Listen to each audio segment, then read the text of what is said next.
Isaiah chapter 58 and verse 1. Cry aloud, spare not, lift up thy voice like a trumpet, and show my people their transgressions, and the house of Jacob their sins.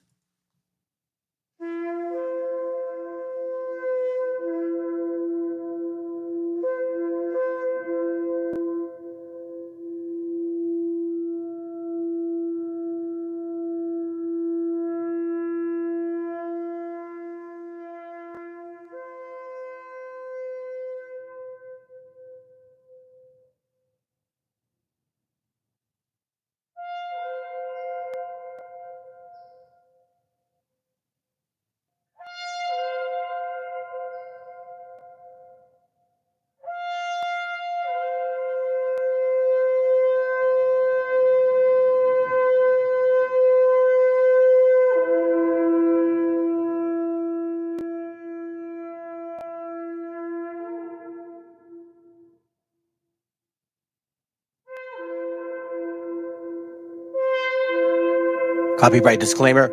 This content does not belong to Bible Chronicles or claim this intellectual property. The content provided today has and always will belong to the content owner. Bible Chronicles does not have any affiliation with the owner of this property. As mentioned, Bible Chronicles did not intend to make use of any material for the purpose of harvesting gain. However, Title 17 of United States copyright law states material and use can only be done when it's for theological or general educational purposes, and thus Bible Chronicles believes that this principal material falls under fair use, which honors protection under Section 107 of the same U.S. copyright law.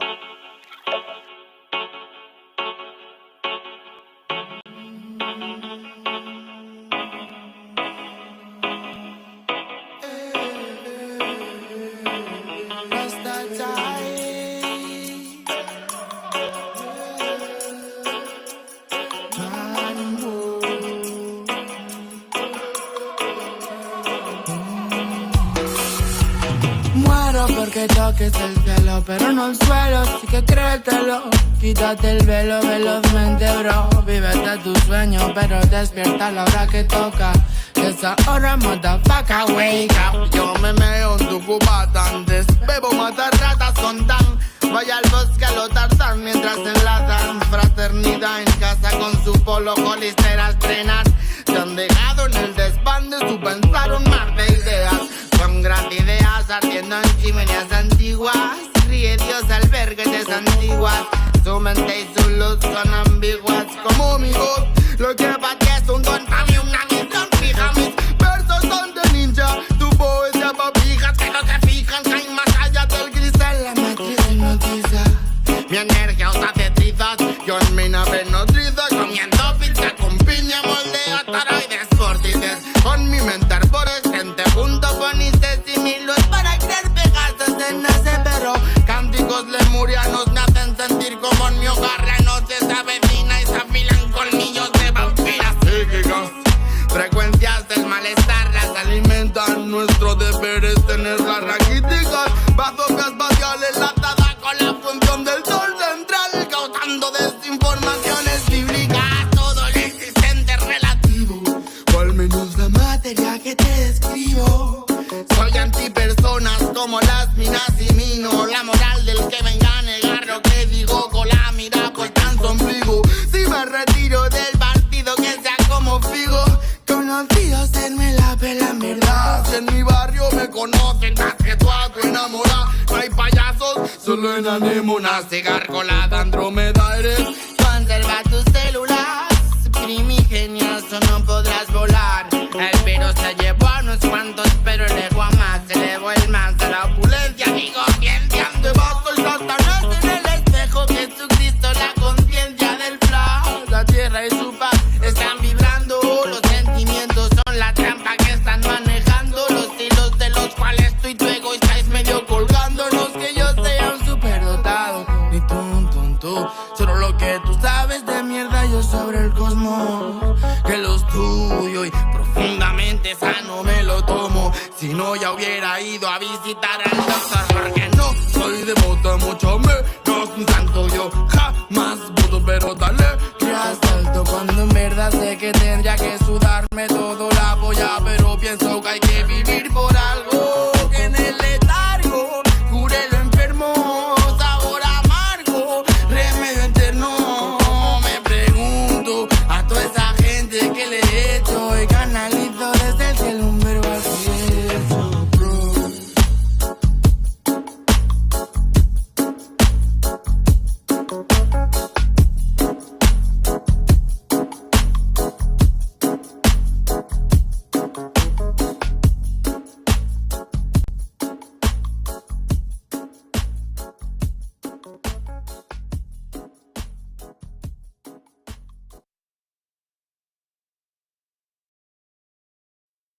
Viene a decirnos con mucha firmeza y gran convencimiento lo mismo que nos decía en el siglo XVIII el barón de Holbach, ¿no? Un filósofo francés de origen alemán. Si nos remontamos al comienzo, entonces hallaremos que la ignorancia y el temor crearon a los dioses. La fantasía, el entusiasmo o el engaño los adornaron o desfiguraron. La debilidad les rinde culto, la credulidad los conserva, la costumbre los respeta y la tiranía los apoya para que la ceguera de los hombres sirva a sus propios intereses.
Yo.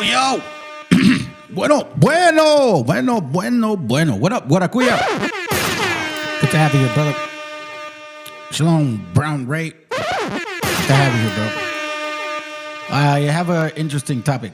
A brother's going to come on in a little bit, and he had been asking for like a kind of like a forum in this way because he has questions, right? And we kind of don't talk much. I mean, every now and then, because, obviously he's busy. We're busy, right?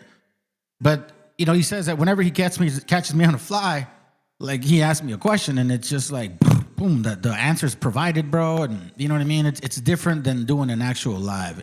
And I'm like, yeah, you're right, So, after, I guess, maybe it's time. So what I'm going to do is I'm going to leave the forum for the brother.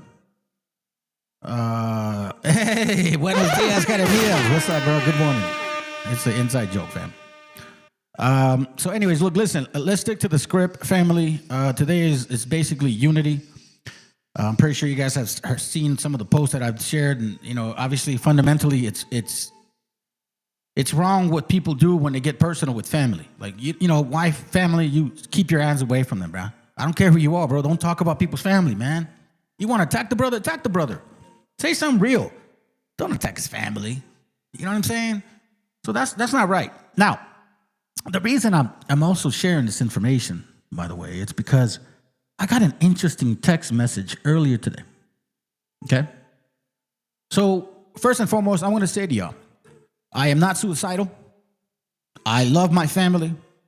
I drive, very, I try to drive as careful as I can. My point being is this, fam. If something happens to me, it wasn't me. Okay? Because look, while the brother's getting on board, I think, in case you're there, Chris, just hit the link, bro. Okay? We're waiting for you. I got a message today from 703-662-4379. It says there, and again, I don't know who this person is. Okay? It says, hola, te escribe Gabriela de Amigos por la Paz. Estamos conversando sobre Israel. ¿Tienes un momento para charlar? Right? Random text. I don't know who this person is. I don't know. You know what I'm saying? All of a sudden, they're texting me directly about my opinion over Israel. Do you guys find that fucking awkward? I do. All right, now. So I'm like, okay, well, you know, first of all, who are you and who gave you my telephone number, right? And that says, obtuvimos tu información de fuentes publicantes disponibles. ¿Y yo qué tengo que ver con Israel? So then I ask her, like, what do I got to do with Israel? She says, bueno, Israel es un país que ha estado lidiando con muchas amenazas, especialmente de grupos terroristas como Hamas. Now, I'm going to tell you something, family. Throughout this chatter, this person, I don't know who it is, right? Trying to get information from me, mentions terrorist Hamas. Not one time did this person mention Palestinians, okay? Y ellos están tratando de defenderse y a sí mismo y a su gente, lo que afecta la seguridad de muchos países, incluyendo el nuestro, right? So, Mexican. Mucha gente está confundida sobre lo que está pasando en Gaza. ¿Qué has oído? All right? All right, so then she says that, and I said, ¿puedo grabar the conversation o conversación? Yo estoy muy estudiado sobre este tópico, right? That's what I respond. Again, I don't know who this is. This is somebody asking about my opinions over Israel. Again, family, I'm not suicidal. I love my family. You know what I mean? I want to be alive. So if something happens to me where I happen to be unalive in some accident, supposedly suicide or some fucking shit, no. Okay? Dig into my phone. And, you know, if you guys are really serious about law and order, I think FBI should start wondering, why are we getting private messages from people regarding supposedly people for Israel? Right? So then she says, claro, puedes grabar la conversación si lo deseas. Me alegra saber que estás bien informado sobre el tema. ¿Qué te parece la situación actual con Hamas? Not one time that she mentions Palestinians. Right. Now, let me ask you a question, family. If I didn't have this channel, would it fucking matter what my opinion was? If I didn't have this channel, would it matter what my opinion was? Jeremias has a question. But hold on, Jeremias, we'll wait a little bit. Like, you know, so why does my opinion matter? I mean, who am I to fucking, like, what does it matter, right? Hold on. Right? Okay, so then I give her a thumbs down. Now, I use this on purpose, right? I use it on purpose. Next conversation, she says, hold on, my bad. Oh, man, come on, bro. Hold on a second, family. I did something stupid. There he goes.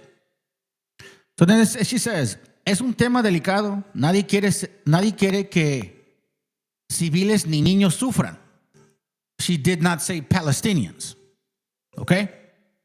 She differentiates Israel, Hamas, kids, civilians shouldn't die. No, she didn't say, you're right. It's a delicate subject. Palestinian children should not die. Para Israel no se trata de política, sino de proteger a las familias de un grupo terrorista que ataca a civiles. ¿Crees que Israel tiene derecho de defenderse contra ataques de Hamas? Once again, no mention of Palestine. You get what I'm saying? Ahorita te contesto, Jeremías. Don't trip. Then I say, creo que todos tenemos ese derecho, right? De defendernos. Totalmente de acuerdo. Todos tenemos derecho a vivir en paz y a seguridad. Y es importante que Israel, again, family, I'm telling you, random person texting me about what is your opinion of Israel? Why do I matter? So once more, I love my life. If anything happens to my life, if somehow I get deleted by accident or supposedly suicidal shit or whatever, family, it's not true. Damn well know that somebody is watching over what we're talking about, okay? So be mindful, because this shit's going to start getting turned up. Totalmente de acuerdo. Todos tenemos derecho de vivir a paz y a seguridad, y es importante que Israel, once again, pueda defenderse contra los ataques terroristas de Hamas, not Palestinians, para proteger a su gente. Now, we're ready for you, bro. Go ahead and click up. I'm almost finished with this section. Then I say to them, pero no debes de correr a las gentes de su territorio. Así pasó en las Américas lo que pasó en Palestina. Ha pasado aquí desde 1492. So I said, hey, what's going on over there has been happening here for quite some time. Then she says, entiendo tu punto, pero la situación en Israel es compleja y hay mucha historia y emociones involucradas. ¿Qué influyó en su opinión sobre Israel? Then I said, recomiendo que leas un libro llamado Jews and Muslims of British Columbia. Me parece interesante, gracias por la recomendación. ¿Qué cree usted que ayudaría a que las personas comprendieran y apoyen a Israel? Then I go, mi punto de vista y estudio indica que ellos no son hebreos o los israelitas de la Biblia. Es claro que no pueden reclamar lo que nunca fue de ellos. ¿Okay? Entonces, entiendo tu punto de vista. Right? Pero muchos, la conexión de Israel con la tierra es profunda y va más allá de la historia reciente. Se trata de una conexión central y religiosa y que es difícil de ignorar. Apoyo libertad y derechos. Es fundamental apoyar libertad y derechos, bla, bla, bla, bla, bla. Then I said, no soporto a menores o mayores muertos. No soporto que no permitan que documenten lo que está pasando. No soporto que ahora mismo quieren construir una nueva Palestina que solamente beneficia a los élites. Then I said on the bottom, sigues diciendo Israel, pero ellos les llamas Hamas. Curioso, ¿que no? She says, tienes razón, importante, bla, bla, bla, bla, bla, bla. Gracias por señalarnos la distinción, and that's it. So once again, I got a random text message from a random person asking questions about Israel. What up, Chris? You ready, bro? You ready? This is, you know what I mean? We're going to start it with you, man. Again, family, you guys can jump on too. I don't mind. This is an open forum question here right now. What, who, when, why, where? Got questions? We got answers for you. But the brother asked me first, so I'm going to let him, jump in first so then we can get going, bro. Come on, man. Jump on. Que alguien me explique. Who are you? In the meantime, while he's getting ready, I guess, a brother posted this book, and I thought it was really cool, man. I thought it was hella cool. Okay, hold on a second. What up, bro? What's going on, brother? How you doing? I'm good, man. Good to have you here, dude. Good to have you, man. Thank you, brother. Say hello to the chat if you want to say something to them. All right, it's up to you. It's up What's to you. going on, everybody? How you guys doing? Pretty much just gonna talk about certain subjects. If you guys want to join in, chime in. If you guys want to even hit the live link, go ahead and jump on too. Right. So, Brother Chris was asking me questions, and when we get on the phone, it's totally different than, like on this forum here. And I think it's a good idea to kind of open it up a little bit. I don't mind. I don't mind answering questions. All you brothers that talk to me, you know that, man. I'll answer questions. But let's do it today. I think it's a good idea, man. So go for it, bro. You have anything on your mind, or before we start? There is something that's been bothering me, and it's just there's a couple things. One of them being ICE, one of them being FBA. FBA being one of the problems is why is it that they always try to take our culture? And why do they hate their culture so much that they want to steal ours? Is that a question? Yeah, that's one of them. Well, I was telling a brother about this, man. Matter of fact, I'll even bring it out right now. I'll show you. I think we're all fully aware now that the history that was been taught to us isn't necessarily the history that we're finding out to be true, right? And because there's what I would say an agenda, people in power, man, people that have a benefit to continue to play us in that mindset. You see, our history that's been fed to us, man, it's just to pacify the shit and keep us at sleep, right? And as enemies as well. And then they want to connect us to certain people that actually benefited from, this whole lie. I truly believe that FBA, and just like many, many other people that are highly educated, because you got some educated people in quote unquote FBA, is that they want to ignore the fact that their history doesn't correlate to what they're saying. Because history, as it shows, is that the people that came here were the immigrants. People that first came here were indentured servants. People that first showed up here. Hold on a second. Let me see who's up. Hey, it's Brother Job. What up, Job? Hey, what up, Job? Oh, hold on. Hey, what up, Job? Hola, hola, hola. Let me you? finish. We're good, brother. We're good, brother. Let me finish answering the brother real quick, okay? So because I don't want to forget my train of thought. So going back to the point is, it doesn't benefit them to really show and teach their history, because whichever history they want to rely on, it's going to look bad and it has nothing to do with us, okay? But the reality is that people that were white and black came as indentured servants. They weren't in perpetual slavery. And see, that's the problem that white folks don't want to embrace, that they didn't come here and civilize blacks and browns, so to speak. Like they were the elitists and the most smartest. No, that's total bullshit, right? They got help from other people. But at the same time, those people don't want to admit that they helped these other people. So they're kind of like in a conundrum, bro. So who else, where else are they going to try to reach to get away from their history? Yeah. Us. Because this one matters. Because we had nothing to do with their chaotic ways of living and bringing that here over to us. At least that's my point of view. The reason I bring this page out is this is from Virginia Old Dominion. And it's on page 88. And look what it says real quick, right? And I shared this the other day. It says, the last of this month of August 1619 that marked the establishment of civil liberty and self-government saw also the introduction of a new class of immigrant laborers, right? And it says these were Negroes whose services, it now appears, were indentured, as in the case of whites from England and Europe. That doesn't seem to be... Oh, did he leave? Oh, I lost him. I didn't lose him. Anyways, so if you're still listening, that doesn't sound like to me that white people came, saw us, brought black folks later, enslaved them, enslaved both of us, and they didn't have nothing to do with that in slavery. You want to share something, Job? What? No, I'm listening. I'm listening. What happened to Chris? Well, I don't know why, bro. Come back on. Come back on. I don't know why. Or if you want, hold on. Let me. No, but see, I got this. Oh shit! How are we gonna do it? Did it? You're good, right, Joe? It ain't trying to kick you off or anything. Negative. We'll try to come back on, man. But anyways, to answer that question, bro, I hope that was at least somewhat fruitful for you. What's up, Joe? Go ahead, man. No, there he goes right here. Hold on, let me come back.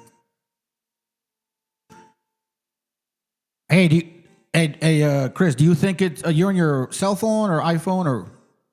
I'm on my cell phone. You don't have a laptop? No, not on me. All right, cool. It's all good. It's because a brother told me sometimes that happens, man. I have nothing to do with that, bro. I don't know why it does it to you. Hold on, let me see. See, it did it again. Look, it kicked him out. Fuck, bro. Come on, man.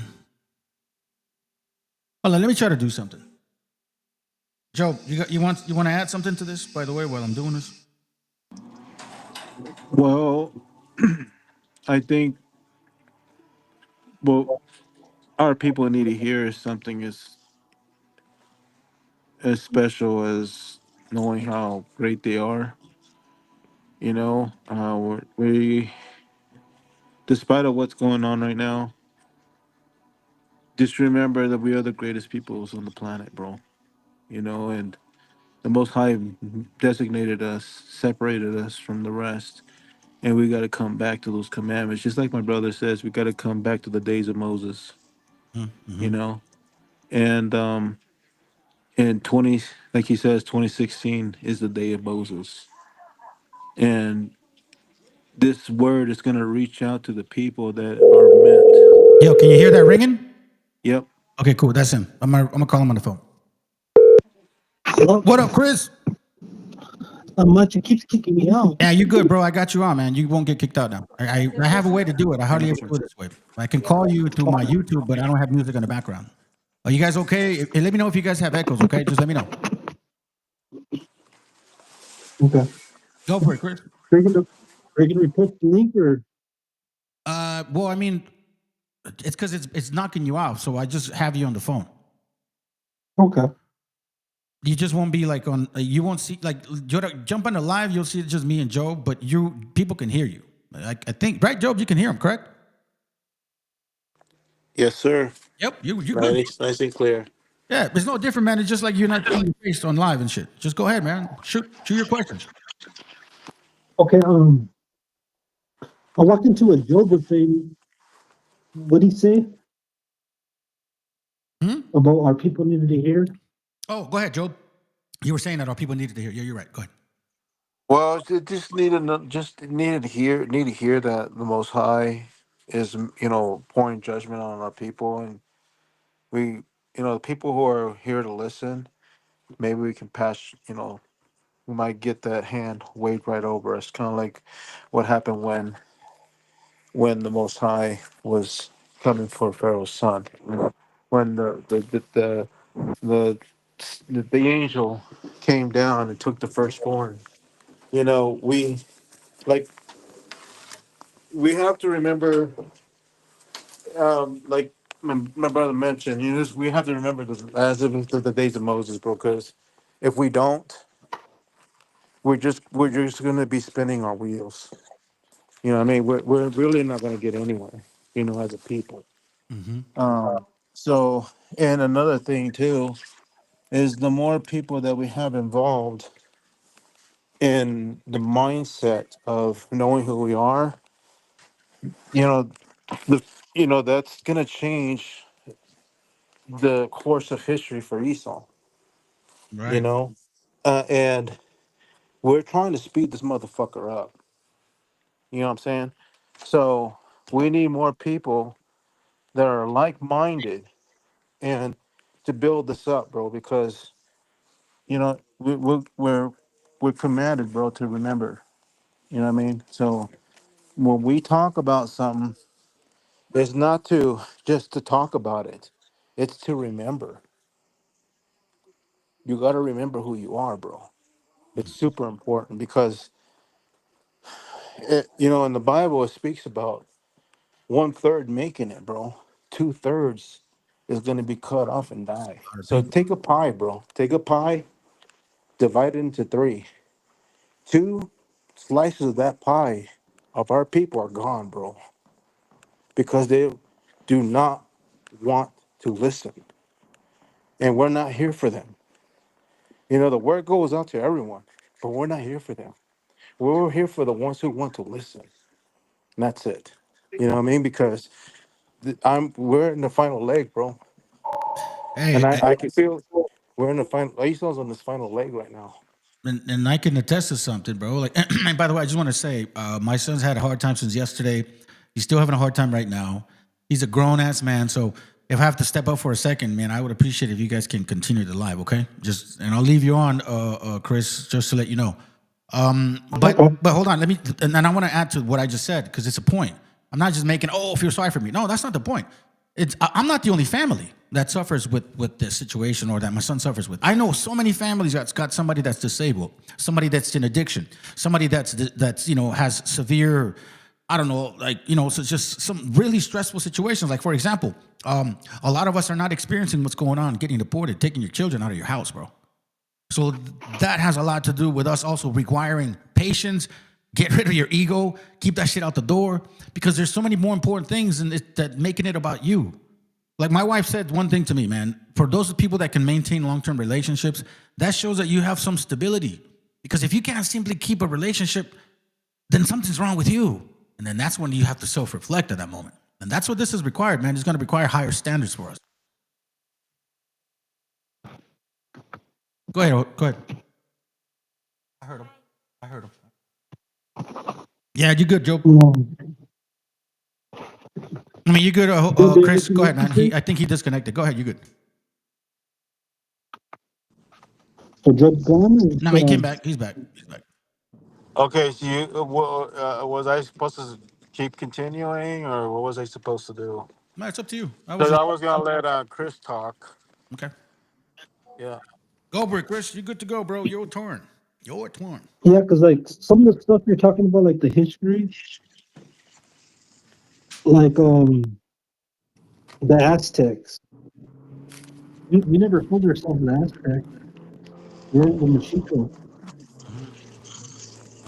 So with that being said, the Spanish called us Aztecs because we're the keepers of time in recorded history. So all this history, and we don't have it. But I don't think it burned. I think the Spaniards ended up taking it. Matter of fact, check it out. I'll show you this real quick. A brother sent me this. This is from a book in Spanish. It's en pos del tercer milenio, all right?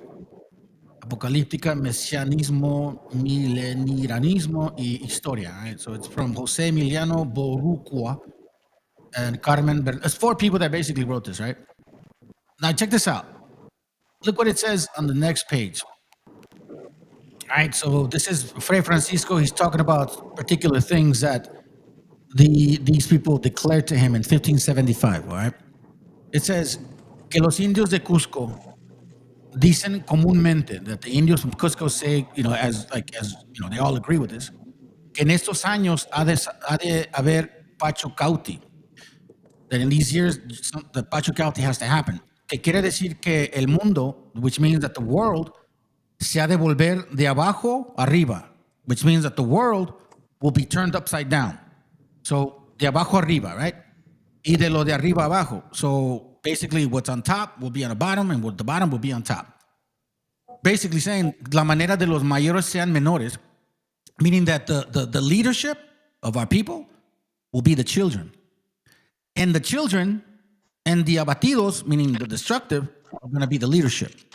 Que los del pueblo de Israel han de ser sublimados de aquí adelante, como lo dice la Sagrada Escritura en muchas partes. Basically, that from now on, the children of the Most High are going to be under that submission. And they knew this before it finally occurred, that, like the scriptures say, what's that one from Isaiah? Children and women will rule over you, something like that.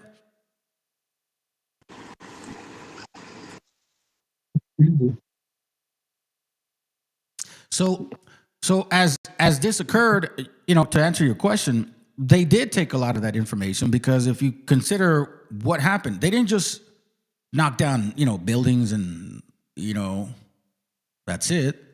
Had sex with our people and created new babies. Nah, they rewrote a whole history. And if I'm not mistaken, and I couldn't find the book, but there's a book that says that this book was once ours and was taken and given to them as a punishment. So, the name Aztec obviously is just a way to tame you. It's kind of like if you look at history or in the Bible, whenever another nation conquered you, they would change your name. Is that not correct? Is that correct, Joe? It's true, right? Well, Aztec is the history goes back. So if You're breaking up. You're breaking up. You're breaking up, Jose. You're breaking up, Joe. Okay, my apologies. I don't know why. Oh, Joe, 5G Joe, network. Joe, you have a really bad connection, bro. I'm going to have to call you back. Okay, that's cool. That's cool. Go ahead, Chris. So some of my questions was with the FBA, because I was looking into it and looking into the whole diagraphic of when natives took in black slaves. So that number of people was about 3,000. How does that make up the whole population of a nation? Wait, hold on. Hey, Joe, can you mute yourself a little bit so I can hear Chris a little better? Or the background? Yes, sir. Real quick. Go ahead, Chris. Say that again. So when the indigenous took in the slaves, All right. it was about 3,000 people. So how did that make up for a whole nation of black people? You mean like from the supposedly the Trail of Tears, the natives that took slaves in and shit like that? Is that what you're saying? Well, I'm saying because like the whole FBA standpoint is every black person in America is FBA. Okay, but see, I'll put it this way, bro. I think the best way to answer that question, it isn't necessarily to go towards that question itself, because what they're saying is that they were enslaved, right? That's what they're saying, that they were enslaved, correct? But if you look at a book written by Henry Louis Gates, which is called The African Americans, Many Rivers to Cross, he clearly states something important here. And I've shared this picture with you guys before, but I'll just read it. It says, if not all of the first explorers of and conquerors of New Spain were European, it is equally important and surprising. Hold on a second. I think Joe was having a hard time connecting. And surprising to many of us to note that not all of the first Africans who assisted the Spanish and Portuguese came as slaves. An all told number of free people of African descent, black conquistadors born in Africa or on the Iberian Peninsula, also accompanied Spanish conquistadors such as Hernán Cortés, Ponce de León, two of the famed explorers of the vast region that would become modern Mexico and western and southern regions of the United States. And as we might expect, their exploits were just as heroic and just as problematic as those of their fellow conquistadors. You see what I'm saying? Just as heroic and problematic. When you say heroic from their perspective, what do you think heroic means? Destruction of our people. I have no idea. Destruction of our people. The rape, murder, and slaughter and complete conquering of the lands, right? Then it says, genocide. Right, but far more Africans came with the Spanish and the Portuguese as slaves, servants with various degrees of freedom, attendance, and armed adventures. Now it says, while the number of African explorers is impossible to determine, they participated in some way in virtually all of the Spanish expeditions in the New World of the 16th century. You see what I mean? So you're mentioning, not you, but they say 3,000 of us, right? Really? How many motherfuckers are you were enslaving and completely decimating our people? Millions of us. Yeah. You want to worry about 3 grand? Maybe those guys did have 3,000 slaves. But you want to know something? In 1865, there was Negro slavers who fought with the Confederacy to keep slaves. You criticize the so-called natives, but you motherfuckers had slaves too. Make it make sense. And the reason I bring this up is I'm trying to find out their logic, because I don't understand them. They don't have one. That's the thing. And on top of that, I was going to say that right now. There's no logic. There's absolutely no logic. And Mexico were freeing slaves. So they told all the blacks, come over here, you're free. And the Alamo, people think that that's about land. That was Mexico trying to abolish slavery in Texas. Yeah, but here's another part, which a lot of times we go by that, and I know what you mean. But you know those things called encomiendas, right? Uh-huh. Encomiendas is no different than slavery, brother. You know what I'm saying? Like indentured servitude, but perpetually. You get what I mean? And these encomiendas, if we know that Negro conquistadors came with the Spaniards, weren't encomiendas given to them? Hell yeah, there was. Yeah. Yeah. So even if supposedly there were Mexicans were, because here's what I think, and I haven't dug deep into this, but I believe that, and I'm actually, matter of fact, I do have a book, and I cannot find it, man. I hope I can. And it talked about how in all of these wars prior to 1812, it was the indigenous people fighting against the Latinos of Mexico. Do you know what that means? No. Dark-skinned and light-skinned people that had Castellano heritage ruling over our gente. I believe that a lot of our warring was when we completely expelled all of them. That's why in Mexico, you don't really see as many other gente like in South America all the way down. Mexico's the only one that really kind of cleansed itself from that bullshit, bro. Because you don't see the dark skin on the TV. Exactly, brother. Now we tease dark skin because of movies. Now they want to, white gentrify everything. But I believe that Mexico understood who these people were. Because remember the book that I have that said that smallpox decimated our people, completely decimated our people. You get what I'm saying? Yeah. So, but go ahead. And the reason I bring this up is because we did everything to help these slaves. And this is what they do. Well, And then like the whole Buffalo Soldier, yeah. all that BS. I mean, if you're expecting sanity from people like this, bro, like don't expect it, dude. There's a word called confabulation. There, I'll show you guys. And What I tell people, what does the word conquistador mean? You know, it means to conquer. So if these people came to conquer, these people are not your friends. That's my understanding. and they're never going to have any empathy for you, brother, for anybody, because look, confabulation is why we generate false memories. That's what confabulation means, generating false memories, meaning you fill in the gaps with the stuff that you're trying to comprehend and can't seem to comprehend. So, you know, you read FBA and, oh, we were natives. Oh, what? They enslaved. Confabulation. I mean, Well, I'll tell you this. yeah, go ahead.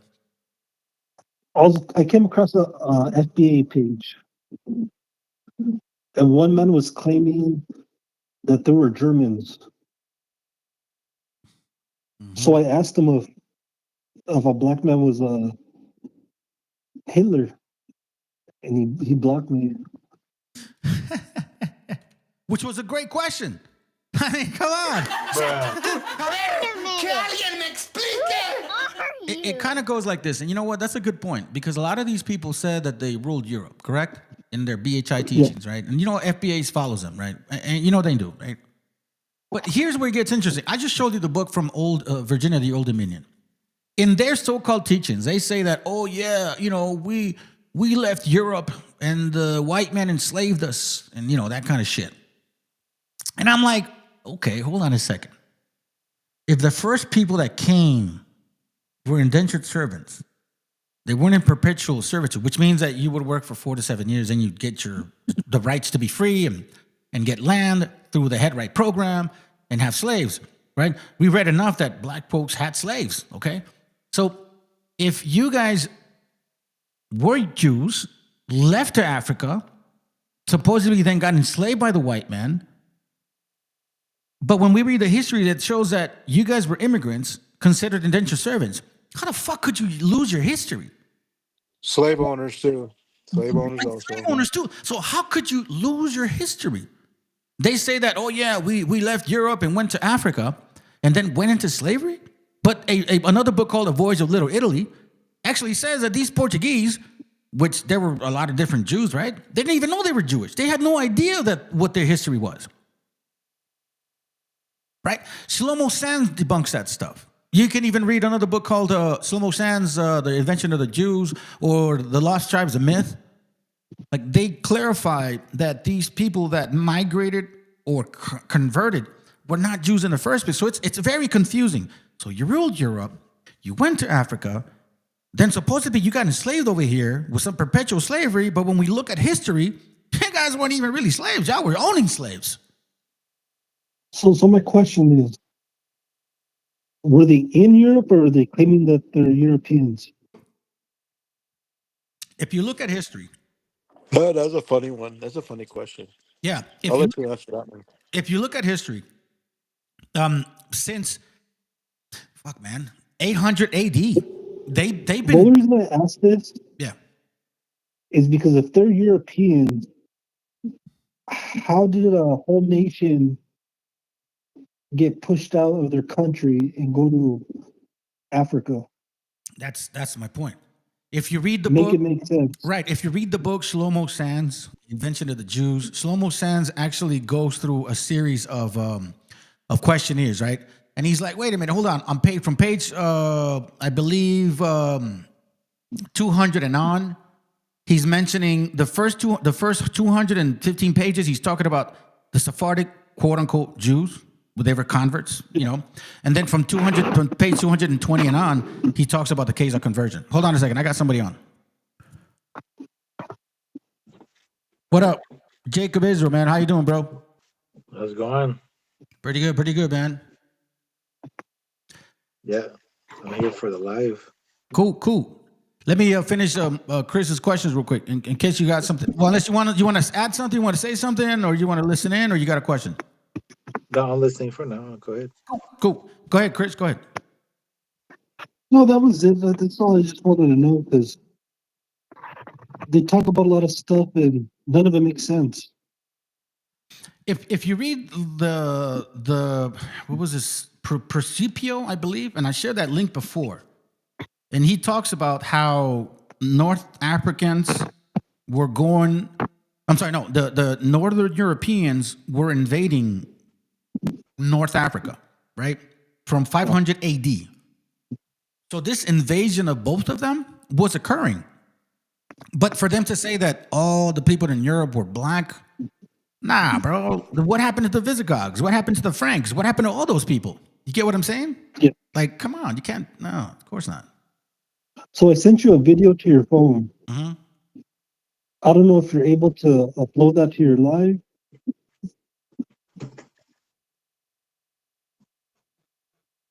Oh, evidence that the Maya culture visited ancient Egypt? Yes. Oh, I seen this one. Well, see, here's the thing that I always trip on stuff like that. Was that about the priest? Is that about the priest that showed up? The Mayan priest in Egypt? I'll show you right now. Hold on. Okay. Because my thing is, our footprints everywhere, and you can't deny it. He's talking about this video. Here, let me do this. It's only about 6 minutes long. I'll let it play for like a minute and a half, and then we'll interject. Is that cool?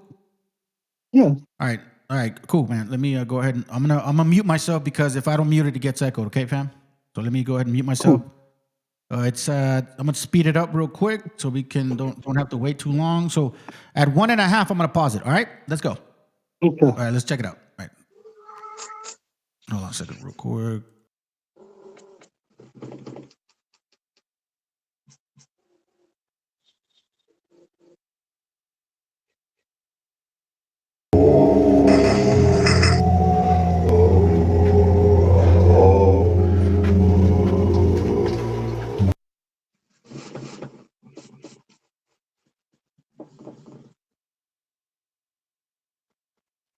Absolute special access today. We get to enter the tomb of Maya.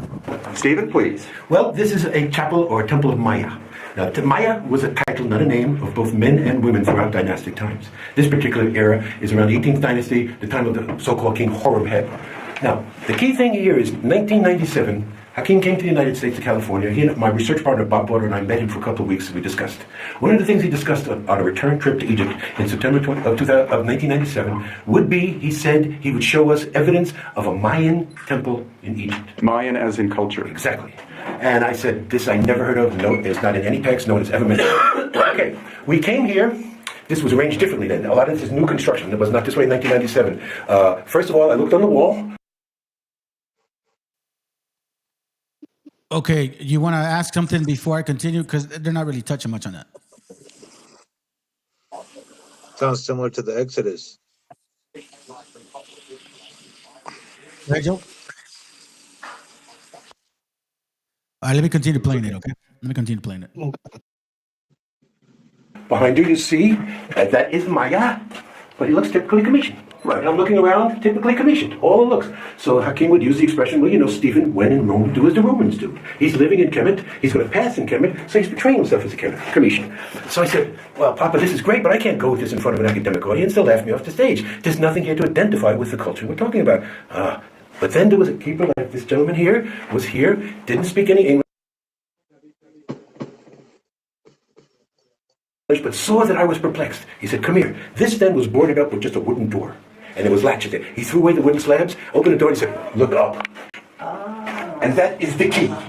Took a picture in 1997. sent it to Mayan daykeeper Hanbat's men. He said he recognizes this as the language of the Itza people, whereas Chichen Itza, he said, is an ancient language. But a lot of people are not sure about Hanbat's men. You're talking about that Meshi. Give me a moment. Yep. Yeah, we were. Go for it, bro. So what's your No, question? you touched on that. So Yeah. Go ahead. yeah. So our writings and everything are there. Right. So it says here evidence that the Maya culture visited ancient Egypt.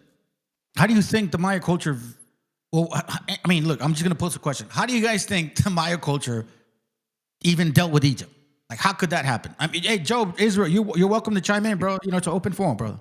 Easy. Well, it sounds like the Exodus. It sounds like the goddamn story of Exodus, bro. Mm-hmm. There, like I said, you know what we're looking at. 2026 should be the topic of 2026 is the day of Moses. It's no different. Mhm. This is the day of Moses, just a 2020. Call this the last Exodus. Matter of fact, the brother had brought out the example. I think he talked about it in Exodus 17. And he talked about the water from the rock where we're battling the Amalekites, I think, or which one was it? Which one it was? Amalek. Amalek. It's Wait, Amalek. is this sir? Are you sir? Yes, sir. Oh, okay, cool, bro. No, you good though. Okay, you good. We're on the same page. Yeah, you're the one that gave me that. Go for it, bro. Keep going. Keep going. Yeah, it's the same. It's the same people from Amalek, bro. Like the fake Jews that are in Israel right now. Where do you think they're at right now? Like, okay, for example, when God, when Moses was taking the 12 tribes across the Red Sea, right, during the Exodus, right? Yep. Well, if those were the 12 tribes, right, and then Moses from the tribe of Levi spiked that rock, and then the water came out, turned that whole area into a gigantic lake during the Exodus, right? Right. Then, guess who was right behind the 12 tribes looking to come kill them? Amalek. Amalek is the same people that are in Jerusalem right now with the small, tiny hats that are getting free welfare, and not one single frozen person is over there looking for them. They're not being deported. They're not even. Nick Shirley's not even interviewing for fraud. Where's Nick at? Because that Nick Shirley don't look like no different than the same Edomite. That's the same damn Edomite. And during the time of the Exodus, when Moses spiked that rock, and the people were getting the water, the 12 tribes were battling Amalek. And then when we were battling Amalek, what did Moses did? He was raising up his hands, right, to battle Amalek. Well, goddamn, it don't look no different than today, right? Hands right now. The same fucking people that our people, the 12 tribes, were battling during the time of Moses when he struck the rock. It's Amalek, the same damn people. So what we're looking at today, it's the days of Moses in 2026 version. This is like literally another Exodus. You know, there's I think I remember, and you reminded me of it, bro. There's a book. I'm trying to see if this is it. Memoriales de Fray Torribo de Motalinia, where it talks about how they landed in this region that has to do with the rock that broke open and the water and flowers came out of it. So it's somewhat similar, you know what I mean? But it's not in the same topic as you're talking about, but I know what you mean, bro. I agree with it. I agree that this is that moment once again, you know, where our people are being told, hey, listen, and just like back in the day, man. As a matter of fact, I remember there's a scripture by Elijah, where the Most High, or the Spirit of Most High tells him, go to a cave and to a brook, and I'm going to have the ravens to feed you. You know, that's very allegoric, man, where it's actually, the ravens are unclean animals. They're going to give you food. So that tells you that the Most High will sometimes put, you know, these unclean people to guide you through your process until it's time to feed from that water. You get what I'm saying? Yeah, you know what? It's the same story that I told my son today, right? For example, that like Sodom and Gomorrah, right? That was like the first LGBT fornication, all manners of wickedness, like the same thing that's going on today, right? What did God do back then? He blew that place up with the sulfur bowls, man. He melted the entire city. So my son was saying, he melted the entire city, Dad? I said, hell yeah, God damn it. I said, and anybody that's left there, even our own people that are the Gentiles that turned into the heathens, went among the way of the heathens, they got taken out too, like I said. And then I told my son, now, does God love everybody? And he didn't say nothing. I said, okay. I said, you know what? I said, what I'm looking at over here, when these missiles do come over here and land, when they come and land, this is no different than Sodom and Gomorrah. When those missiles gonna land, it's gonna be hell on earth. And guess what? Like I told my son, when you see those missiles come over here and hit, guess what? Just think of Isaiah 14:1, where it says, "For the Lord will have mercy upon Jacob, and will choose Israel, and will set them in their own land." Go ahead. I'm sorry. No, I'll read it for you, bro. I'll read it for you so the people can get it. Which one? Isaiah 14 what? 14:1. Isaiah 14:1. For the Lord will have mercy on Jacob and will yet choose Israel and set in their own land. I'm sorry, and set them in their own land, and the strangers shall be joined with them, and they shall cleave to the house of Jacob. Okay. So when they said that the strangers, who's the stranger that they're referring to? The Gentiles, the Edomites. They're going to be begging when it says that they're going to be what it says right here, they're going to be cleaving. What is cleaving means begging, right? So the heathens are going to be begging to enter the kingdom. And then in Isaiah 14:2, it says what their job is going to be entailed when they do enter the kingdom with the house of Jacob, cleaving to the house of Jacob, right? What does it say in Isaiah 14:2? I hear Isaiah 14:2. And the people shall take them and bring them to their place. In the house of Israel. Fire. In the house of Israel shall possess them in the land of the Lord for the servants and handmaids. And they shall take them captives, whose captives they were, and they shall rule over their oppressor. Thank you. So what we're looking at right now, with the battle of the 12 tribes, when Moses struck the rock, and we were trying to get away from the same people that are putting our people in vans right now to this very day. So let me add to that, which goes back to show you guys, family, that, some of us came out of camps. Some of us didn't go to camps. Some of us came out of churches. And this is a perfect example of how the Most High works in mysterious ways. It says Elijah predicts a drought. So check this out. So then when there's a drought, the Spirit tells him, 1 Kings 17:3, get thee hence and turn thee eastward and hide thyself in the brook Cherith that is before Jordan. And it shall be that thou shalt drink off the brook, right? And I have commanded the ravens to feed thee there. Ravens are unclean. They don't feed humans, bro. They eat everything. They're scavengers. Why would they think of feeding you, right?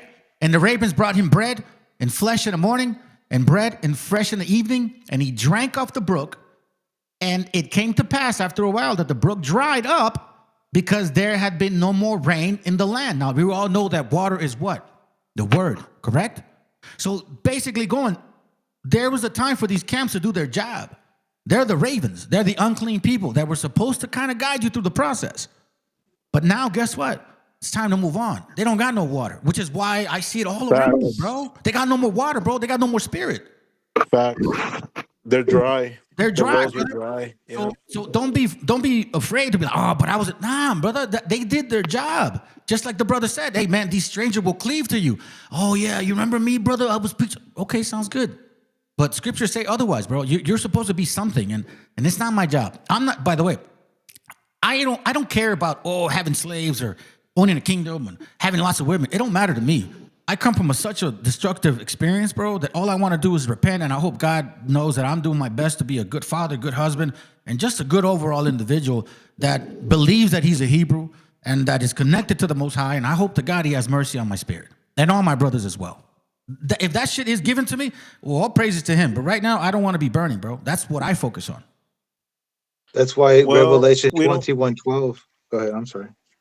Go ahead, Chris. Go ahead. No, you go ahead, Joe. Go ahead, Serpent. Chris. Yeah. That's why Revelations 21:12 it says that there's 12 gates in heaven, right? So Revelation if there's 20. 12 gates in heaven, and then Revelation 21 13 describing that there's 3 gates on each side, right? And then Exodus 20 no, Hebrews 12:14 is going to describe the name of the apostles in the name. So like I tell people right now, if you're La Gente and you're out there and you're worrying about your family being swooped up by the streets by the Amalek, because you know one thing I noticed, man. One thing I noticed. This is going to be the key to getting people out of where we're at right now. Like I Yep. said, what we're describing right now. This is the time of Moses during the Exodus in 2026. So erase what the Caucasians are telling us, that there's Mexicans, that there's black people, that there's Haitians, that there's what else? Dominican Republic, there's Africans, there's all, scratch all that. There's Jews in Jerusalem, scratch all that. This is how we're all fucking up as people. This is why the church is not telling you this shit. This is how we're all taking L's. Okay, we're taking L's because we're listening to what Esau is saying. That's why it says, never trust thy enemy, because Facts. so does the iron rust, so does his wickedness, right? So there you go. So this is what's being lagged. The churches are not telling us this shit. I've been in church my whole fucking life. This motherfucker can't tell me this simple shit that I can break down to you in 5 seconds. Now check this out. Basically, Real go quick. Let ahead. me get to that before I forget. Now, keep in mind, family, that the reason why this is a great example of metal and water is because metal is not completely impure. Like completely pure metal is gold, right? And water does nothing, has no effect on it. However, when it's an impure metal, water, which is basically an example of the word or cleanness, completely shows its rust, meaning it doesn't look as good as how it is inside of what it is. Go ahead, bro. Go ahead. Oh yeah, I'm sorry. Are you good, bro? Yeah, but basically, what's in the and that's getting us all our people in caught up in these situations where we can't come out is the church is not telling us that there's tribes in the Old Testament. Okay, so stop saying that that's a white man. That's a Caucasian man. That's a redneck. Stop saying that shit. That's his name. His name is Esau. Right. And in the Bible verse says his name shall be, I think it's Genesis 25:3, I believe, where it says, let me look that up. Let me just look that up because I don't like to come up with bullshit. And just to let you know, family, what he's saying is like you got to call these people for not their so-called nationality that they currently gave them, what the Bible says they are. Yes, they are, exactly. Like he's very specific. Esau. Remember, Job? You're like, just call him Esau, bro. Just stop it. Just they know who they are. Right. And Okay. this is what Yes. me and my brother talk about all the time. This is what the Okay. conversations that we Here have. it is. Genesis 36:8. Thus dwell Esau in Mount Seir. Esau is Edom. So, like I said, here we go. This is a perfect example, right? So the Bible didn't say Genesis 36:8. Thus dwell the white man in Mount Seir, that's called the Petra Caves, right? They didn't say that, right? It says, "Thus dwell Esau in Mount Seir." So who is Esau? Esau is the Caucasian man that you call the white man, the one that's telling you to vote for Trump, or like you listen to any of these redneck conversations. They don't even know what the fuck they're talking about. They'll say something like, "Oh, you remember you're during the days of Biden? Was it Trump or was it Ronald Reagan? Which one was it?" Like they don't even know what the fuck. They can't even pull up a goddamn Bible scripture to save their life if they wanted to. And how dare you call them Esau? Because they're gonna get really fucking mad. You don't even have to call it. You don't have to call these Caucasians out. You don't have to curse them out. You don't have to yell at them. Just call them Esau or Edom or an Edomite, and that's enough to where you're gonna make their blood boil. Why are they making the blood boil? Why? Because right here in the Old Testament, Genesis 36:8, right here says clearly, "Thus dwell Esau in where? Mount Seir." Mount Seir is where? It's in fucking Jordan, right? So whenever you see the Caucasians and you see them representing that fucking American flag, and they have to stand for some weird ass reason, all the Caucasians got to stand next to the goddamn American flag like if they landed on the moon. You know how you land on the moon? You can put a fucking goddamn flag here. Look, I got proof right here.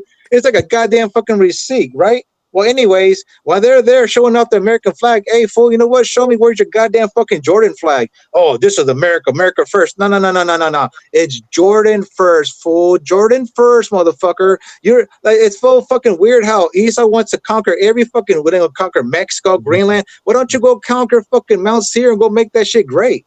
It says right here, Genesis 36:8 says, "Thus dwell Esau in Mount Seir. Esau is Edom." So what the fuck? This is how we're all fucking up. And then the Asians or the Moabites. Okay, we're not calling them Moabites, right? Okay, this is how we're fucking up. Oh, the condom heads, the fake Jews in Israel. Oh, they're not called the Israelis or Israel. No, no, no, no, no. They're called Amalek or the Amalekites. And if everybody got a goddamn cell phone, but now nobody's going to type in Amalek or the Amalekites on Google or even ChatGPT or even goddamn, what is it, Instagram, since you're goddamn on Instagram, why don't you just type that shit in and see what the fuck it says? And it's going to say Amalek, the fake Jews that are in Israel right now, they were chasing us down, the Israelites, during the time of Moses. Bro, how fucking, Jacob. how can you not add that? Jacob, let me let Job speak real quick because you're the one that really reminded me of that, and then I'll go back to Chris. Yeah, okay, go ahead. Go ahead, Job. Hey, everything he said is what we talk about all the time, brother. So we are in one mind on this one. Yeah, he I is. don't need to add. I don't need to add and take away on this one. Yeah, he's So we got your talk about spirit on this that one, all brother. the time. Jacob's moving the way Joe's like. He tells me, Yep. Joshua. Yep. Hey, bro. Hey, Bro. he's smooth. He's smooth. He's smooth sailing right now, brother. I'm not saying anything. That's good. Joe Guadacuya Look says, at, I prefer cave dollars for you know, hold on. All right, hold on a second. Let me let Chris back in, bro. Go ahead, Chris. Go ahead. no, but like I said, scratch off what Hold what on. a He's not Mexican talking is. about Scratch you. off. He's not Don't. talking about you. There's Jacob, no more. There's Chris, no more serpent, Mexican. It's an Israelite. There. Jacob. serpent. Hold He's on, not hold on. talking about you. He's talking about someone else. Joe, You gotta listen, wait. you gotta wait, Jacob. I got Chris because he's been waiting patiently. So just give us a I'm second. Go sorry. ahead, Chris. Do you want to add something? Do you want me to continue with the video, or do you have I any was questions? gonna say, make Mount Sir great again.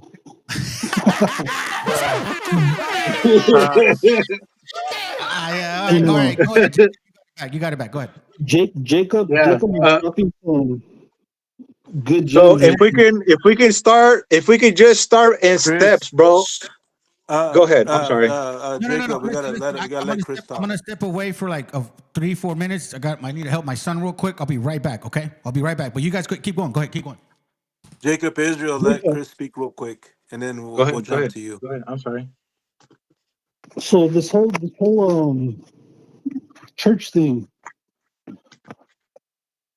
because you're talking about like you can break it down in 5 minutes.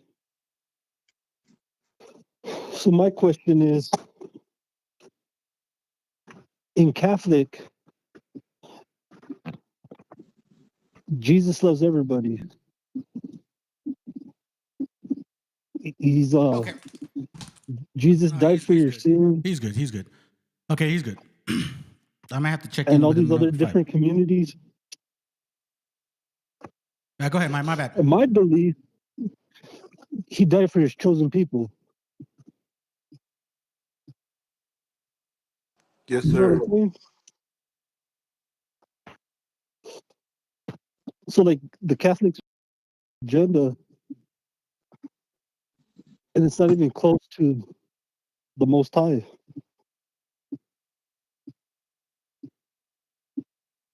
Hey, well, check it out. Let me continue with the video then, because it's about another 4 minutes. All right, let's go. Matter of fact, let's finish it off, and I'll run and check on my kid. All right. Can I say one thing before you do that? Of course, go ahead. Go for it. To answer your question, Chris, that's your name, right? Yes, sir. Deuteronomy 32:8 KJV. Deuteronomy 32:8. It reads, "When the Most High divided to the nations their inheritance, when He separated the sons of Adam, He set Wow. bounds of the people according to the number of the children of Israel." Thank you.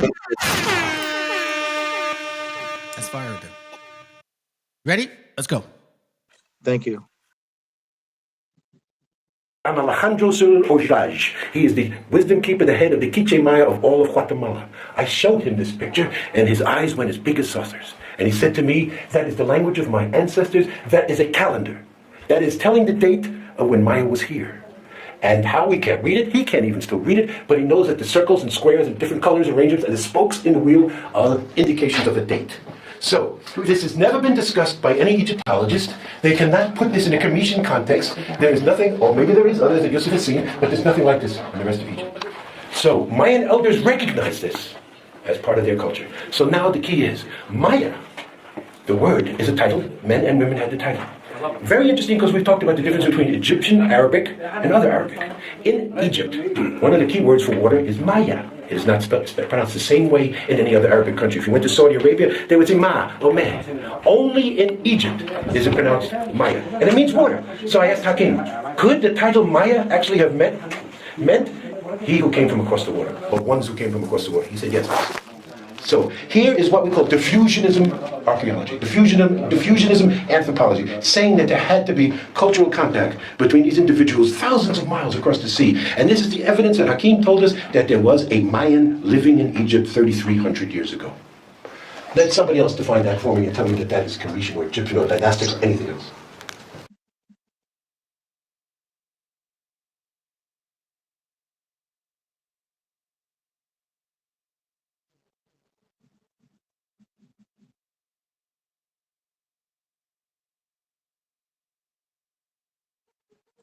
You want to add anything to that, Chris?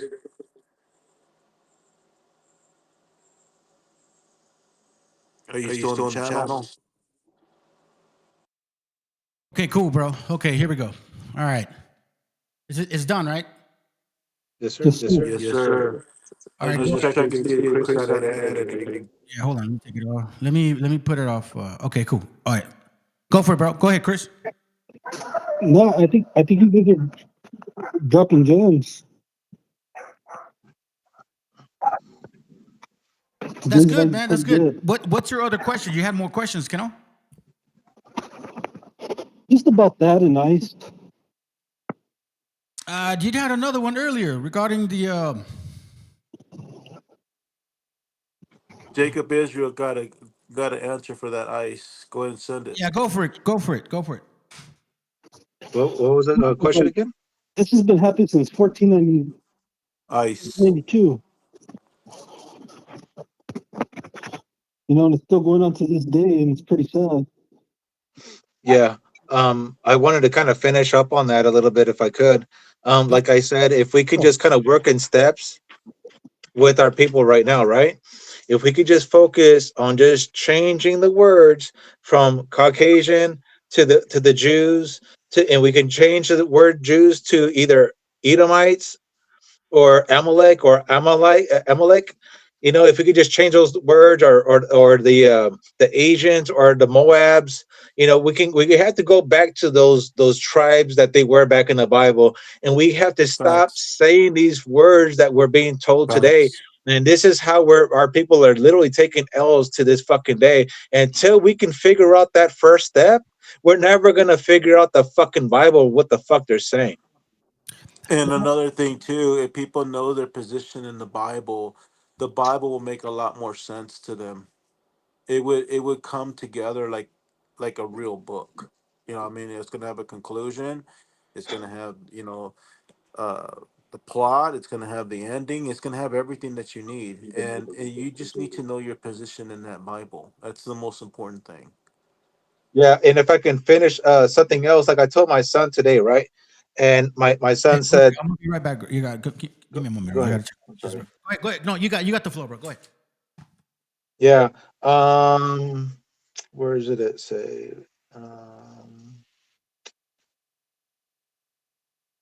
Yeah, I was telling my son today, for example, God made this. You got to think about this world as a story, right? There's gonna be the people that got chosen. You're gonna have like a Batman movie. You're gonna have Batman. You're gonna have the Joker, and then you're gonna have people that are in the background that are just fucking nobody, right? They're just a fucking background. They just have to be there because they have to be part of the goddamn story, right? Well, Facts. let me give you an example here of what it is. Let's go to Proverbs 16:4, right?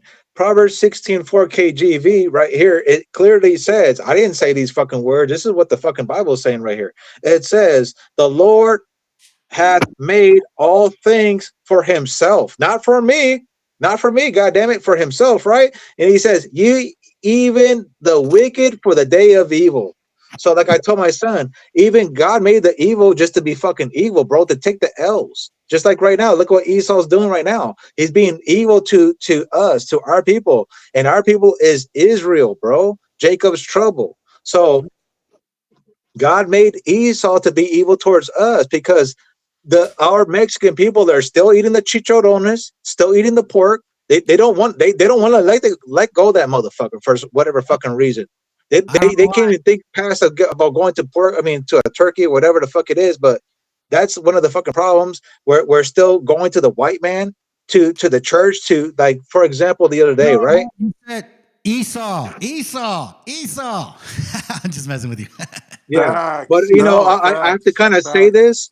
I have to kind of say this so these people that are still eating pork can understand what the fuck I'm saying, bro.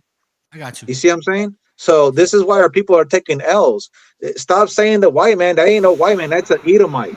So stop taking your people to that Edomite devil and then having them prey upon your children that are literally putting curses upon your child. Like, how can you trust the wicked if his what is this? If so does his iron rust, so does his wickedness. So how can you take your child over there? Like like the Bible. I'm sorry. Wow. The Bible, Facts. the pastor can't even tell you who you are as a 12 tribe of Israel. No, Pastor can't even tell you who he is from the Bible. Thank you. A ver, que alguien me explique. Check it. I actually did a class on this topic. So the way that I identified Esau was not because BHI told me this is Esau. No. What I did is I went through their religion, who they worship, and I found out that they have a history called Valhalla. Odin, rides to Valhalla. Now, Odin is Woden or Wutan, which is Gat or Gatur, which is then Kaz or Chaos, which is the deity of the Edomites. And this is all a Germanic history from the Anglos and the Saxons. Now, Anglo-Saxon is not one nation. Anglos is one, Saxons the other. These are particularly the Edomites that I've identified. So I know, some, like, for example, the brother says Caucasians, but sometimes you got to really be more specific. The Anglo-Saxons are predominantly Edomites. Now, if they mix with other people, but you don't know how. Way as a side note, that whole thing about you getting that message on your phone is all AI generated. Just Really? an FYI. Yes, sir. And it's a pact that they made with Israel. I figured. Yes, sir. So just be careful what you say because they record everything. I know they And do. that's why you got to be neutral. You got to be neutral. You know, Jacob Israel is aware of this. Oh We yeah, got to be yeah. neutral when we speak, and we just have to speak the word Mm-hmm. and everything that we speak, because if we add any of our personal um, Right. biasness on this, we're gonna There you be go. put That's a on the good word. list. You know Biasness. what I mean? Yeah. Biasness. Oh, and it goes back to this, Chris. Everything that FBA talks about, it's all biased, brother. Yeah. It's all biased because, again, like Judge Job said, at least me, and Job knows how I move, bro. I don't say stuff that I did not study and read about. It's not that I have an emotional take on these things. Like, I have no emotional anger towards any nationality. I didn't really grow up around that. I grew up in Oceanside, bro. We were all like a bunch of people. And I didn't really have bad experiences from cops or bad experiences from so-called this nation or that nation. I was called beaner, spick, and wetback by a bunch of nations, including our own. Do you get what I'm saying? So I don't have this narrative or emotional disagreement with certain people. And that's why I believe that FBA tends to do that. They tend to be driven by confabulation, emotion, and misleading of their own people. The sad part is that their own gente doesn't tell them the fucking truth. That's the sad part, bro. Because some of these guys may actually be sincere and they try to learn, and all of a sudden they get misguided and they truly believe some stupidity. And then Chris, the reason why we're having this conversation is to have another person just like you that think like us. You know, Yeah. because you're going to be the foundation to wake up hundreds. Right. This information that you're taking in is going to put you above a lot of pastors, bro. You're going to be a theologian. You know, you're going to have so much information that no one's going to be able to combat you, because you're going to be able to come up with scripture to back up everything that you say.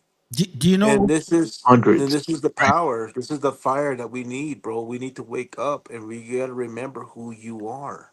Go ahead. And I'll just say this, this is for everybody, like everybody that's listening, because all of us, I think, we're older. You know, it's the example that leadership has to take.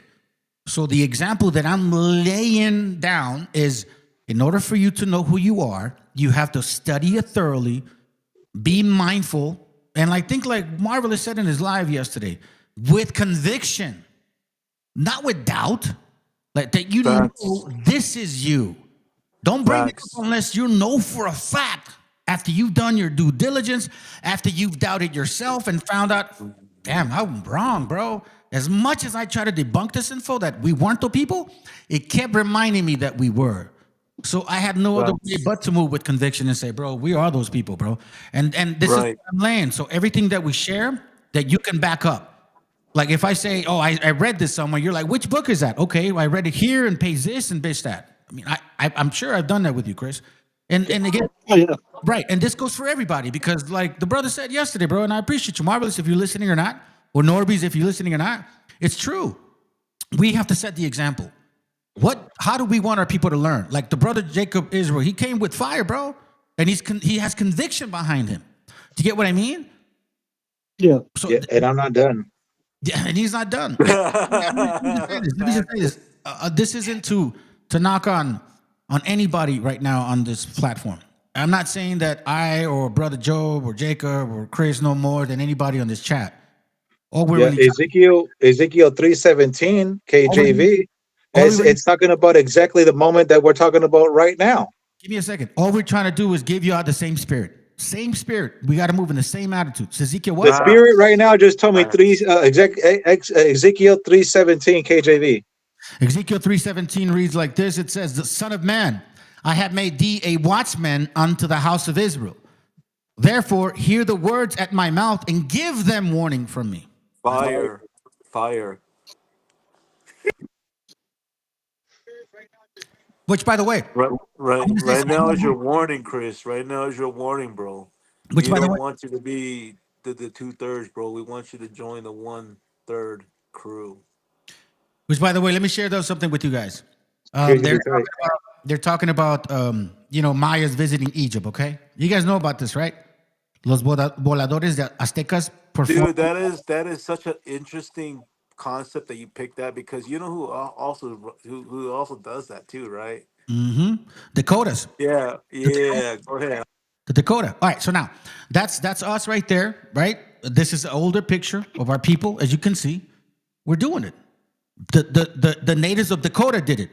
So for all you guys that claim, we didn't migrate, we were just mushrooms and grew different from all human beings. Okay, well, then explain this to me.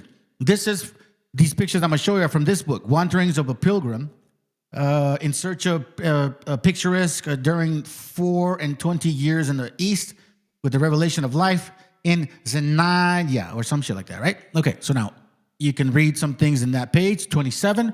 And what it's basically explaining is this right here. That she walked into this gathering of people, and that she was amazed when she saw this shit right here. Well and behold, bro, what is this? Now, let me give you more detail. Then they give you more clarity. These people aren't Mexicans, bro, are they? But yet they're doing the same thing we've been doing. They're I doing. love how you chose that, bro. I beautiful, beautiful, beautiful.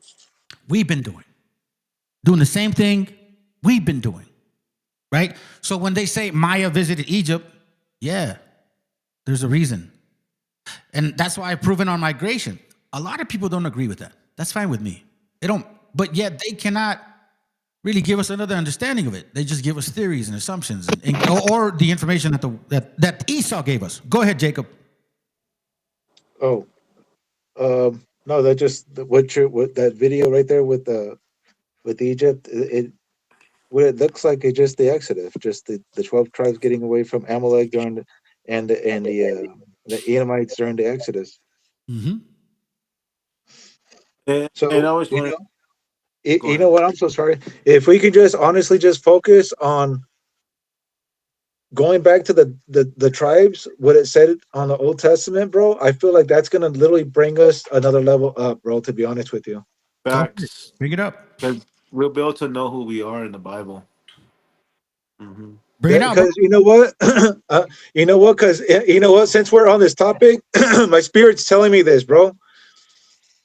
During the Exodus, when it says that the Israelites went through the this, hopefully I can clear this up for all the people that go to church, to all the Catholic people and everything else. Hopefully, what I'm going to tell you right now, it's gonna just throw it out the window, and then this way you can move forward. Okay. It says that the Israelites crossed the Red Sea, right? And then was with Moses to get the 10 Commandments, right? Mm-hmm. And as if you look at the tribes of Israel, it's going to break down the 12 tribes, right? If it's like the Mexicans, the Puerto Ricans, but you're going to see they're different tribes that they're describing, right? For the 12 tribes of Israel. If everybody has a cell phone right now, use Chat GPT. You can find out if you type in Chat GPT and Google on Chat GPT, who are the tribes of Israel? It's going to break down 12 tribes. Boom. There you go. Now, while you're on Chat GPT, use that motherfucker and don't ask your goddamn pastor, because the pastor ain't going to tell you shit. But the Chat GPT will. Ask him. Ask Chat GPT, who are the non-tribes of Israel? And it's going to break down all the tribes. It's going to say Edomites. Who are the Edomites? Oh, well, shit, goddamn, they're the Caucasians. No wonder Romans 9:13 says, Esau have I hated, by Jacob have I loved. No shit. No wonder God doesn't love everybody, right? Jacob have I loved, but Esau have I hated, right? Then you're going to see Amalek, and you're going to see the other tribes that are not part of the 12 tribes. Once you can get an understanding of that, then you're going to realize how the rest of the Bible is going to go. And then the rest of the Bible, once you figure that out, then on step 2, when you start reading the Bible, you're going to realize that the Bible is only talking about the 12 tribes he's going to save, and he pulled them out and put them here, put them there, and make sure they didn't go through this and that. It's only the 12 tribes. And he says, oh, by the way, I got an inheritance for you because Esau sold his birthright. And since he sold his birthright, I gave it to Jacob. And that's why Esau is in the street pulling our people out right now and slaying them. Because which verse is it? Oh, shit. Check this out, guys. Slay my brother for the blessings, KJV. Which one is it? Which verse? Let me get it for you. So this is why our people are being pulled out into the cars right now as we speak. I'm glad that we're on this topic right now. Genesis 27:41, bro. Genesis chapter 27:41. Yes, sir. It says, and Esau hated Jacob because of the blessings wherewith his father blessed him. And Esau said in his heart, the days of mourning for my father are at hand. Then will I slay my brother Jacob. Thank you. Genesis 27:42. And these words Esau, her older son, were told to Rebekah. And she sent and called Jacob her son, and said unto him, behold, thy brother Esau, that's touching thee, doeth comfort himself, purpose to kill thee. 17 KJV. Now, since we're on that topic, right? Now, let's go over to Hebrews 12:16 KJV. Hebrews 12:17. No, 16 KJV. Lest there be any fornicators or profane person as Esau, whom for one morsel of meat sold his birthright. Thank you very much. He's told his birthright to the Mexican, aka Jacob, aka the Israelite, aka Issachar. Okay, and he gave up his birthright. Esau, Edom, Edomite, whatever the fuck you want it, the Caucasian man, the white man, whatever the fuck you want to call. Anyways, it says right here, Hebrews 12:16, that he's a fornicator and he's a profane person, and he, for one morsel of meat, he gave up his birthright. God damn it. And then what with me and my brother, we have these conversations all the time. We say to ourselves, during the last days, instead of Esau trying to figure out what can I do to be part of Revelation 21:12, how I can enter the kingdom, right? Where I can enter this kingdom, where I can get my promises, right? So I can enter, so I can cleave to the house of Jacob. No, no, no, no, no. He's turning his back on Jacob, bro. So that's why in Hebrews 12:17 KJV, this is what happens, because I feel like me and my conversation of just give Esau a second chance, maybe he'll come around the corner. No, no, no, no. He broke every treaty. He broke over 400 treaties with the fucking Native Americans. He's breaking every fucking treaty around what we're looking at around the world as we speak right now. And then Hebrews 12:17 says what? For ye know how that afterwards, when he would have inherited the blessings, he was rejected. For he found no place of repentance, though he sought it carefully with tears. Thank you very much. So Esau is mad. He is fucking pissed. And who's there with Esau right now? It's Amalek. And they're snatching our people right off the streets right now because they gave up that fucking birthright, and he's fucking pissed. Well, you don't forget about that's your answer. There's your right answer, there either. Chris. There's your answer, Chris. You were answering those. You were asking those questions. Hey, that's a solid answer, bro. Yeah, it is. Hey, and by the way, Jacob, don't forget about Canaan, bro. Remember that. Don't forget about Canaan. Yeah, I'm going according to the scriptures, and whatever the scriptures came, whatever the time that came with the colonizers during that time. Hey, I'm sorry to say that, man. I mean, you better go ask God for forgiveness, bro, and for your position in Revelation 21:12 when it says there's 12 gates, and make sure your name's going to be on the gate. So let me add another one to this picture here, because remember we're talking about Exodus out of Egypt, right? And we're doing it again. Remind you, family, Leviticus 18:1 says, and the Lord spake unto Moses, saying, speak unto the children of Israel, and say to them, I am the Lord your God. After the doings of the land of Egypt, wherein ye dwelt, ye shall not do. And by the way, and after the doings of the land of Canaan, whither I bring you, ye shall not do, neither shall ye walk in their ordinance. Ye shall do my judgments and keep my ordinance and walk therein. I am the Lord your God. And ye shall therefore keep my statutes and my judgments, which if a man do, he will live in them. I am the Lord. None of you shall approach to any that is near kin to him to uncover their nakedness. I am the Lord. The nakedness of thy father, or the nakedness of thy mother, shall thou not uncover.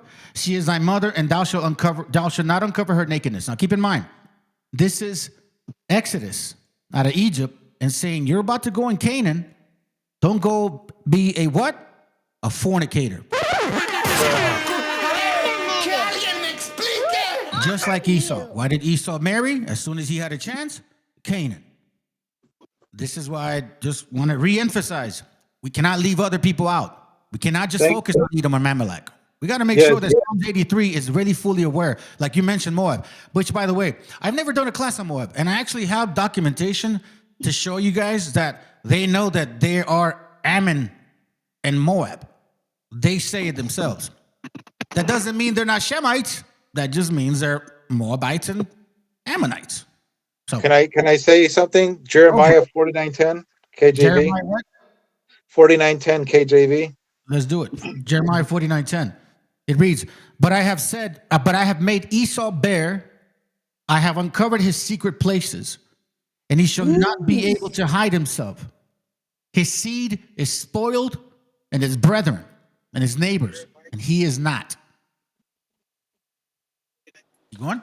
Hey, Jacob, Israel, for you being in this truth for 3 or 4 months, man, coming with some freaking fire, man. Yeah, you know how Esau says, I have all the weapons in the world, and Greenland, you're gonna give it up one way or another. Well, you know what? Since he thinks he's a man of war, let's see what God has to say about it on Exodus 15:3 KJV. Exodus 15:3, it says, the Lord is a man of war, the Lord is his name. Thank you. Is So there's one true man of war. It's what he's saying. And it's the Most High. You Right. see? Yes, sir. And then let me give you one more scripture to go with that. Let me throw this in before we continue. Psalms 83:6, the tabernacle of Edom, which is Esau, and the Ishmaelites, of the Moab, of the Hagarenes, Gabal and Ammon, and Amalek, the Philistines with the inhabitants of Tyre. I just want to say the Philistines is not one nation, it's 5 nations within the Philistines, okay? Don't forget that. Asher also joined with them. So this is why I command you, brothers and sisters, to read the book called Jews and Muslims of British Columbia, or the Jews and Moors of Spain. It'll give you an idea, because all of those 2 names have a lot of infiltration of a variety of these people. Go ahead, bro. Yeah, Daniel's 8:24 KJV. Daniel 8:24 reads, and his power shall be mighty, but not by his own power. And he shall destroy wonderfully, and shall prosper, and practice, and shall destroy the mighty and the holy people. There you go. So God, you see, Esau thinks he has all the weapons of the world, and he can conquer and push anybody around with his tear gas and on all his enchantments. But you know what? The mighty power is not of his own. It was given to him by the Most High. But let's see what the Most High says about this. Romans? You want Romans? Is that what you want? Give me 1 second. Romans talks about it. Yeah, it says right here, Job 1:21 KJV. Job 1:21. All right, let's go to it. Job 1:21 says, and said, naked came I out of my mother's womb, and naked shall I return thither. The Lord gave, and the Lord had taken away. Blessed be the name of the Lord. So whatever God gave you, Esau, guess what? He shall take it away. Matter of fact, he even says it in the New Testament. That's why I was wondering. I thought you might have gone to Romans 9, because Romans 9 talks about this. It says, Bring it out. Romans 9, it says, for this is the word of promise. At this time I will come, and Sarah shall have a son. And not only this, but when Rebekah also had conceived by one, even by our father Isaac, for the children being not yet born, remember, let me see that, being not yet born, neither having done any good or evil, the purpose of God according to the election might stand, not of works, but of him that calleth. Now, this is where, Christmas Christians like, oh, you see, it's, no, nah, shut up. Let's continue. As I had said unto her, the elder shall serve the younger. As it is written, Jacob have I loved, but Esau have I hated. What shall we say then? Is there unrighteousness with God? God forbid. For he had said to Moses, I will have mercy on whom I will have mercy, and I will have compassion on whom I will have compassion. Now it says, so then it is not of him that willeth, meaning Esau, nor of him that runneth, meaning his assistants, but of God that so showeth mercy. For the scripture said unto Pharaoh, to show the strength of the Most High. Watch, even for this same purpose I have raised thee up, that I might show my power in thee, and that my Jacob name, Israel. right, Put on mute, Jacob Israel, please. and that my name might be declared throughout all the earth. So what he's basically saying is that he rose up the Pharaoh. He rose up the Pharaoh to the most powerful position so he could show his purpose. Why?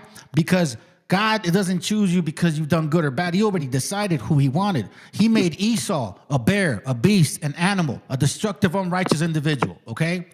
And here he's saying, yeah, I'm going to let him run. I'm going to let him show you power. Yeah, that's cool. He's going to think he's the one that's running. But I'm going to remind him of what he actually is. Go ahead, bro. Isaiah 45:17 KJV. Isaiah chapter 45, verse 17. It says this. Hold on. But Israel shall be saved in the Lord with an everlasting salvation. Ye shall not be ashamed nor confounded, world without end. So it doesn't matter what goes on in this world, guys. I'm gonna say this, like I told my brother, bro. I'm hoping that this is gonna help a lot of our gente out of depression, out of all the bondage and bullshit. Check this out. God gave us a covenant, a promise, and he's promising us a blessing, right? Well, there was a blessing that was supposed to be given to Esau, but God knew in his heart that he was gonna fuck up, right? So he said, you know what? Esau's gonna fuck up anyways. He's gonna he's such a greedy motherfucker. He's just gonna give up that birthright, right? He's just an impulsive motherfucker, right? Well, you can see it right now. The days when he gave up the birthright, he's still acting the same right now. He's a proud motherfucker, as you can see. He's a very proud man, and he's an impulsive motherfucker. He's greedy. So, like I asked one Esau one time. I said, "Hey, why do you think your ancestors gave up the birthright?" He said, "I don't know, maybe because they're greedy." I said, "There you go." So that greed right there got Esau into trouble, right? So I forgot what I was trying to go with this, but I got one for you. Maybe it'll help you. I think this is the one. Is Obadiah? I think 1. He's talking about the grape gatherer, right? I think this is it. Hold on a second. Job, do you think this was? Do you remember which was the one about the? I love the Great Gatherer. Read that one. That was an awesome one. Obadiah, right? Yeah, I think it's in Obadiah. I got it. Obadiah 1 and 5 says, "If thieves came to thee, here I'll read it simple. Obadiah 1 and 5, so people can understand. When thieves come at night, they take only what they want. When people gather grapes, they always leave a few. But your enemy Esau, which is actually talking about you, have wiped you out completely. Descendants of Esau, your treasures have been looted." So it's talking about how you're excessive, you're overbearing, you have no limitation. Matter of fact, you don't even know how to cultivate the land. You run it nonstop. You don't even let it rest after 6 years. After 6 years, you got to let the land rest. They got no conscience. Matter of fact, remember the video? They were talking about a video. There was a video out there about how this guy's walking around the world and shit, and he's chopping up animals and eating shit and all this and that, and he's destroying the earth. And then the aliens come over, like, "This is what you did, bro? Like, for real?" That is Esau right there. And as far as the concept of why he wants the birthright, well, imagine knowing that you gave something up that was so valuable, but at the moment, because you were so, how can I say it? Emotionally, or I don't know what. Hungry. That's it. That's the topic. It was a birthright, bro. So that's the conversation that I was trying to finish.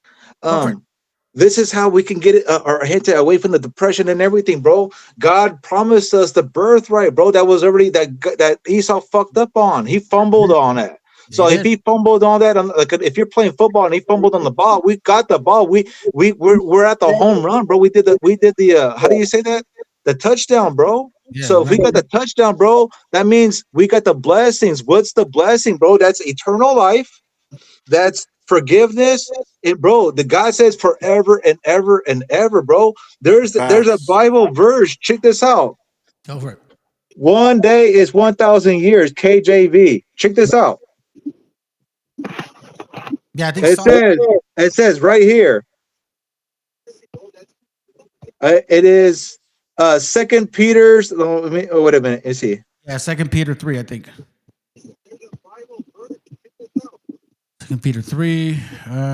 For the Lord, one day is 1,000. For the Lord's day is one, and to 1,000, something like that. Here it goes right here. 2 Peter 2 and 8. But beloved, be not ignorant of this one thing, that one day is with the Lord as 1,000 years, and 1,000 years as one day. Thank you. So check this out. So if one day is 1,000 years with the Most High, like I told my son, like I've been telling my son, bro, God gave us the birthright. The birthright is forever and ever and ever and ever, bro. That's the inheritance, bro. So even if you don't got shit right now, bro, you don't need shit. This place is collapsing. Fuck this goddamn place. God gave us the birthright, bro, forever and ever and ever. 2 Peter 3:8 says, one day is 1,000 years. So what the fuck is how long is forever and ever and ever in God's kingdom? Facts. Beautiful. It's forever, ever, and ever. Thank you. So there's no reason for our hand to be depressed. You should not be at the Catholic Church. You should not be at that fucking haunted house. Get the fuck up out of there. God already gave us the blessing, the birthright, bro. Let's move forward. Let's just do the duty of man. Let's go this. Duty of man. KJV. You see this picture that I have on the screen, family? Take a nice snap out of it. It's in Spanish. For the sake of time, I'm not going to read it. But what you're going to read in here is basically saying that the Spaniards did not believe that Juan Diego had the apparition on his lap. They knew that Zumarraga was full of shit. Be mindful of what I'm saying. That the Virgin Mary is a fucking hoax. You understand what it means? I'm sorry if I offend you, but I speak very directly. Los Españoles, they didn't believe Juan Diego. The apparition, hell no, they didn't care about that shit, bro. Because they said, how in the world could that woman, the mother of quote unquote Jesus, show up to these irrational or Jews? Because these are the same ones that burned their brother. Who? Jesus. When you read this page, it's exactly what it says. This is exactly what it's saying, that the conquistadors were like, bro, Juan Diego, man, that's bullshit. That's Zumarraga's invention. By the way, why would they even show up? These guys are the ones that killed their brother, the Messiah. So that means that they knew that who was the Jews? The people of this land. I have another book, by the way, and I showed it. I think you're newer to this channel, bro. But I have a book that was written by one of their famous writers. And he was well known, as a matter of fact. And you know how people boast about their accomplishments, right? Esau loves to do that. Amalek loves to do that too. Okay, so here's a book by Amalek. Max DeMont, Jews, God, and History. And I think I wrote it down, so let me go ahead and get it. And then I'll let you guys go, okay? I mean, not go, but I'll let you guys speak. Jews. All right, hold on a second. Jews, God. Is this it? Okay, maybe I didn't save it. Anyway, so it's called Jews, God, and the History. If you go to page 171 and second paragraph, right in the middle, it says this, okay? Pay attention, family, because everything that Job is sharing, Jacob sharing, myself, and the questions that the brother Chris has, it's all relevant, because what I'm noticing is spirits are starting to wonder, like, bro, this is starting to make sense. It's starting to make sense. We've been so destroyed that sometimes we're afraid to fucking just grab that shit, bro. Like, it's yours, man. Fucking take it. It's yours. I gave it to you. Check it out. It says here, hold on. As a footnote to history, let me remind you of that. This is Max I. DeMont, Jews, God, and History. Second edition. 1.5 million copies in print. They boast about their accomplishment, family. But here's one other one. As a footnote to history, we must record the fact. Footnote to history, we must record the fact that the Indians, you indigenous people, you Mexicas, Arawak, Taínos, all of you, beloved, right? The Indians on the Caribbean islands, where the flotilla first landed, were greeted in Hebrew and Arabic by one Luis de Torres, a Jewish interpreter, aboard the flagship of Columbus, for Columbus wasn't in doubt, didn't assume this is India. No. For Columbus was certain that the natives spoke either Hebrew or Arabic. Now, check this out. They don't say like, yeah, we were wrong. No. Here's how they follow up. Here's how they admit without admitting it. It was de Torres, incidentally, who discovered maize and brought it to Europe. Well, with the potato, it enriched the diet of the Western man. Then he goes on and yada, yada, yada. So you hear what's going on, family? These people brought an interpreter. And they understood that we either spoke Hebrew or Arabic. Now you're wondering, like, why would they even think of Arabic? Because they can't really pinpoint if we left before the Hebrew language started dying and becoming the Arabic language. That's why they took Hebrew so-called or Arabic interpreters. But here they confirm, as a footnote to history, and as a matter of fact, when we showed up over here, we talked to these people in Hebrew, bro. That's how they knew about tobacco, maize. That's how they knew about all kinds of other stuff. anyways, I digress. I'll leave that be. Go for it. Yeah. You know what? Can I say something? Those Hebrew translators, bro. Back in the days, like I said, the times back in the days is no different than now. This is just a 2026 version. This is just means that the frozen people got the Hebrew interpreters, whatever you call those. Instead of speaking Hebrew, they're speaking Spanish to grab our people. Right. So Mashika, Yo, go for it. what's up with the pochle? The what? Pochle. I don't know what that means.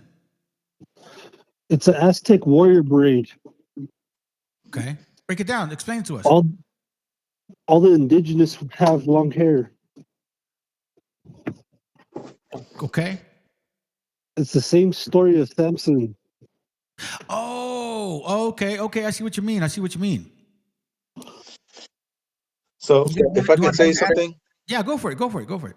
If you got, my friend came over the other day, man. He was really pissed off, and he was like, "You know what, man?" He's like, "Well, I really fucking hated seeing our gente, man, grabbing our people out the streets, bro." He's like, it fucking pisses me off. I can't figure this shit out." And I said, "Oh, I know what it is, bro." I said, Exodus 23:8 KJV. I think Job earlier mentioned it. No, 2/3, or was that you? No, Exodus 23:8 says, and I got you. Exodus what? 23:8. It says, and thou shalt take no gift. No, 20. Yeah, Exodus. And thou shalt take no gift, for the gift blinded the wise and perverted the words of the righteous. I love that verse. Yep, it is. We're gonna break that down. Break it down, Jacob. Because I'll break it down after that, and then Joe can take it. Well, to me, it sounds like you do anything for $1, right? You'll sell out, right? Because how can you be wise when you're doing wicked?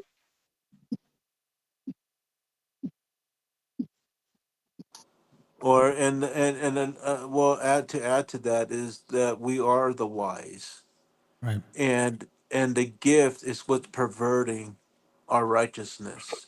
So when you're taking that money and you're taking that bonus, and you finally figure out, oh, I'm gonna get $40,000, 50. and you're gonna get it every once a year at $10,000. You just break it down.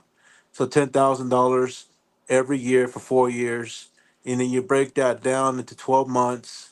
Then you break that down into 4 weeks. Then you break that down hourly. You're making basically $18 an hour, and supposedly be getting $1,000 bonus to round up people that look like just like you. Let me give you guys a little bit more too and shit. Okay, so, and by the way, I appreciate you, Jacob, that you actually do cuss, bro, because some people get offended. Like, we're reading the Bible and we're like da da da, because it's totally separate about what we're actually teaching. You know what I mean? So I appreciate that. And it says, watch this. Exodus 23:8. Watch. And thou shalt take no gift. Let's pause on that. And this is why, gente, it's important. You need to read. Not only do you need to read, you need to look up the meaning of words, because this is so important. You're like, well, it's a gift. Hold on, it's a gift, Doc. It's a gift, Doc. No, it's a fucking bribe, bro. Okay? It's a bribe.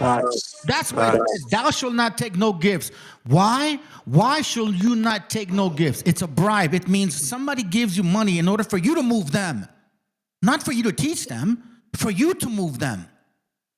When it comes to in facts, you cannot go based on what people want to feel. No, you got to bring it up. And thou shalt take no gift, for the gift, meaning bribe, blinded the wise and perverted the words of the righteous. I'm going to share this with y'all. The reason why I was kind of like, well, should I not? I decided never to take money in this channel, because I knew something in my mind told me, if you take money for this channel, brother, you're going to start moving based on what that money gives you. You better be careful. I literally heard those words in my spirit. That's smart, bro. And that's called discernment. In case you guys don't know, if you pay attention, there is a mind that works in your mind that talks about shit. And if you just look back, and you'll realize that your brain always tries to fucking manipulate you. Here's what I'm gonna explain, and then I'll drop it, because you guys are on a good point. Here's what I'm gonna say to that, because a lot of people don't understand how wicked like this the flesh can be. Sirach 23:1 talks about, "O Lord, Father and Governor of all my whole life, lead me not to their counsel and let me not fall by them." Now, if you stop there, like every Christmas Christian do, they always read one verse and create a church out of that. There, you would assume that, oh, it's talking about other people. No, not at all, bro. It's talking about you. Who will set scourges over my thoughts and discipline of wisdom over mine heart, meaning your mind, that they spare me not for mine ignorance, and it passed not by my sins. Do you understand how important it is to also be mindful of like self-reflection and being discernful of basically what we're doing, bro? Like, this is why, I hate to emphasize it, man, but like what you're talking about, it's important to, we know who we are. We got to call these people for what they are. But man, self-reflection is very important for our people, bro. You got to let go of that ego and start looking in within yourself, because you got an enemy in that mind, bro. Your spirit is separate from your mind. Anyways, go ahead, bro. Well, I, I was gonna add to what Jacob was mentioning on that verse. You know, we had this conversation earlier, and it's no different than Judas when he took that silver and turned in the Most High. And the gift perverted the wise. And the Most High knew that he was being betrayed. And the thing is, that's the intuition that our people have, bro. We know when we've been had, bro. And that's the discernment that the Most High had at the time, and that is embedded in every single one of our people.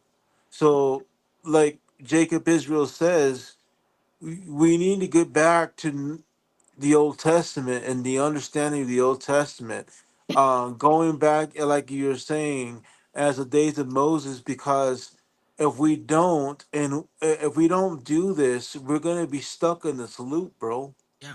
And everything that we're saying, it will be eventually turned into a Christian outpost, and we're trying to avoid that because we are a separate people. We are commanded. So somebody posted a question, Truth777. I think I know who he is. Where are you at in highways and byways? Like, are you teaching in the streets? Is what they're saying. It's got to be BHI shit. every day, man. Every day. I talk to my people every day. I'm talking to you right now, right? So Yep. there you go. Like, you know what? Esau, man, he's a very proud man, right? And the way he's acting right now, he's acting very fucking recklessly, bro. You see what I'm saying? I told you, I seen one video, and it was a Edomite Caucasian. It looked like he was from Texas with the cowboy hat, right? He was in Jerusalem, and I'm gonna find that fucking goddamn video. I'm gonna post that bitch, man. I can't wait to find that shit. Anyways, the Amalek lady from Jerusalem, she asked the Caucasian man from Texas. He goes, "Hey, what brings you over here to Israel?" And he goes, "Well, I heard something in Genesis." And of course, Esau cannot even pull up a goddamn scripture to save his life. He always got to go to the Chat GPT, Google, or a summary, or a Webster dictionary. He can never go off the scripture, right? He goes, something in Genesis, something that if you help out Israel, that you will be saved, that you could be blessed. And I thought to myself, I said, wait a minute.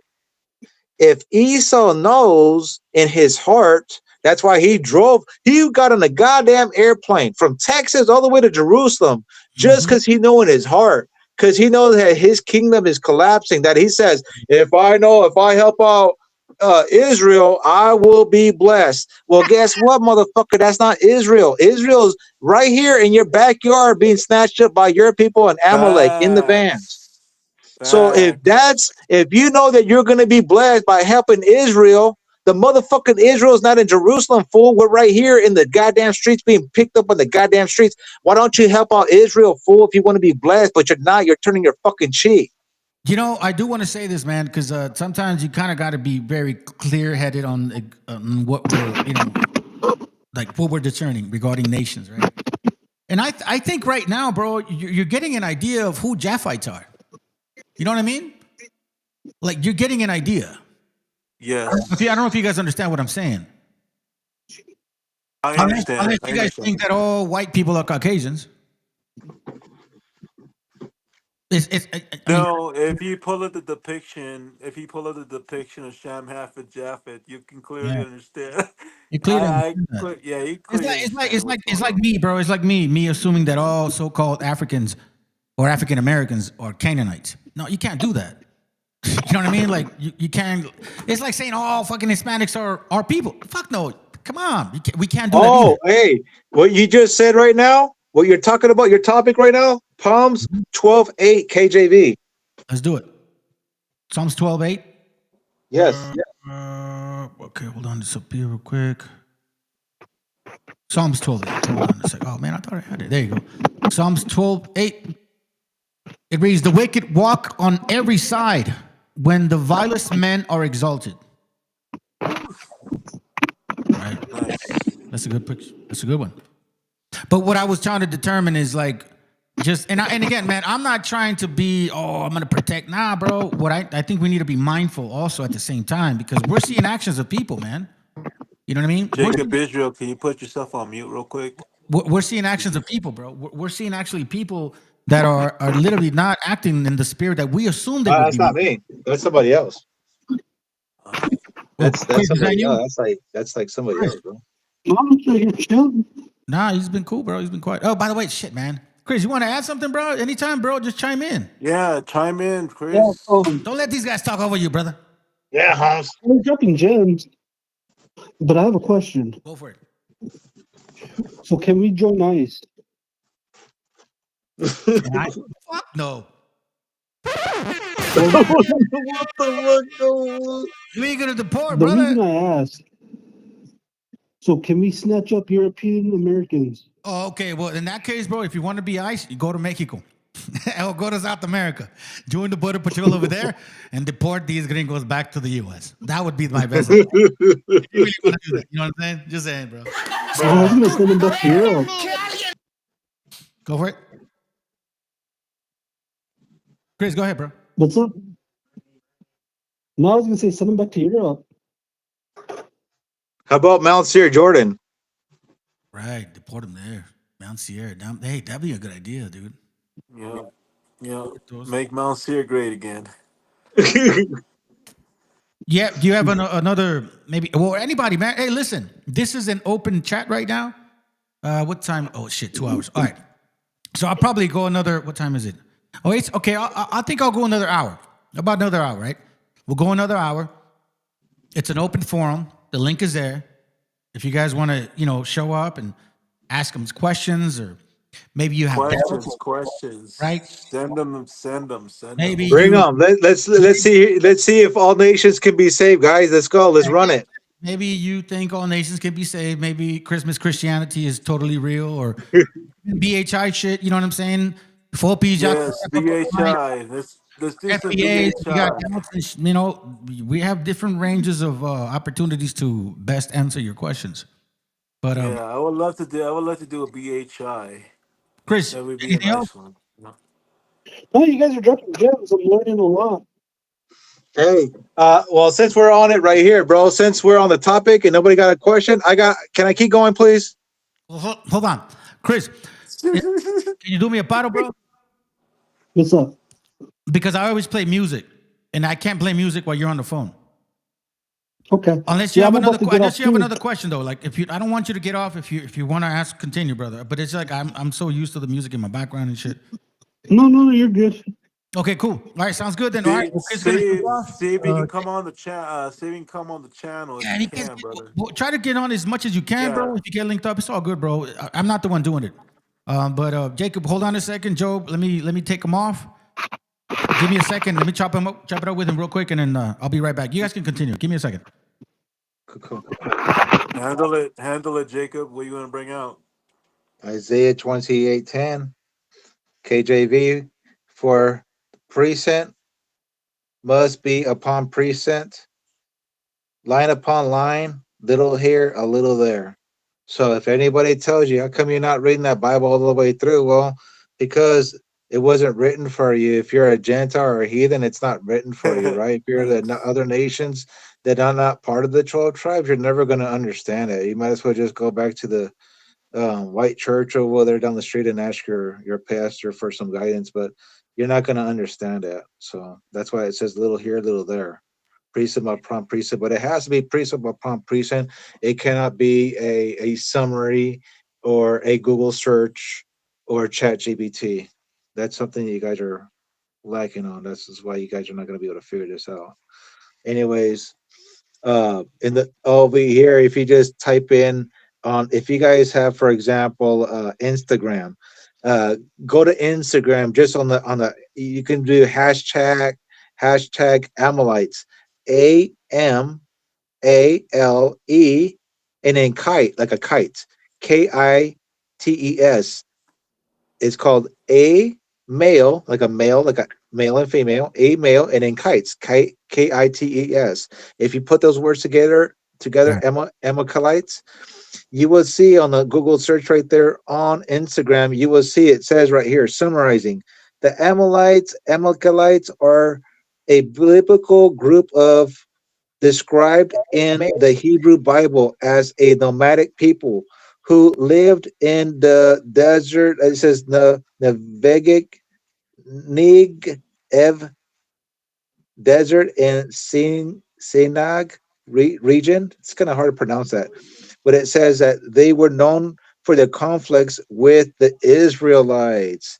What does it say one more time? It says they were known for their conflicts with the Israelites. There you go. It says it right there. See, if you just use your cell phone, since you got your cell phone in your fucking face, Google that shit. Including the incident where they attacked the Israelites during the journey from Egypt. There you go.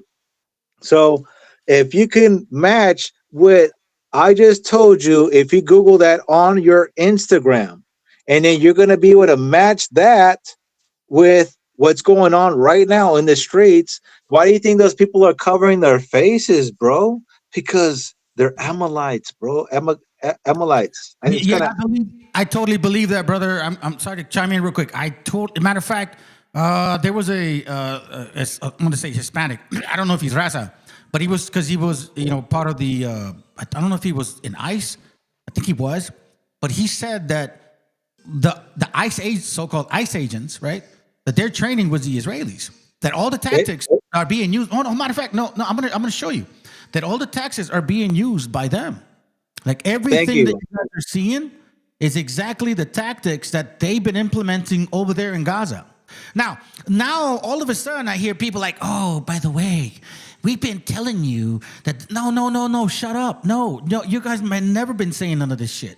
All of a sudden, I hear people like, "Well, if you guys allow this to happen, it's gonna be just like Palestinians." Bro, I got enough brothers and sisters that have been watching this channel. I've been saying that shit since 2022. Bro, I'm glad that we're saying this shit, because I've been flipping through all the goddamn channels, like even American colonizer. The motherfucker won't even touch this shit, bro. But you know what? This is the fucking elephant in the fucking room nobody's talking about. Matter of fact, let me look for the video while you guys continue with that. I'm gonna look for the video. Go for it. Where's the headquarters located, bro? For those frozen people, where's it located? It's in Jerusalem, bro. Wow. I haven't done the research in that, so I don't know. There you go. So if their headquarters are there, and I just told you who these people were on Instagram, and I just told you who they were during the Exodus, and I told you they're the same people today that's snatching up our people off the vans. Come on, bro. How can you not add 1 + 1 + 2 + 3? Come on, bro. You got a whole fucking layout right there. Everything's been laid out in front of your fucking face. And if you can't picture that shit together, you're eating too much chicharrones, bro. Yeah, that's it, bro. You got your brain, vato. Hey, and by the way, if you guys really like carnitas, I know a way to make carnitas without using pork. Like seriously.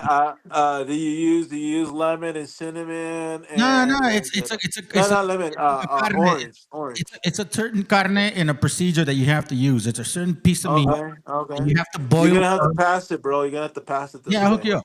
There's a certain Yeah. meat that you have to boil first, and then it kind of like Okay. shapes itself into like carnita looking, and then you Okay. refry it. Like you Okay. fry it in a fryer with a specific type of oil, and it tastes like carnitas. Nice. I already I'm did. interested. Send it, bro. Send it. Yeah, I'll hook you up. I want Yeah. some. Hey, bro, but our people got to break the fuck off this bullshit, man. Like what we just broke down right now in this conversation, bro. This conversation that we just had right now, it should be enough to where people can kind of match and put the pieces together and then look outside the window, look at their goddamn fucking Bible, the Old Testament. And like, for example, my sister, right? Sure, my sister's been a Christian, bro, since we were fucking kids, bro, like little ass fucking kids. Let's And rephrase that. Let's rephrase that real quick. You know how you remind me to call them Esau? yes, sir. Start saying Christmas Christians. 'Cause Christian. that- Okay, there you go. Bible, Well, there's bro. Christian. My sister's like a Christmas Christian, right? Bro, Grew up on that's- the fucking the Edomite Christian church, whatever, Right. the same Edomite church that you see up the street. Anyways, she lives in Canada now, right? And she married this this guy, this black dude from Jamaica. Anyways, they're both pastors, right? And my sister, she told me when she came to visit one day, right? She goes, Christopher, she goes, you should come and visit me, right? She goes, it'd be good for you. The church would be good for you. You know what I told her? Mhm. The Most High does not dwell in places made by hands. KJV. Probably didn't understand that. Yeah. I told her basically Acts 7:48 KJV. If you want to see that, if you want to Google that up real quick, Acts 7:48.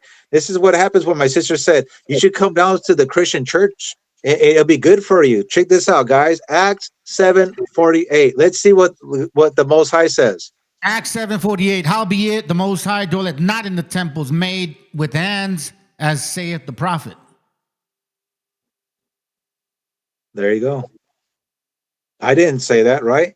So God said he doesn't dwell in places made by hands. So what's made by hands? A church? Yeah. Okay. So does God live there? No. It just says right here, Acts 7:48. So what are you doing in the Catholic Church? Slam. Da, da, da, da, What are you doing in the Catholic Church? Let me show you guys something real quick. This is why the brother is very adamant about Christianity. All right, because it really is. Hey, bro, you ever wonder why we were being taxed? Have everybody ever wondered why the fuck we paying taxes for this and this and that and all this bullshit? Let's see what Luke 2 verse 1 says in KJV. Hold on, let me get this ready, and then I'll get it. Luke, what? Luke 2 verse 1 KJV. 2 verse 1. It says, let's move it. And it came to pass on those days that there went out a decree from Caesar Augustus that all the world should be taxed. Thank you. That's what You guys, matter of fact, you guys ever wonder why you guys are paying taxes? There you go. Luke 2 verse 1 right there. It says it right there. Caesar Augustus.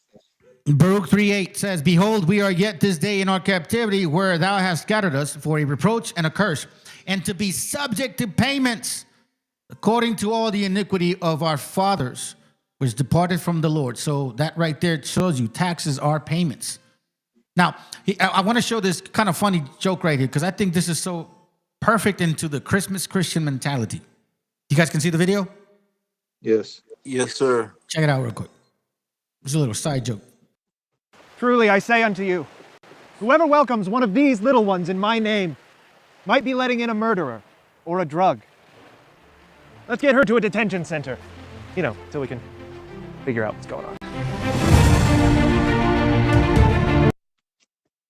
OP Jesus, bro. You want to say something before I let it play? Because it's only 3 minutes. That was brutal, bro. All right, let me let it play.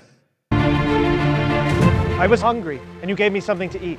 I was thirsty, and you gave me something to drink. And behold, now I'm all lazy and entitled. You shouldn't have done that. Do unto others as you suspect they might want to do unto you. What is a man profited if he gain the whole world but lose his soul? A lot. He has profited a lot. One soul for the whole world, that is an amazing deal. Why do you look at the speck of dust in your brother's eye but ignore the plank in your own?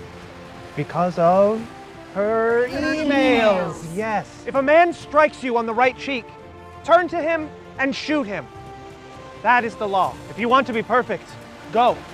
Sell all the possessions that you have and give the money to a solid mutual fund.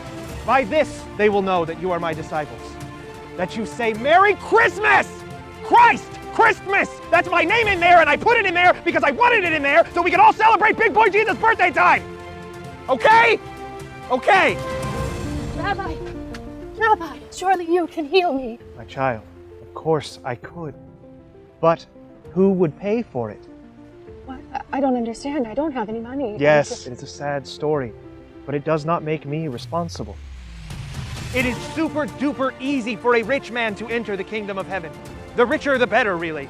Maybe get a solid gold house, just to be sure. Love your neighbor as yourself. Unless you are better than your neighbor, then tell them that they're weird, and you do not want to bake them a cake. You have heard it said, thou shalt not commit adultery. But I say to you, any man who looks upon a woman with lust in his heart should go ahead and do what he's got to do. Lord, your followers grow hungry, and we have only this fish and bread. Oh, sweet. I gotta add that one. Bruh. Wait a minute. Who are you? But that's really true, bro. I just thought I could throw that in there real quick. You know, That looks like Hey, the can I Christian say something, church. guys? go for it, bro. Matthew's 24:2. Matthew's 24:22. You guys ever wondered why the time's going by really fast right now? Yeah, he's gonna speed it up. Let's go see what Matthew 24:22 says. Hold on a second. Oh, shit. Go ahead and read it real quick because I'm a little tied up right now. No worries. Matthew 24:22. And expect those days to be shortened. There should no flesh be saved, but for the elect's sake, those days shall be shortened. How about that, guys? So just because what Esau is doing to our people during Jacob's trouble, Matthew 24:22 says, God says he's going to shorten up the days because what's going on with our people. I was telling my brother just the other day, I said, I feel like God is saying, you know what, Esau, Edom, I'm going to give you your 250 plus fucking years of your kingdom. But you know what? Just because of what you're doing to my people, I'm going to speed up that motherfucking time, but I'm still going to give it to you.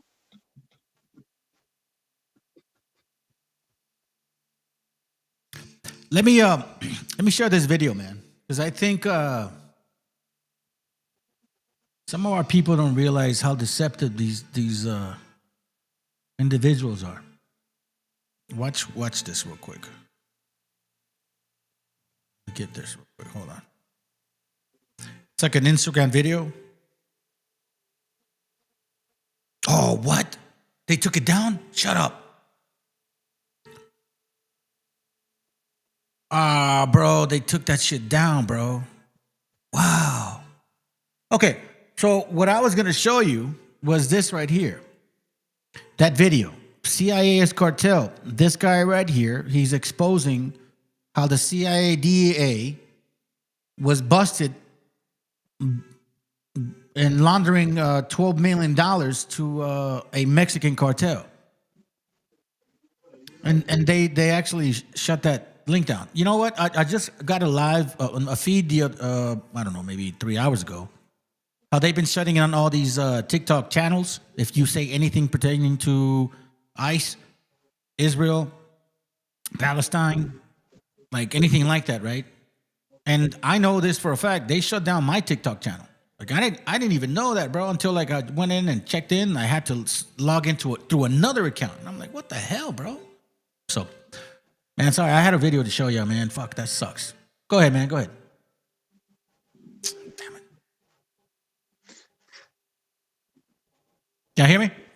Yeah, go ahead. Yes, sir. Yeah, go ahead, bro. Go ahead. Hey, you ever, you guys ever heard that women are not supposed to be preachers in the church? Yeah. Yeah, First Corinthians 14:34 says, "Let your women keep silent in the churches, for it is not permitted to speak for it's not permitted unto them to speak, but they are commanded to be under the obedience, as also saith the law. And if they will learn anything, let them ask their husbands at home, for it is a shame for a woman to speak in the church." First Corinthians what? 7? Which one? First Corinthians 14:34-35. So you guys got that? First Corinthians 14:34-35. Yes, sir. All right. Check this out. I want to show this video too. It's Chris said YouTube blocks me all the time. I've heard that. He says I've heard that women aren't supposed to preach. Now go for it, bro. Why are they not supposed to preach? Given the scripture. I got one for you. Because Jeremiah 31:31. Let's see what the Most High says. "Behold, the days come, say the Lord, I will make a new covenant with the house of Israel and with the house of Judah." Keep going. Yeah, so that's No, I think your point is verse 32. Go for it. Watch it. Keep reading. Jeremiah 32 KJV. Yep. There you go. Keep reading. Because you're on it. You're on it. Just keep reading verse 2. You're doing good. Yeah, Just keep going. It says, not according to the covenant, verse 32, it says, Jeremiah 31:32, not according to the covenant that I made with their fathers in the day that I took them by the hand to bring them out of the land of Egypt, which my covenant they break. Now, remember it says, the fathers, not the mothers, not the sisters. Now, scripturally speaking, yes, the women can teach their women, the young ladies, the daughters, right? But they're not supposed to be the head teaching you the scriptures. Because if you were, I thought you would go to this one, but you know, I'll do it. Genesis 3:15. Well, I could it because my cell phone, it takes me a while for me to go through the Genesis scriptures. 3:15, it says, and I will put an enmity between thee and the woman. Why? Who was attacked first? Who did the spirit attack? It didn't attack Adam. It went to her first. You see, like, now when you kind of go back and take a step back and look at how men and women are, we're more logical, bro. We look at things like in a logical fucking sense. You get what I'm saying? Like, emotional stuff doesn't really judge, like, move our, now maybe for some fucking men they will. But for most men, you shouldn't be moved based on your emotions. It should be logical sense, bro. See what I'm saying? And these spirits, they attack your emotional, spiritual sense first. So if you're not guarded and sound well, bro, bam, you're done. And unfortunately, women tend to kind of lean more towards that. Go ahead. Bro, can I say something? Yeah. Remember how I was mentioning up the scriptures where I was mentioning that one day in the Most High is 1,000 years, right? Remember I was mentioning that? And I said that we have the blessings. We got the birthright from Esau that eventually it wasn't promised to him because God knew he was going to fuck up. My son tells me all the time, Dad, and then why did God give Esau the birthright in the beginning? I said, because Christopher, I said, God knew he was going to fuck up, Chris. He already knew he was going to fuck up. He's a greedy motherfucker. So God's saying, you know what? I want to, even though it's for Jacob, hold on a I'm second. going to give it to you because I know you're going to fuck up. Jacob, hold on a second, Jacob. We got I think this is the BHI dude right here. So being behind a computer is a highway, byways to you guys. So like he goes, the prophets are the highway, byways, not like a bunch of cowards. So basically he's calling everybody here a coward. So you're a BHI. I got this. Let me say this for a second. So you're a BHI piece of shit. You're a BHI piece of shit that goes out to the corners and teaches people falsehood, bro. Listen, do me a favor. I'll be calm. Let him hit the link. Let him hit the link. Hit the link so we can go through Deuteronomy 28, and I'll show you the falsehood that you teach in the streets that you think it's real shit because some fucking wackety ass Canaanites possibly went out there and said, "Yeah, listen to me, we're correct. Look at the Bible." But everything that they're teaching in the highway and byway is false. Yeah, hit the link, Mr. I mean, hit the link, bro. Like, you know what I'm saying? If you want to, okay, hit the streets, Chris. She said, hit the streets, Chris. So basically, what do you want to do? Fight, bro? Is that what you're going to do, bro? Because we've seen people that hit the streets. Have you not seen IUIC and ISUPK throwing down in the street like you guys are gangsters? You motherfuckers act like homeboys and then Bloods and Crips with the fucking Bible. What are you talking about? Truth be 777, bro. What do you mean? I taught in the streets, bro. And that's what is exactly what MESHIACHA says. You're going to get into a fight. Guarantee. That happens every single time you go out and teach. Yeah, you know what? I was gonna finish up what I was saying with that 1,000 years with the kingdom with the birthright. If I can finish real fast, if you don't mind. No, my bad. I just needed to respond because I think we ignored that comment for a while, and the brother was saying, "Well, hit the link," and I'm like, "Wait a minute, what is he saying, bro?" Like, I don't want to ignore nobody because guess what? Like I said this initially, okay? It says what, who, when, where, why. Got questions? That's why I made this live today. I don't ever do lives like this. Job, you know that, bro. Yeah, you don't. No. And he needs to switch his name to No Truth 777 because he has no truth. Yeah. Anyways, like I was saying, we got the birthright, bro. It was promised to us, the 12 tribes, right? So our people, we should not be at a church, bro, or a Catholic church looking for Esau or the Edomites to give us guidance, okay? It says right here, all we got to do is really just go through the scriptures, bro, especially the Old Testament, figure out who the different tribes are, and then just go through the damn scriptures, okay? But it says right here, if one day is 1,000 years with the Most High, and we're promised the birthright, right? And this is the birthright that Esau and the fake Jews, Amalek, the Amalekites are so pissed off about. That's why they're snatching our peoples off the streets, right? They're so fucking pissed off because they gave up their birthright. This is the whole reason why we're even talking about this shit. This is why this fucking devil's going fucking crazy. This guy gave up his fucking birthright. And it says, after days of mourning my father, I'm gonna slay my brother Jacob. Well, god damn it. He's been chasing us, the Jacob and the Israelites, basically through the fucking goddamn Red Sea. And we fought these motherfuckers when we fucking spotted the goddamn rock when we got the water with the mount of what was that, Rock of Horeb, whatever it was. I forgot the name, how they pronounce that. But now that we're here, we're being fucked with the same people, bro. But they're so pissed off that they're not even promised that fucking birthright, bro. And you can see it if you know what I'm telling you right now. They gave up that fucking birthright. Their kingdom's collapsing. They're in panic mode. They're frantically going crazy. And what else are they doing? They're pulling fucking DNA out of our people, bro. Why are they pulling DNA? Hey, brother, Jacob. Let me ask you a question, man. I gotta ask you, bro. Do you believe in the 12-tribe chart? I believe that the Mexicans are the 12 tribes. Yep. Okay. All right. Yeah, but it says right here, Daniel 7. Go ahead. Hold on. Remember, this is an interactive live here right now. I typically don't answer these questions, so I want to make sure that people get the answer because there's other people watching. Well, this person is typing. He says, if you have the truth, why not are you in the streets like the prophets? It's that simple. Now, mind you, I asked this guy, hit the streets to teach the 12-tribe chart? Is that what you're saying, 777? Yeah, because if we teach the truth, it's not going to include him. Right.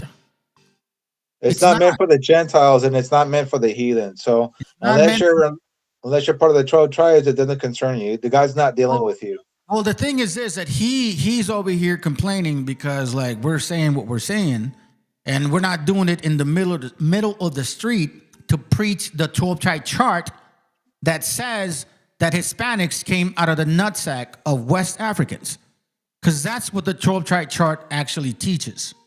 It's no different than Wobboism. That teaching basically says that Europeans came that were white and they had sex with us because we were black like them, and we look like this because we mixed with them. But when Jesus, the black man returns, we're going to look like them again? That's what this 7-7 is saying. That doesn't make any sense, because if we were part of those black folks, like they're saying, how come two Mexicans cannot produce an Edomite and call it a fucking what do they call that? A miracle child, like the black folks call the Edomite child when they produce one. We don't call if I never seen two Mexicans producing a goddamn Edomite child and calling it a miracle baby. Bro, it's not. It doesn't even have to go that scientific, man. You can just go back to history, bro. We had Negro conquistadors, man. They helped the white man enslave our people. They brought smallpox to our continent. Look, simpleton here, Mr. 777, has no clue about those things. He just heard somebody on YouTube with purple and fucking fringes or ISUPK saying some fake ass shit and assuming like, we're the same people. No, bro, you don't know your own history. Bro, right now at this moment, they can pull up any fucking black African in the middle of the goddamn road with a big old afro and say, that's God's chosen people. That ain't no God chosen people, bro. Like, bro, there's heathens and Gentiles with pubic hairs on their hair that are you gonna call everybody with a pubic hair saying that's God, that God looks like a pubic hair person? No. Hey, look. Exactly. You're scared. You don't want to be streets like the Most High command. No.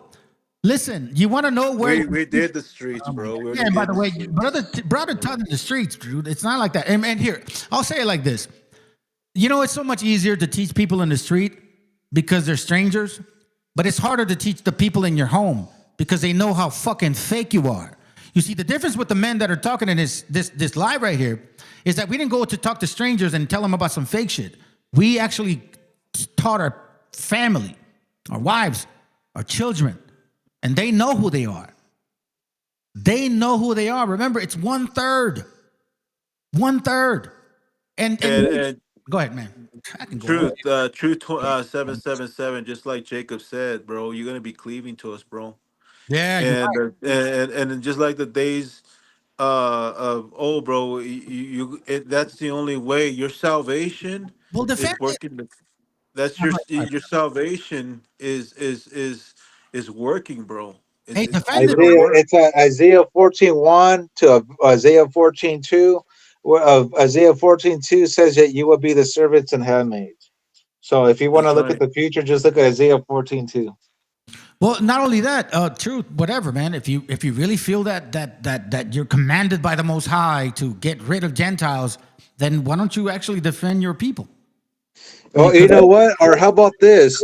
Like Esau says, ye will be blessed if you help out Israel, right? Well, if you see our people being hemmed up on the streets, why don't you be like Renee Good and go take one for the bullet, bro? Or that other Edomite that took one, right? That's how you show that you want to be blessed if you help out Israel. That's how you show to us that you want to help Israel.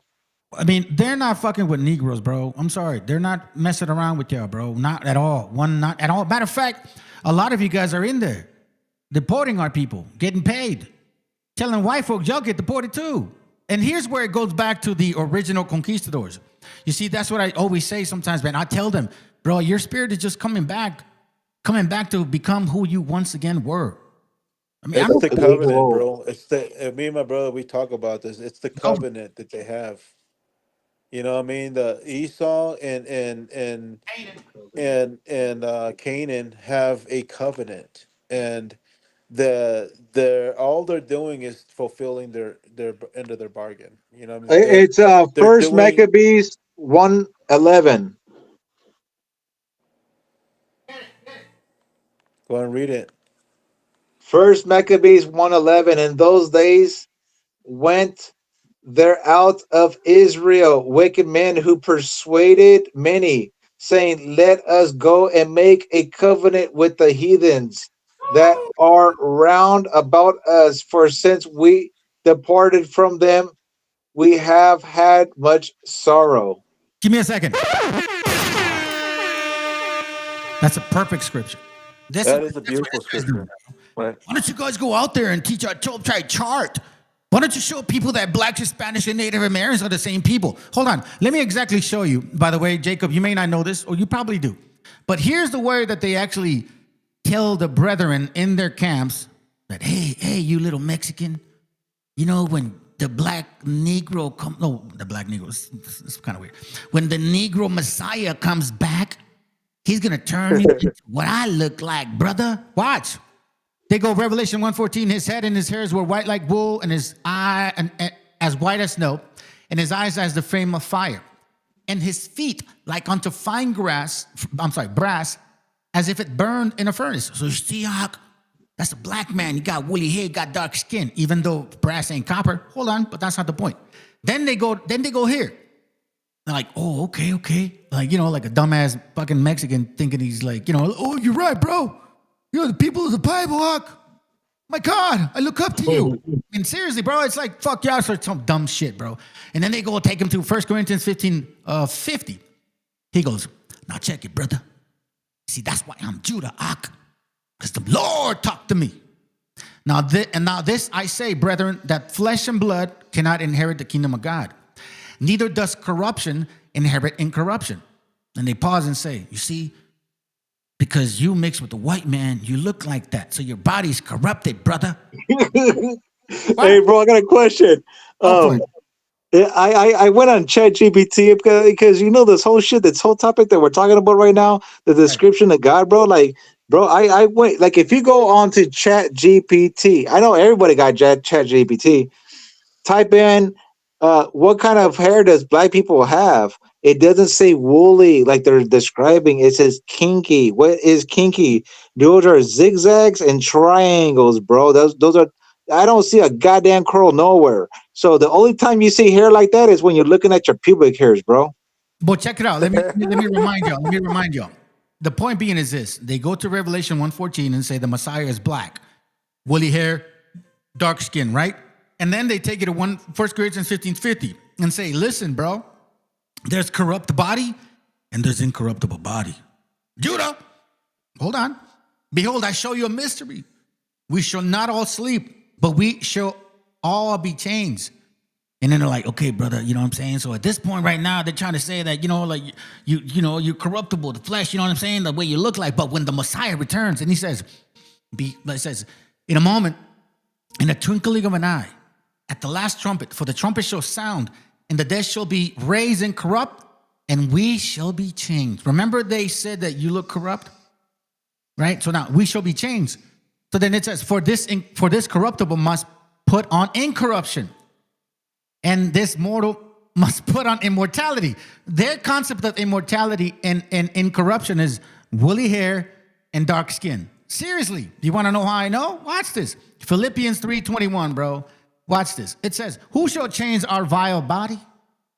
You know what I'm talking about? Just right before it's talking about the Messiah, so to speak. Who shall change our vile body that it may be fashioned like unto his, who? Revelation 1:14. His glorious body, according to the workings whereby he is able to subdue all things. So you see, when that Negro from West Africa returns, you're going to look like me with afro. Even the Gentiles and the heathens that are not the 12 tribes of Israel, you're telling me just because they got black woolly hair that you're describing that that he looks like God too? Get the fuck out of here, bro. No, that's their doctrine. And this is why I laugh at this thing. Like, he goes, my issue is you have the truth, wouldn't you be preaching? My issue is if you had the truth, you would be preaching it. What do you mean? So hold on, no. You know what? No. Right. I get it. Yeah, he's probably like a new guy trying to use milk shit. But you know what? This is a perfect scripture that actually kind of defines your concept, bro. Yeah, you know what looked like dark bronze, burnt bronze, bro? It's when my dad came home from roofing, when we lived in Yuma, Arizona, from roofing in the goddamn summertime. That looked like burnt bronze. That now a black person that they stand in the goddamn sun, they're not gonna turn fucking burnt bronze. They're just gonna be goddamn Wesley Snipes black. Well, it's not even that. I mean, think about it, bro. We're talking about brass, which is Yeah, brass. Yeah. hey, by the way, which is the scripture that talks about Satan knows the Bible too? It's in Corinthians. Is it first 12:10? Which one is it? You guys know? Which one? It talks about that Satan knows the Bible too. He's talking about Oh, yes, yes. 13. I can't remember it. I can't believe I forgot, bro. Shit, I'm getting old, bro. Hold on, I got it. I think it's Matthew 4 and 6. No, I think it's this one. I think it's this one. I got it.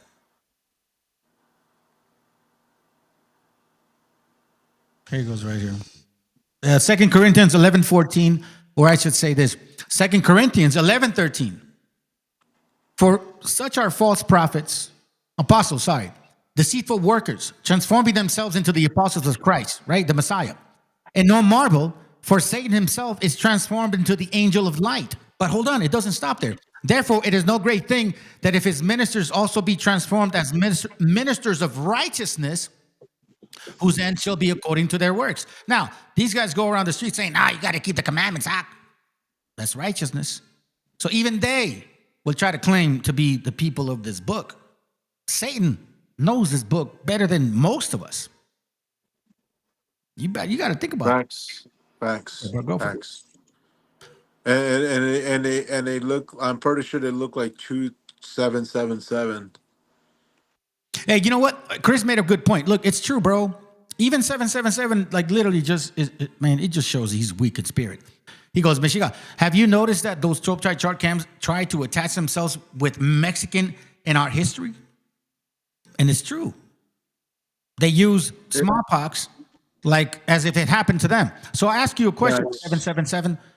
When did black folks get smallpox in America? How about this? How about this? When have you ever seen a Mexican go over to Africa to go steal their land and give them smallpox and diseases? No, I mean, the biggest question is like, if you guys did suffer the curses, then how come you didn't go through that like we did? Decimation, destruction, specifically a smallpox, because that smallpox really destroyed our people. Like that really helped everything. Bro, they don't like corn, bro. See, and this is a weakness. Get out there and speak the truth if you have it. I see. You're ISUPK, huh? He's ISUPK family. It's all good. And you had the opportunity, bro, to come speak your Yeah, truth. You You had say, a link. why don't he put his face up there, bro, and speak his piece? Yeah. And speak for your people, because right now you guys are not looking too well, bro. I mean, you guys are at your last leg. Your camps are on steam, and I'm telling you right now, you're in the Harvard of information, bro. So congratulations. This is the Princeton, this is the Harvard, this Okay. is the Stanford information, bro. And we're not here to give you misleading information like how we were taught, thinking that the black man was the god. Fuck that. When I was learning this truth, I had the understanding of Ham and who Ham was. And when I started learning this truth, I started learning this whole 12 tribe thing. And then when I started learning this whole 12 tribe thing, I put Ham along with Shem. Yeah. I think I'm learning. So it took me a while to understand that I was taken for a ride. And after some thinking and breaking away from teaching, um, you had to reground yourself and reassess the information. Just taking a step back. Just taking a step back and seeing what exactly did I learn here. And guess what? I was right from the very beginning. You know, you guys are Ham, bro. You guys are descendants of Canaan, and you guys have no part in our culture. You have no part in our blessing, bro. So just remember, you guys are going to be servants and handmaids, and we should have just kept. You know, I think if you guys never came to conquer this land, we would have had you guys as servants and handmaids, but you guys would have been treated really well. You know, and it just sucks that it's come to the conclusion that your time is coming to an end, bro. You know, like Mashika says, Ham is not going to rule again. You guys are not ruling no more after this. Nah, that ain't never gonna happen. Now, let me say this real quick. This is from the Lutheran Witness newsletter, and this is a newsletter that was printed around early 1900. Now, this specific one is dated September 7th, 1900. Okay, now, why is this important? Because, like this individual says, I should go out there and teach in the streets to say that I have the truth. No, you haven't denied the fact that you support the 12 tribe chart. So then you do believe in that. And that means that you and I had the same experience. And you and I never had the same experience. Let me remind you that in September 7th or September 1900, black folks, okay, had colleges, had educated people, had people in government by this time, had lawyers, had attorneys, had all kinds of shit, bro. Y'all had access to government access and support of your own people. However, here what this newsletter is actually talking about is saying that, and take a picture of it, family, because it's in Spanish. I'm sorry, no, it's in English, but I'm not going to read it. I'm just going to summarize it because I've shared it with y'all before. It says that since 1539, all the way through this day, they never allowed us to have the Bible, not one time. All up until this day, let me remind you that only 5% of our people were able to read and write. You guys had colleges. You guys owned slaves. You guys came with the conquistadors in 1492. You guys fought for the Confederacy to keep being enslavers. We have nothing in common. So why would I go out there and teach a stupid 12 tribe chart since you guys have been teaching falsehood since UPK or wherever the group you came from? Didn't they say that the world would end in 2000? Hey, I got something to say too. Didn't they say what were you talking about? You were talking about the those people being chosen and stuff like that, right? Hey, wait, hold on. Let me just answer this. He says, commandments, why do you play with your beard, Josh? Lining your... Bro, I can barely grow a beard. So I try to like clean up the shit that shows up to my chin. Dude, are you serious, bro? Damn, dude, this is crazy. Anyways, go ahead, bro. This is silly stuff. That's dumb. Go for it, bro. No. I was just listening to what you were saying. It was making sense because, well, yeah, I was gonna say, the black people are the only ones beside the Edomites always on TV fighting for rights and this and that, just like the Edomites. But you never see a Mexican or from the 12 tribes ever in the position of a African American or an Edomite standing for rights or claiming to be the first of anything. We've always been in the background. We always kept it to ourselves. Yeah, man. Hold on. Let me get this book real quick. Oh, there it goes. I got a book called, and you guys, I don't know. I mean, brothers that listen to this channel know me, bro. I always bring up books. So, Black Society in Spanish Florida. And this is why it kind of goes back to this whole, point. Why would I go teach falsehood when you guys don't even know your own history? Why would I go try to help your cause when you don't even know who you guys are?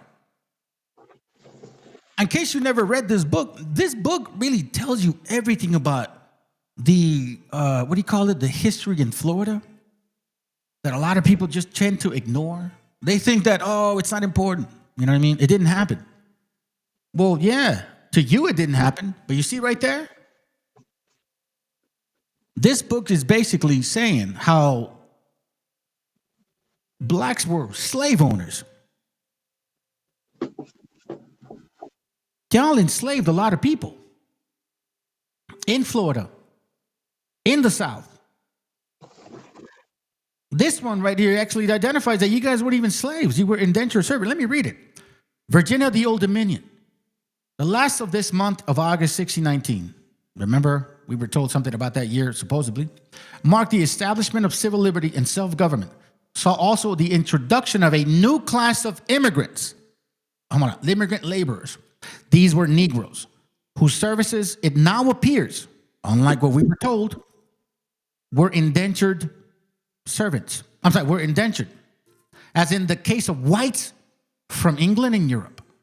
Previously, it has been generally accepted that they were sold to the colonists as slaves, while the bringing of them has been ascribed to the Dutch. Recent research, however, has cast a new light upon the transaction. According to the available records, these Negroes may not with certainty be called slaves, for there's no proof that their persons were held as property or on terms any different from those of white laborers whose services were engaged under public or private ownership for varying lengths of time. On the contrary, the evidence clearly points to the customary indenture, for Virginia archive shows that throughout the second quarter of the 17th century, meaning after 1650, Negroes were being released at the end of their period of indenture. Now, let me just stop real quick. There's a guy named Anthony Johnson. He sued his black slave because his black slave was an indentured servant. He sued his black slave saying that he didn't honor his contract. So guess what? After him is when perpetual slavery started. You want me to teach a falsehood? Supposedly saying we're the same people? Why would I make a fool of myself? Go ahead. Can you imagine if we actually taught the truth? Can you imagine if we actually taught the truth, bro? Hey, you know That's what? all I gotta You know say. what this reminds me of? This reminds me of all the graves that are out in front of the Golden Gate in Jerusalem, and they're all Gentiles and heathens that are non-tribes of Israel that's trying to enter the kingdom. Yeah, that's what it says. That's what it is. Let me see if I can find the page, bro. Now, you guys keep going. I'm trying to find the page. Go ahead. You keep going. Yeah, because if you look at the pictures of Jerusalem on the outside wall, you'll see a bunch of fucking caskets.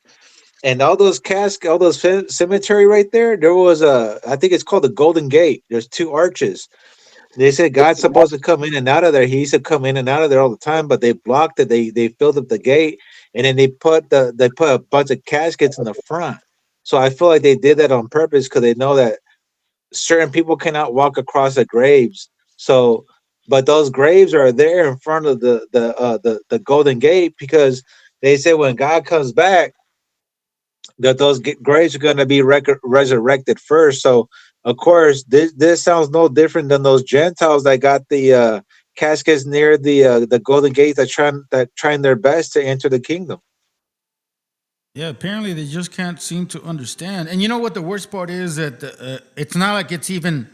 Okay, we have a way in Spanish. I don't know. You can speak Spanish, Jacob? Yeah.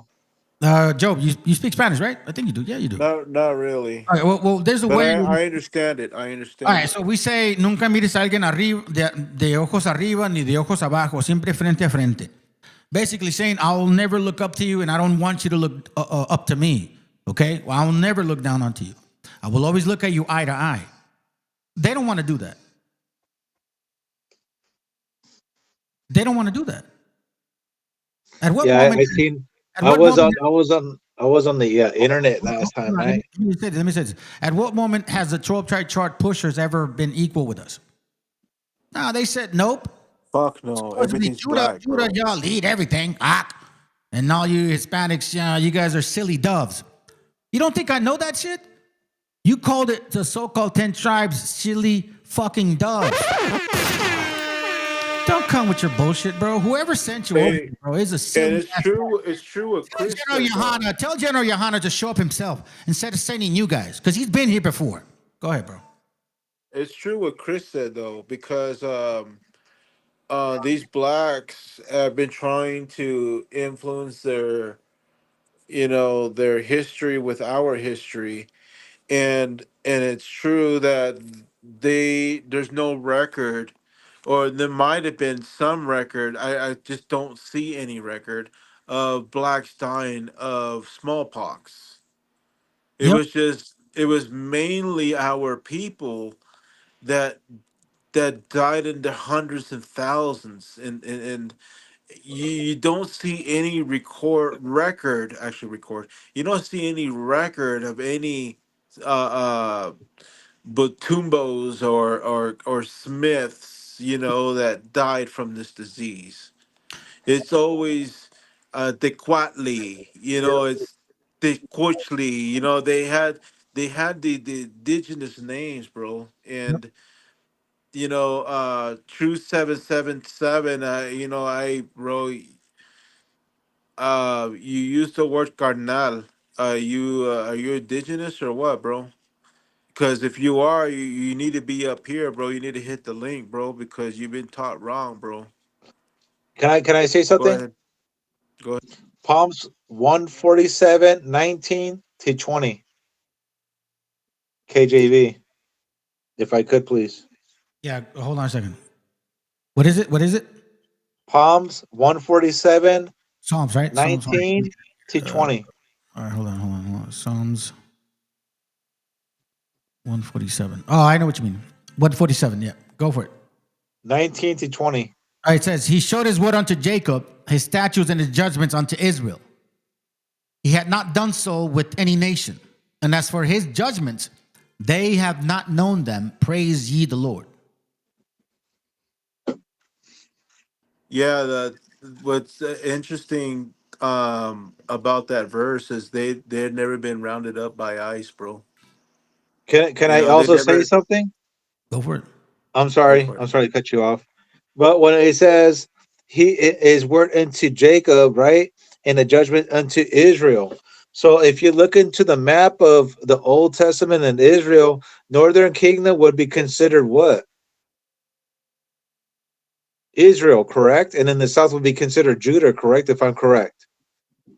Am I right or No, wrong? you're right. You're right. You're right. You're right. So if the Northern Kingdom's considered Israel, and he says, I'm only considering Israel, where is Judah in the picture?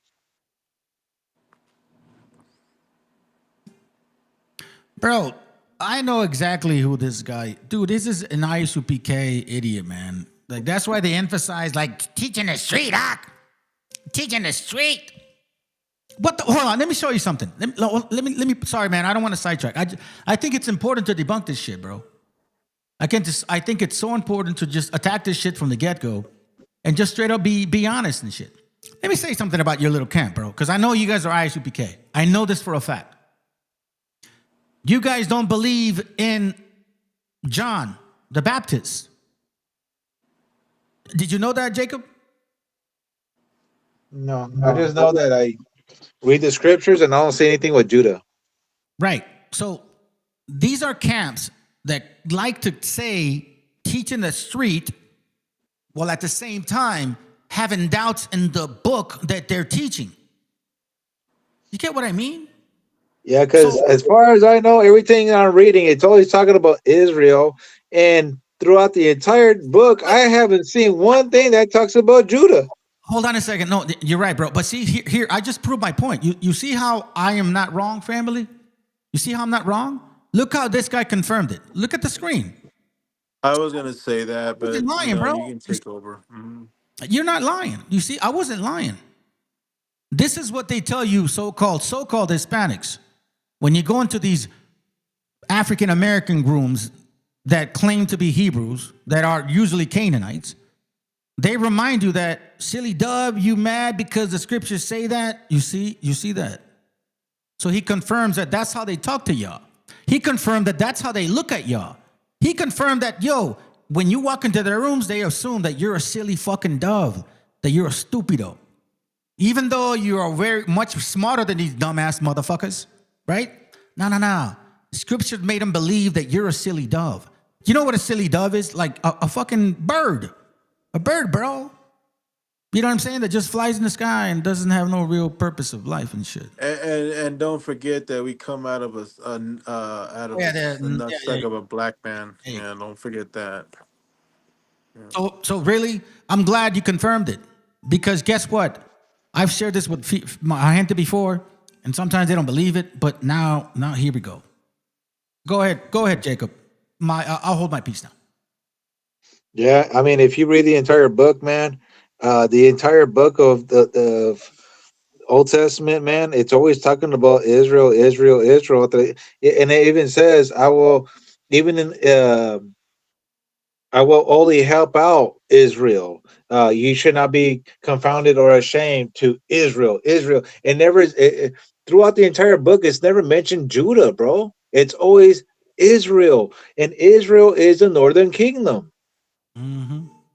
And who is the northern kingdom right now in 2026? Because Israel, if you look at the videos in Israel right now, these are modern videos, like a day old, a week old.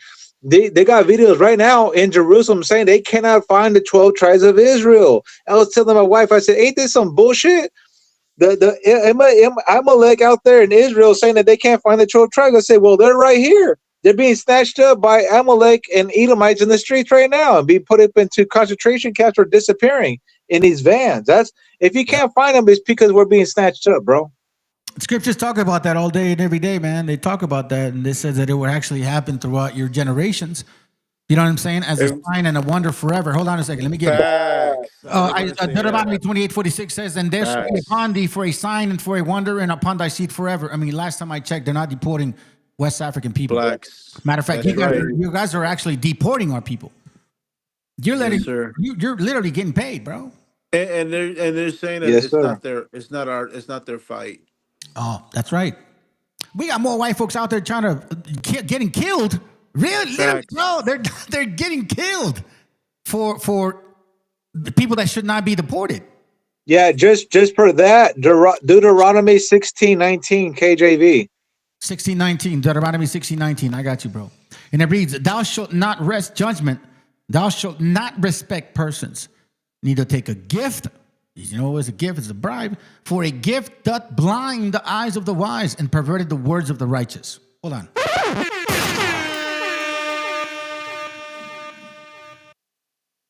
Let me remind you of something real quick, because I want to show you, though. I had mentioned it before. You see this book right here? Hold on. Get the book, bro. Right there. Page 94. Okay? How can you guys be part of this Bible, man? You guys were free black. Homesteaders. As soon as they could, free black petitioned for land as new settlers. As soon as they could. What I think we just found the 40 acres in the Neal. Hold on, we're not even done yet. Hold on a second. It gets even better, bro. It says a number of Florida's free blacks invested some of their income in slaves. Hold on a second. Hold on. Oh, that's gotta hurt.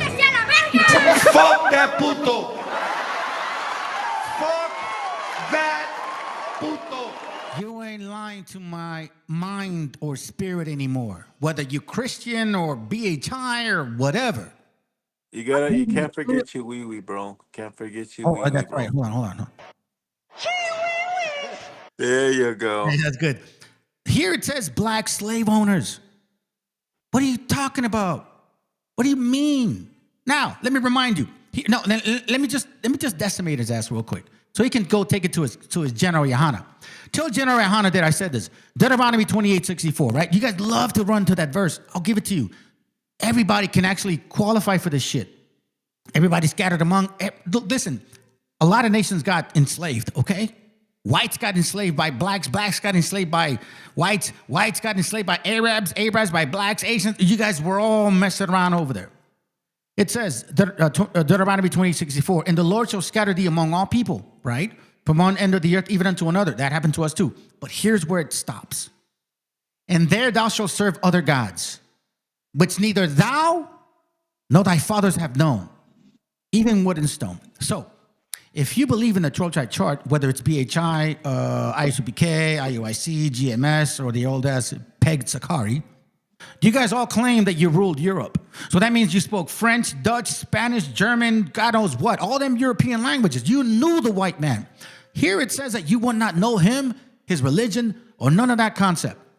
Matter of fact, let me go further into that. Verse 36, it even gets deeper into that. And the Lord shall bring thee and thy king, which thou shalt set over thee, unto a nation which neither thou nor thy fathers have known. And there thou shalt serve other gods, wood and stone. So that means you should have never known this person. Now, verse 49, to make it make sense. And the Lord shall bring a nation against you from far, from the end of the earth, as swift as the eagle flieth, a nation whose tongue thou shalt not understand. If you ruled Europe, you spoke Spanish, Portuguese, French, Dutch, English, what? German, Russian, Prussian, right? What am I wrong? You know, when you do the history on this subject that you're uncovering, it almost seems that Esau understood the languages pretty quickly. Yeah, it did. And they taught it to other nations. Here, Not only did he doesn't also understand it pretty quickly. He did a good job holding our people down. That's why we have the Virgin Mary in murals all over Mexico. all right, so let me play something for you guys, bro. Because here, like the brother tells me, yo, and both of you told me this, okay? Both of you told me this. You got to call the white man Esau, okay? Esau, Right. yes, So sir. in this channel, we're fair game with everybody, okay?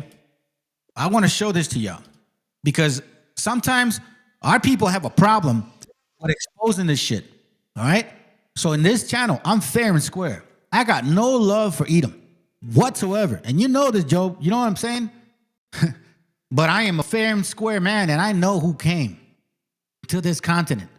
And people like this guy right here, he says, I'm glad you confirmed that you hate being from the North Kingdom, and you know you came to the Americas. You see, there he goes right there. I don't have no attachment to you. That's, see, like the brother Chris said, they want to get attached to us. No.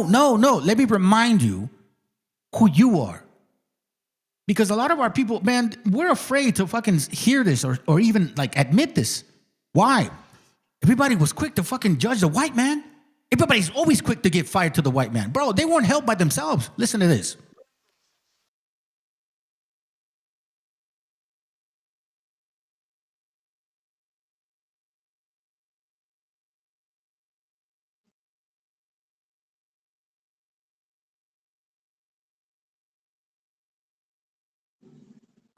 We got no You're on audio. mute.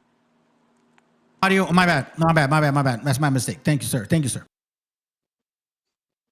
Y entonces ocurre un fenómeno. Se descubre América. Los primeros esclavos que van al Nuevo Mundo son blancos. Sí, señor, blancos. That or read that? Do you know what he's saying? That they were white. Okay, so let's go back. We're not excusing anybody.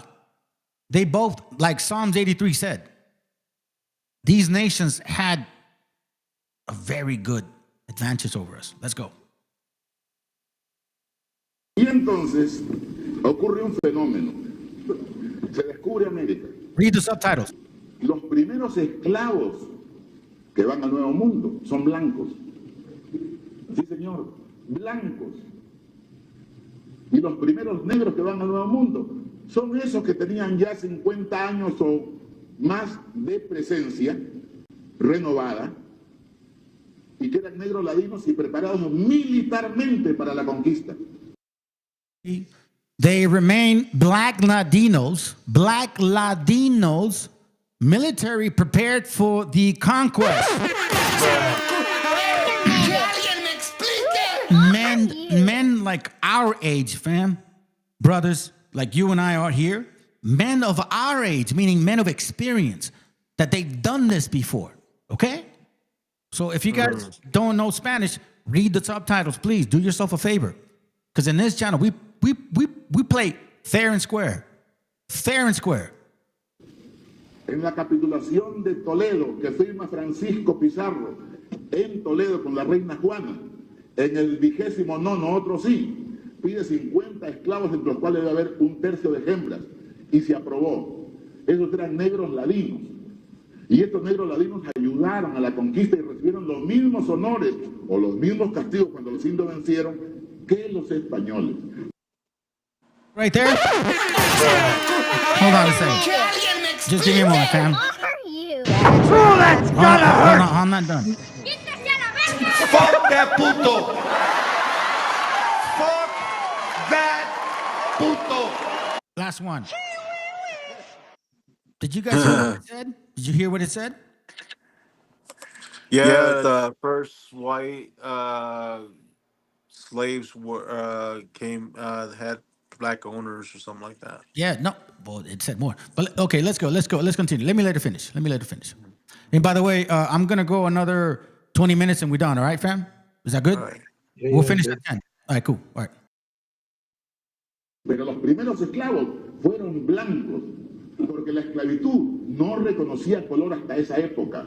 Y la prueba está que en el siglo XIII, cuando Alfonso X el Sabio redacta las 7 partidas, en una de ellas, tomando quizá algo del Código Justiniano, dice que no es de natura esclavizar a otro hombre. Entonces la esclavitud casi estaba abolida. Revive con el descubrimiento de América y sin noción de lo que iba a hacer esto se mandan blancos. Ahora, no vamos a decir que los blancos llegaron encadenados. Se mandaban a los blancos por castigos, se sacaban de las cárceles, porque estaban en la inopia y iban en una forma de contratos temporales que ellos mismos pudieran manumitirse. De contratos, meaning indentured servitude in some cases, bro. So it's like, come on, bro. What are we talking about here? You know what I'm saying? We have individuals that don't know nothing about this channel in the first part, and then all of a sudden say like, well, I'm glad you confirmed that you hate. What? Why don't you look back at history first? First determine the history that you have, and then the history that I have, and then see if we really match.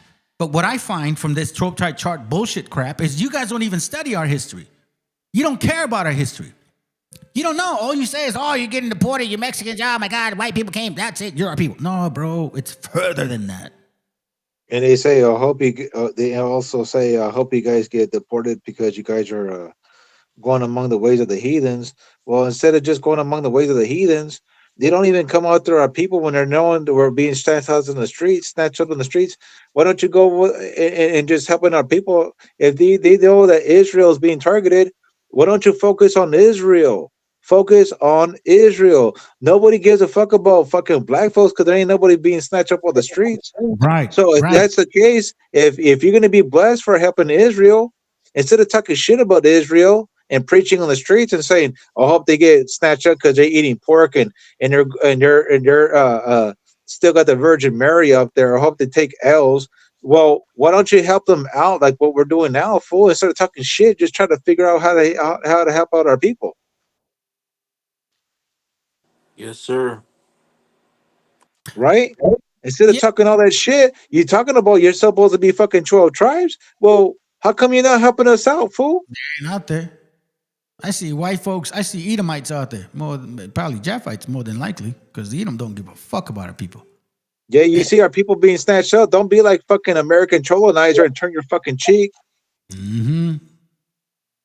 That motherfucker turned his cheek, and then did you see the most recent fucking interview? That guy was on the live talking about, looked like he was getting all antsy, looked like all the hint is getting up on his ass because he got a channel on The Voice and he ain't using it. He's talking about politics and America, make America great. Well, nobody gives a fuck about this goddamn place. This place is going to hell in a handbasket, and nobody gives a fuck about that goddamn shit. Everybody wants to know what the scriptures are saying that's matching with today's events are.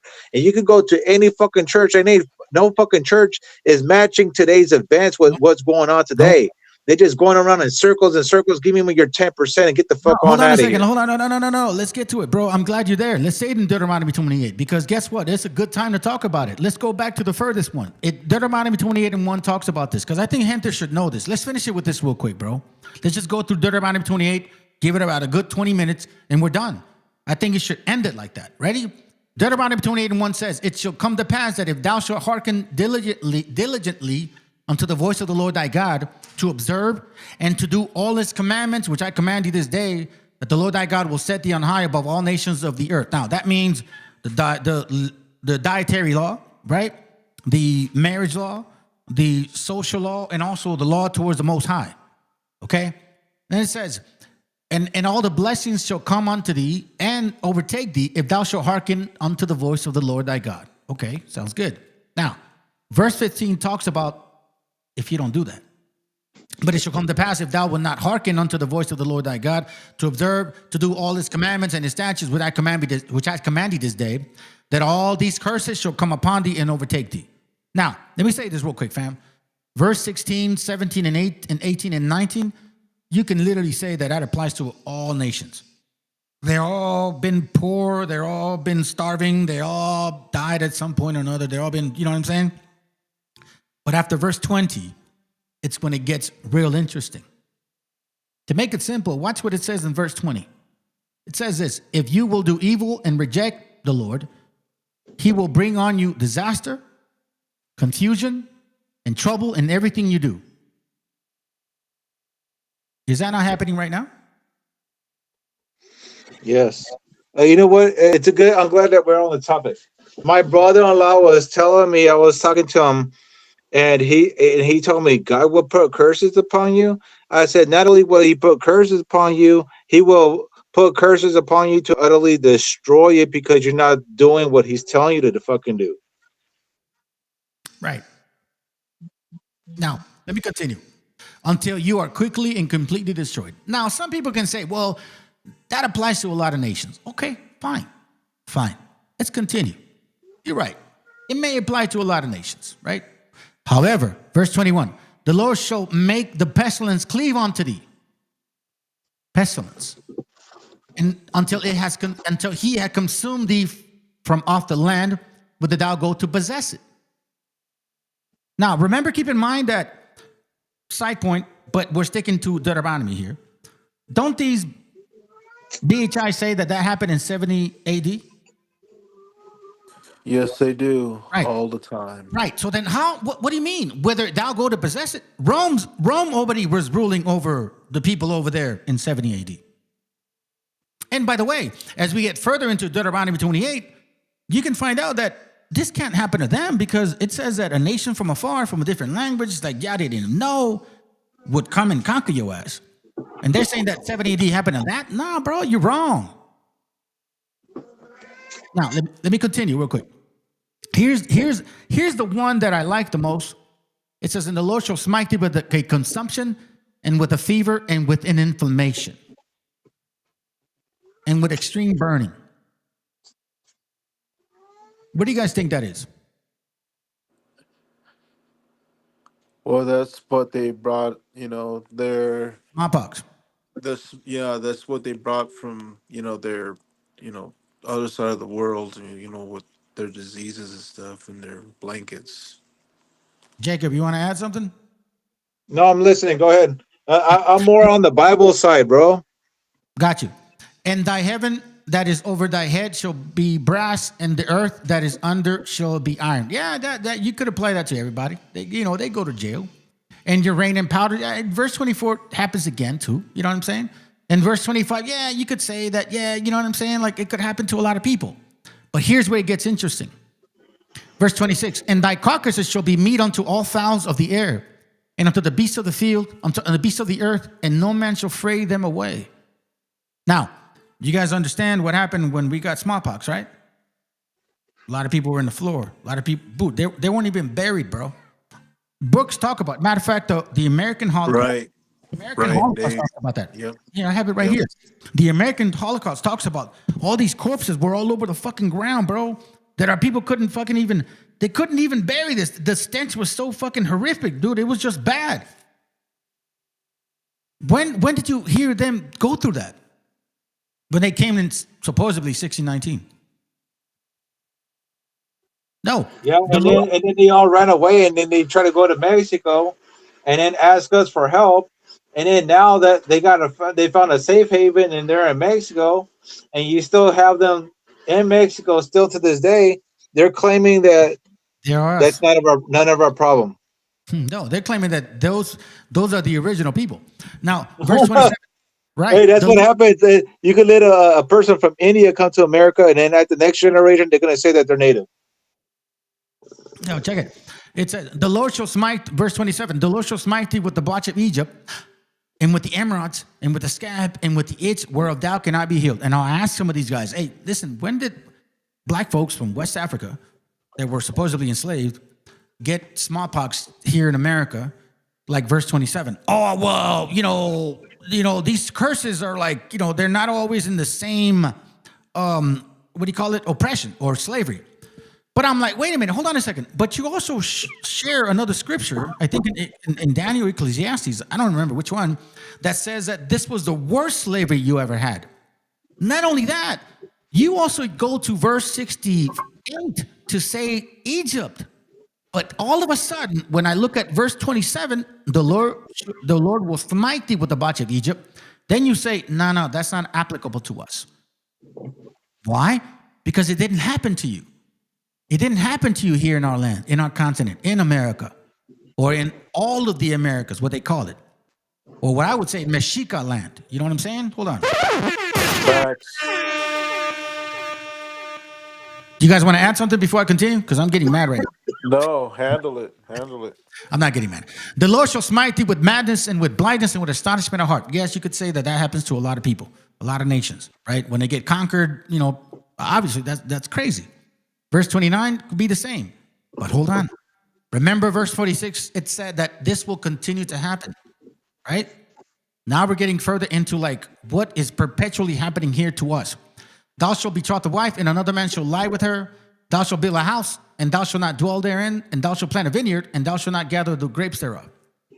That means that these people from afar, from the end of the earth, as swift as the eagle flieth, with a nation and a tongue and a language and a religion that we would never have known, that our fathers or our forefathers didn't really meet them, right? Because remember, if we do believe in the scriptures, that means that we left in 35 or 540 or 535 BC, which means that Latin or whatever that language is, or English or Spanish, we're not familiar with that language. You get what I'm saying? You guys follow what I'm talking about?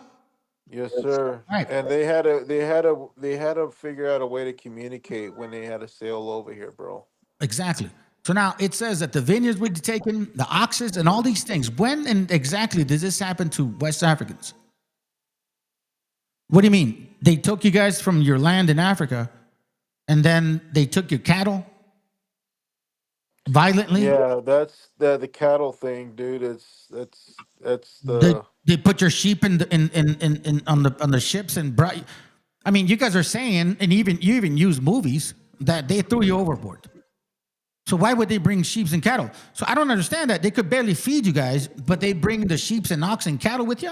Okay, sounds good. Now, here's where it consistently reminds me that it's not about Yah, it's about us.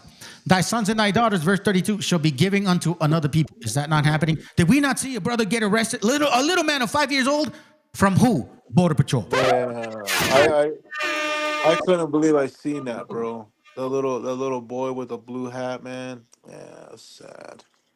And you notice that they're not in New York City where that video is going viral. They're showing a bunch of fake Jews, and they're not fake Jews because that's the name that they're giving them.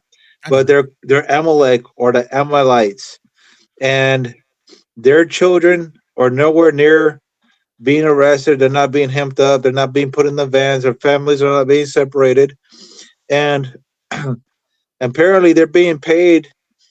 Everybody in America is paying for their lifestyle. They're paying for their welfare, their food, and they don't even have a goddamn job. Yo, check it. I don't have a lot of time. Let's stick to the point, bro. Not to be offensive to you and shit. Or like, sorry if I'm being no worries, no worries. I just don't want to get off the topic because that is the topic. Remember, we showed it together. Remember, we're on the video on that. Yes, then it sir. says, and thine eyes shall look and fail with longing for them all day long. You know what that means? That means that when people take your child, there's nothing you can do. This is not happening to none of you chart believers, which the majority are. And this will be for a sign and for a wonder. Upon thy seed Yes, sir. forever. And they don't have that. They don't fit that. They don't fit that category. Now, verse 33, the fruit of thy land and all thy labor shall a nation which thou knowest not eat up. Did not happen since 1492? And thou shalt only be oppressed and crushed always, right? Now, listen, when we use this understanding, that doesn't mean, oh, poor me. Fuck no. We're hardworking people, and we're not depressed. I don't get depressed, bro. I get sad sometimes. But fuck depression. I just got to go to work, or I got to do something. You get what I'm saying? Like, we don't use this as an excuse to fail. We use this as a reason to fucking step up. Thou shalt not be mad. And it says, so thou shalt be mad for the sight of thine eyes, which thou shalt see. What does that mean? When you see all of this shit going on, are you guys not mad, bro? Are you not mad that other people are getting deported? Our people are fucking getting stripped off their families. Is that happening to you, Canaan? Hold on. A ver, que alguien me explique. It's not. Now, hold on. This is not their problem. Right. It's not my business. It's not my black business. That's what they say. This is not. It's not black people's problem. Period. With the T at the end. Thank you. The Lord shall smite thee in the knees and in the legs and in the sore with a sore botch that cannot be healed from the soles of thy foot unto the top of thy head. When did that happen to you, West Africans that claim to be Hebrews? I'm waiting. Bruh. Wait a minute. Who are you? We already read verse 36. You should not know their religions, their God. Your father should not know nothing about them. I mean, look, I'm going to skip a little bit because I kind of want to get to one particular point. Verse 41. And thou shalt beget sons and daughters, but thou shalt not enjoy them, for they shall go into what? Into what? Captivity. Let me show you a video. I'm going to show you a video, bro. I'm going to show you a video because this ain't happening to y'all, bro. Stop the cap, man. I don't like when people are saying like, oh my God, we're suffering together. No, fuck no. You know what it is, bro? You're just not the show no more, brother. You were the show like when to entertain, but you're not the attention of what is actually occurring. Entertain with baby oil, bro. You know, you gotta work.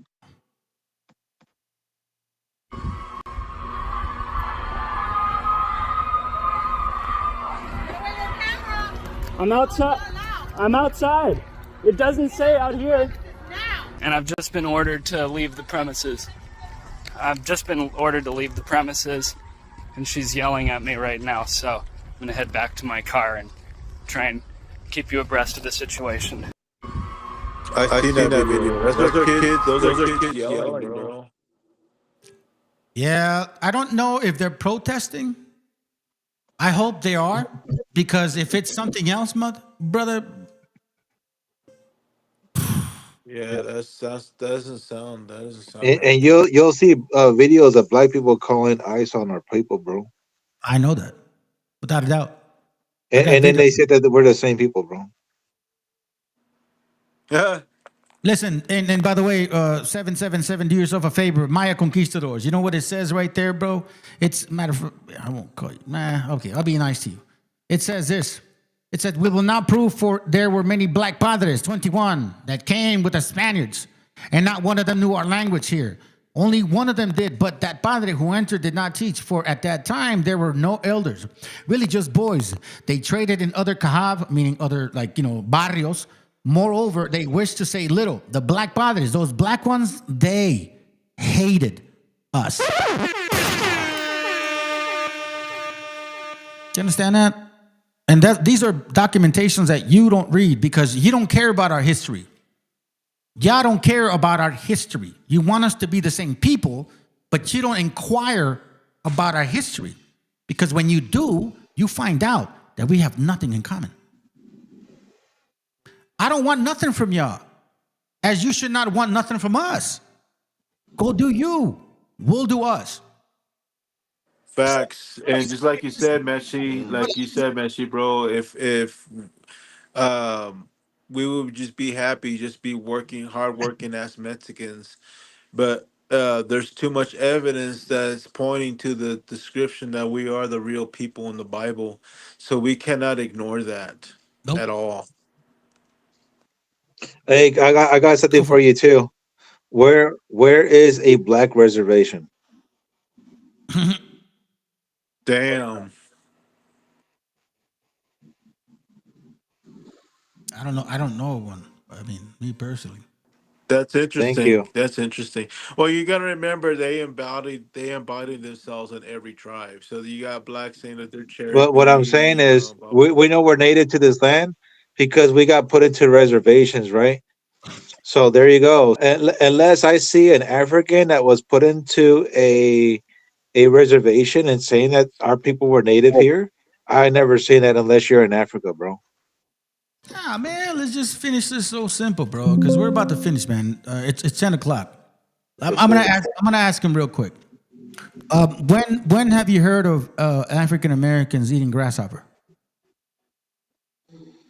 Leviticus 11:22. Even these of them you may eat. The locust after his kind, the bald locust after his kind, the beetle after his kind, and the grasshopper after his kind. There's only one nation of people that ever done that. That's it. Very And simple. we still do it to this day, bro.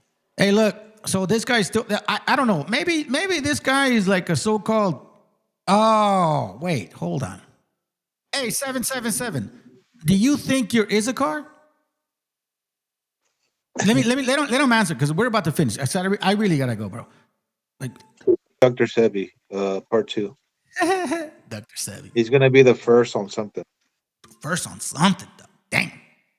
Scary looking. It's fucking funny. The first on something. Hey, 777 does channel. I want to admit that because or else he would have left a long time ago. So I think we deserve an answer.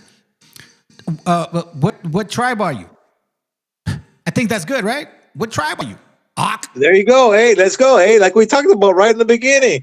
We gotta go back to the Old Testament. What tribe are you, fool? Right. 777. What tribe are you from? Hold on. Somos un ejército. And make sure it's from your father's side and not your mother's side. El enemigo, Huitzilopochtli, dime si es rival o amigo, que del ejército mexica tus guerreros siguen vivos. You know what that means?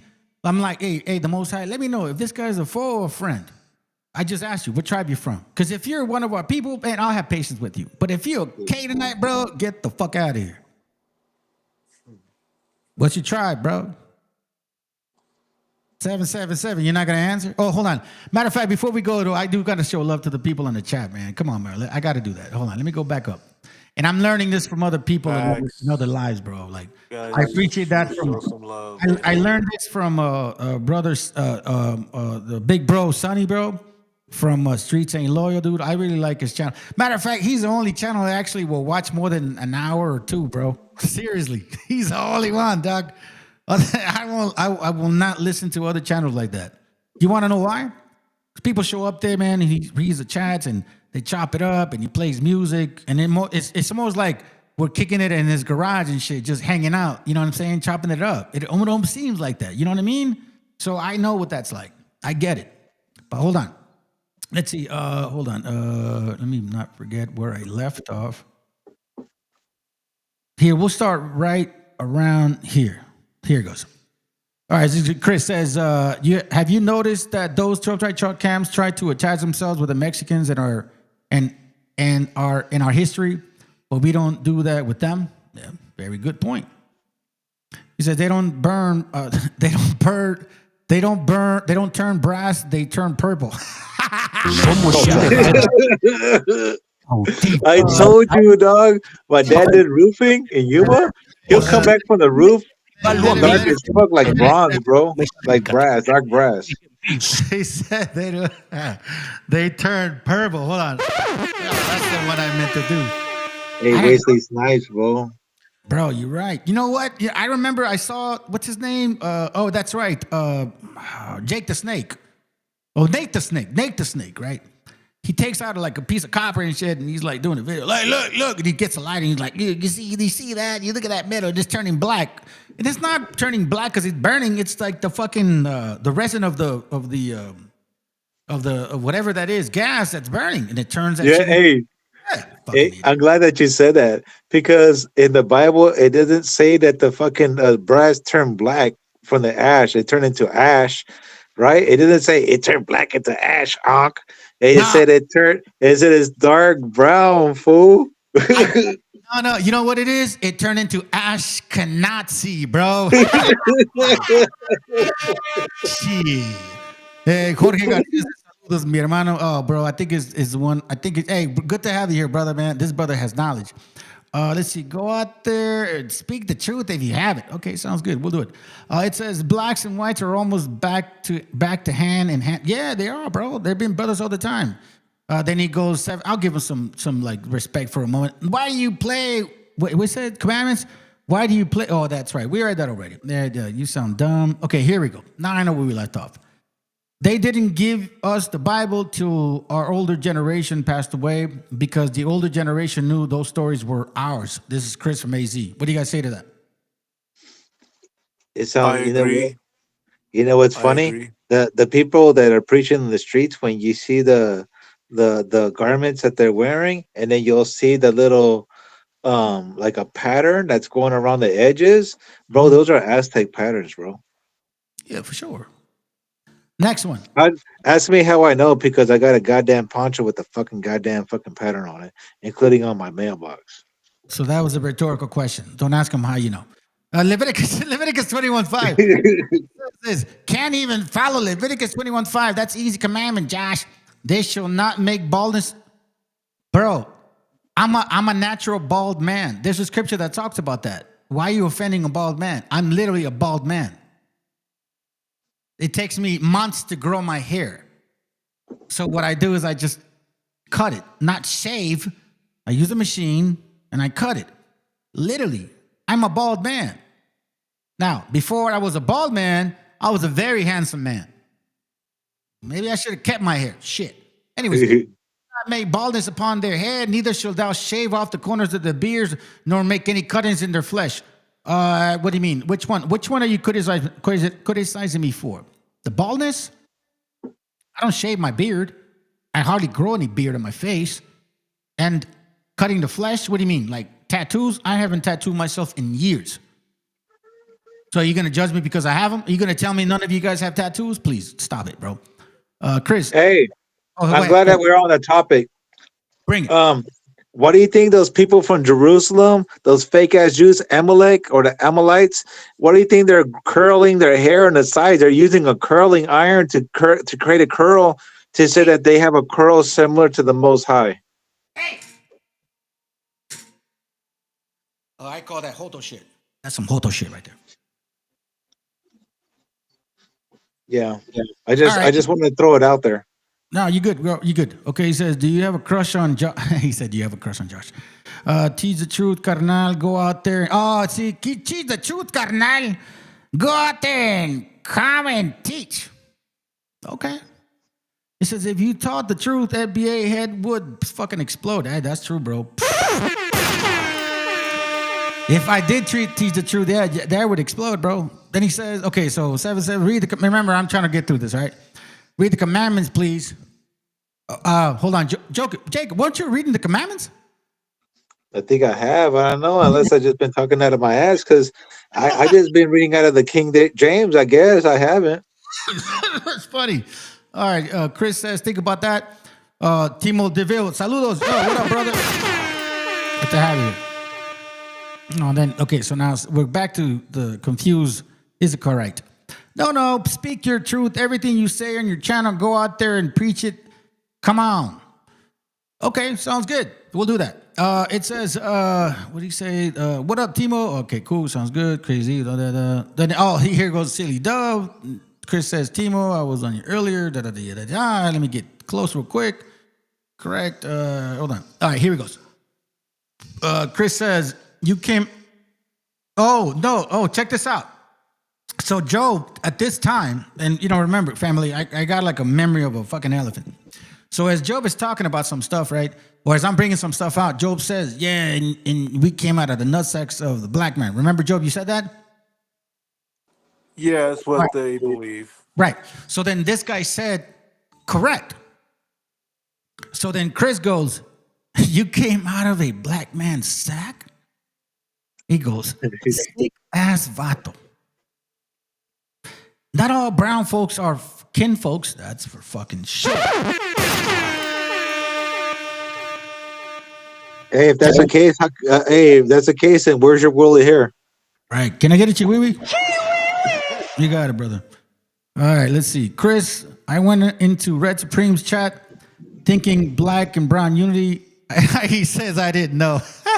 Yeah, you're right. They you know, see what I'm saying? That's wobble shit. But you know what's so funny? Red Supreme listens to ISUPK. He listens to Taserface.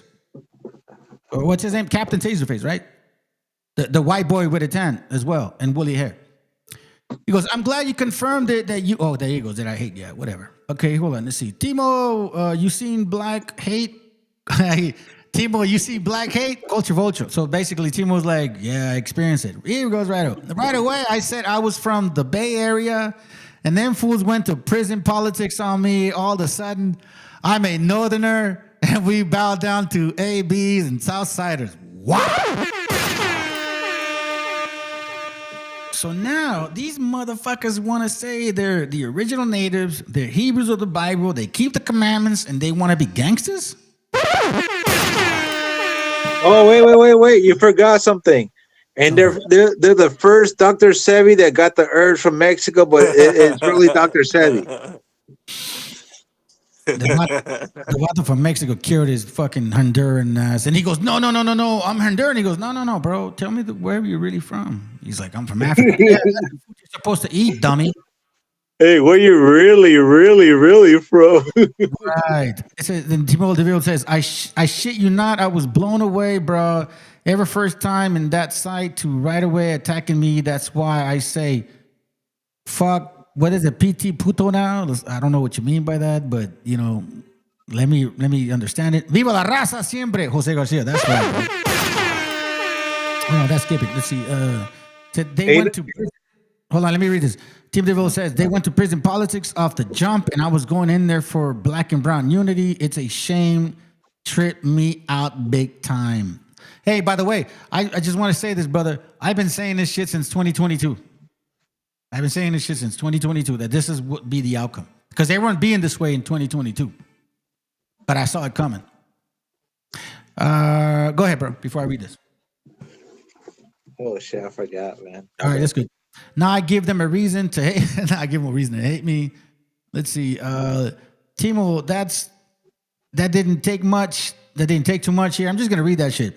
They seem a brown man from up north and ran with the crap. Chris says they don't help just to hate and cause a confusion. He says the modern macho, their biggest heathens. Rappers are gay. Rappers are gay. Hip hop was polluted, has polluted society. Yeah, that's fucking true. Bro, I got something to say real quick if you don't mind. Go for it. Wasn't the Most High from the Sea of Galilee? That area is called Capatia, Caparia, whatever, some sort of a name. Anyways, that area is the north of the Sea of Galilee, right? So if that's the north of the Sea of Galilee, he would be considered the Northern Kingdom, wouldn't he? If he's from the Northern Kingdom, if that's the Sea of Galilee, right? Mm-hmm. So how can he be Judah if he's from the Northern Kingdom and he lived in the Northern Kingdom? And wouldn't he be considered Israel? Technically. There you go. That's what it is. That's what he is. Yeah. So if he's Israel, how can he have the woolly hair if that's considered Judah? These are just honest questions because these black folks are claiming to have that woolly hair or whatever texture. Well, explain how the Most High came from the Sea of Galilee from the Northern Kingdom.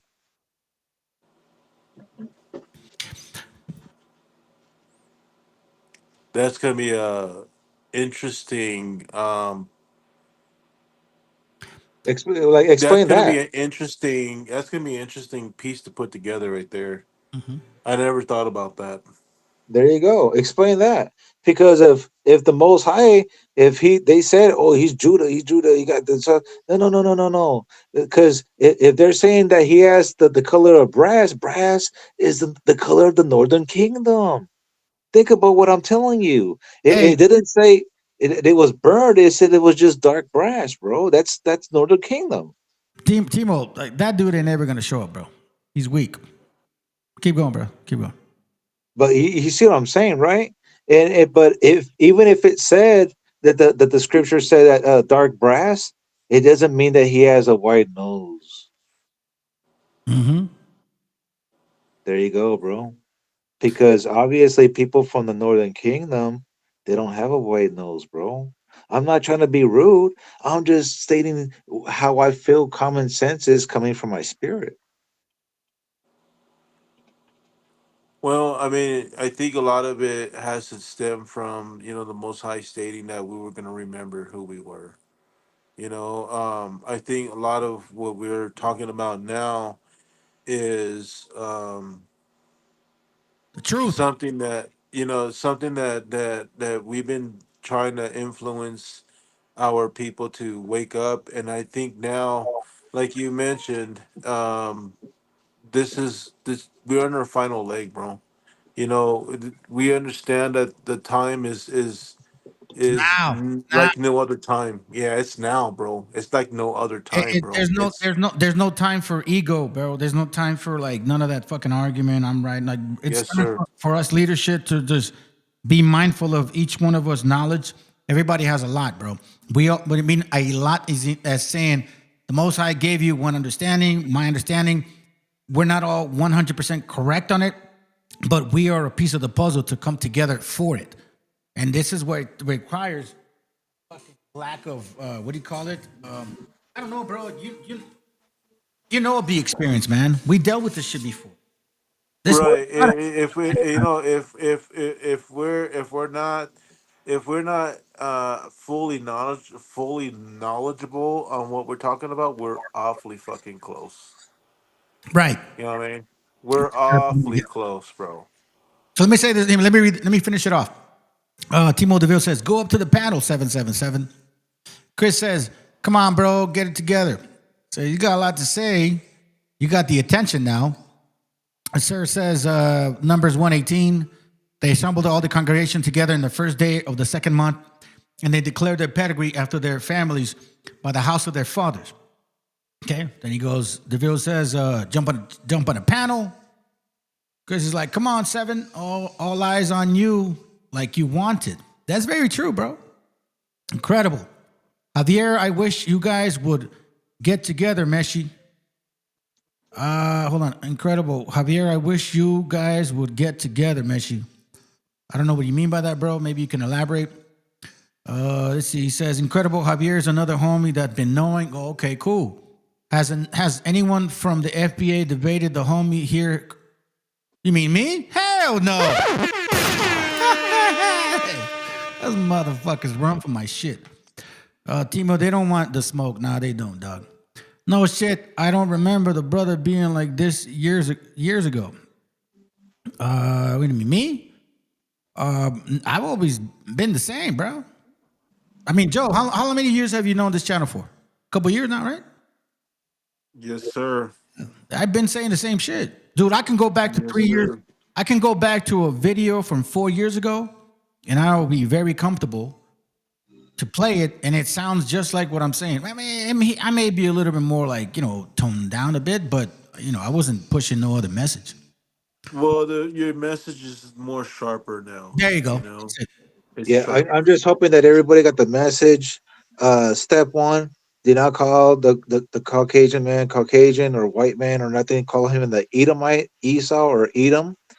And then if you see a Mexican, that he is Israel. Okay, he is an Israelite. Hold on. My bad, bro, because I want to finish this, right? I don't want to long. Yes, sir. I'm sorry. My wife is already coming. I gotta help out. That's why. Remember, fam, I'm not trying to be rude and shit. So let me kind of hurry up and shit. And then don't forget your thought, please. Don't forget your thought. I just want to finish and kind of reread what the brother posted. No shit. I don't remember the brothers being like this years ago. You hear what he said? Like now that he's going into their lives, trying to, what's up, bro? Before, it was not like that. Now he's saying that it's like that. The divisions is basically here. Go ahead. Oh, me? Yeah, you go ahead, Joe. Yeah, just as long as we can just keep focusing on what the Old Testament says, as we are tribes, we just have to focus strictly on that. This is how we're gonna get it over to the next level. We don't have to be at a church no more. Okay. Second of all, Esau gave up his birthright to his brother Jacob. Jacob, in case you don't know who he is, you cannot find Jacob. You cannot find the 12 tribes of Israel. Well, just turn on the TV. You're going to see the local Mexican, also known as Issachar, also known as Jacob, also known as an Israelite, also known as the 12 tribes of Israel. As soon as you see them being snatched up in the street, even a little child, that's where you'll find Israel. You will find Israel there, okay? They say you will be blessed if you help out Israel. Well, you see the Mexican, also known as Israel, also known as the Israelites, also known as 12 tribes. Go help them out. See what you can do, okay? So you can be blessed, all right? And then what else? The Most High does not dwell on places made by hand, so make sure you stay out of the church and then read up on the scriptures. And Stay away from pork. And stay away from the pork. Do the whole duty of man. Start with that. Get away from pork. Get away from the pork, stay away from the chicharrones, and get into the scriptures, bro. That's all I can say. As long as you can do that, bro, you're gonna be able to read and understand what the Bible is, because it's only written for the 12 tribes. And Hey, remember, Revelations 21:12 said that there's 12 gates, bro. So if you're still going to church, ask your fake ass pastor, since you're paying them 10% of your income, how many gates are there in heaven? And what tribes, who are the tribes of Israel, and tell him, what tribe are you and what tribe am I in the Bible, and see if he can answer your question. Basically, don't look at your brother like your enemy anymore, unlike what we were taught. We were taught to look at ourselves like enemies. Next time you see your brother out there, bro, don't think negative within your spirit. Like, wish the best for him. And that would probably lead you to do something for that person. You know what I'm saying? Yeah. Like And when you see the Poleto man out there, don't ask for the change back. Hook him up. Help him out. Help him out, bro. This is what we do, So bro. This is what we I'm do. hoping with that information right there, that's gonna give our gente a leap forward, not a jump, not a hand. No. We're talking about I'm looking at the sky. As far as I can throw you, I'm trying to shoot you as far high as above the clouds as possible. So I'm hoping that you guys can take that information, so that way you guys can bypass the bullshit that you guys are going through right now. Hey, maybe you can add to this, Joe, because you know, Yeah. the brothers that have been here, man. All I've been sharing. Everything that these guys are bringing out, especially knowing where you sit in the Bible, and knowing tribes, and knowing the tribes is probably gonna be the most important thing. Okay, once you start understanding that, and like Chris, Jacob Israel saying, get involved with the Bible. You're gonna see your life totally change. You're gonna be at a poverty level which we've known almost our entire life. And you're gonna be at a -2 or -3 poverty level, and with this truth, let's just go to 100. Okay, with this truth, just by learning the tribes and learning just barely just knowing about some of the laws you have to follow, like no pork, it's gonna boost you up to a 30 or 40 percentile. And that is a major win for you, because we are used to working at -2. Not even that, bro. And Not even a 50, bro. I say 1,000%, bro. A plus, because as long as you're just doing what God says, and you cannot just get up in the morning and just do what you got to do. No. You got to get up and ask God, hey, what do you want me to do every day? Because He already knew what you're going to do before you were even born because it was written. God already knew that Esau was going to give up his birthright. You see what I'm saying to Jacob? So that means he already know what you were going to do before you woke up. Fool, you haven't even asked God what the fuck you're gonna what you want, and you can't ask God what you want. You got to ask Him if it's okay. He only He can grant it to you. God has the last word. Yo, check it. There is a Facts. scripture Facts. that I think it's Job, and it talks about how the Most High talks to you. Yeah, it goes, I think it's this one. Job 33. Job 33:14. God, for God speaketh once, yea, twice, yet man perceiveth not. In a dream, in a vision of the night, when deep sleep falleth upon men, and slumbering upon the beds, then he openeth the ears of men and sealeth their instructions. That means that look, listen, if you do that at night and you pray to the Most High, you wake up in the morning, or even in your sleep, you have certain messages or dreams, or you wake up with a thought, like, am I supposed to do this? Yeah, that's what it's telling you. Yes. And I have one more thing to say. I'm a current real estate agent, right? And guess what? I told people ask me, how'd you get the license, bro? How'd you get it? I said, because I just focused on what I needed to do, right? But you know, when I did my state exam right here in San Diego, I think I read there's 150 questions, okay? I think I read about the first 10 or 12 questions. I didn't know what the fuck it's talking about, bro. They got so many questions like laws and bullshit, bro. I didn't know what the fuck it was talking about, bro. I was about to start crying, bro. This must have been like the sixth or seventh time I did the goddamn test, bro. You know what I did? I asked God, bro, right there in front, right there. I asked God, I said, hey, if you could split the Red Sea as the days of Moses, I said, split this screen right here. Split this screen. And I had my eyes closed the whole time I was asking, bro. I was like kind of tearing, bro, in the way. And guess what? I heard the voice in my head say, look at the screen. And I said, I don't want to look at the screen. He said, look at the screen. And I felt like if I was looking at the screen, it's going to give me, like, it's going to play magic with me, like with sorceries, with Esau's and Edomite sorcery. So I looked at it finally, and then guess what, man? You wouldn't believe this. You know how you get a cell phone? You get the settings for the dim and the brightness. Well, the brightness went down to the lowest setting on the screen. I never touched the screen when I was doing the test and the state exam. Anyways, the only part that I saw that was lit up was the answers, bro. And that was for the 120 some fucking goddamn 130 goddamn questions, whatever the fuck it was.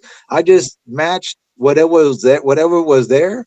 And I looked at some of them, and guess what? They looked like it was correct. And guess what? I got a license. I passed because of that, bro. I'm not trying to bullshit with you. I'm not trying to bullshit with anybody else. I'm telling you, this is how I got my license, bro. Because you know That was a what? badass. That was I a did what badass God told fucking me to do, story. bro. Like I said, if you cannot go and demand this is what the fuck I want, God, no. You have to ask, hey God, this and this and that. You got to ask God for forgiveness. And just as the days of Moses, you have to raise your hands up as the days as Moses was and the 12 tribes were battling Amalek when he spiked the rock with Horeb when he crossed the Red Sea. We have to do the same thing, and you have to raise your hands and face the sky and ask the Most High to make sure that you're right with Him in your heart. And make sure you're good with Him, and then you have to ask Him, "Hey, is it okay?" Or I need this. Can you help me with this? Could you help me with my family? I need work. I need this. And guess what? As long as you ask, you got your hands up, He's gonna come through. But like as the days of Moses in Exodus, I think it was 7:18, when he put his hands down, when Moses put his hands down, when they was battling the 12 tribes were battling Amalek during the Exodus, they were losing the war. Remember, they were losing the war with Amalek. So the only way that they were winning the war again is when Moses rose his hands back up, and that's how they won the war with the 12 tribes and Amalek during the Exodus. So as That's an long as you do the important same, lesson. as long as you do That's that, important. Hmm. as long as you can follow those steps right there, man, I believe that you're gonna be in a very, very high position, bro. Here's the first That's what important. Here's the most important one out of everything you said. I think honestly, stay away from pork. Yeah. Step one. Step one. That's one, brother. That's step one. Like Hey, seriously. facts. I mean, Facts, I'll bro. be honest though. I'll be honest, That brother. was tough for me. I mean, you got to understand how bad, even from aside from the biblical perspective, because I really got to go. Okay, it's how bad pork is. Like how bad it is, man. That shit has worms. Even if you cook it, even if you fry it, the fucking worms still survive. And the fat has nothing but the eggs. Right. And what is gente like? Chicharrones, cabrones. Jesus Christ, man. All right, man. I gotta go, brothers. I'm sorry. I don't want to. I would love to continue to do, but you know what I'm saying? It's good. Hey, bro. salute Jacob.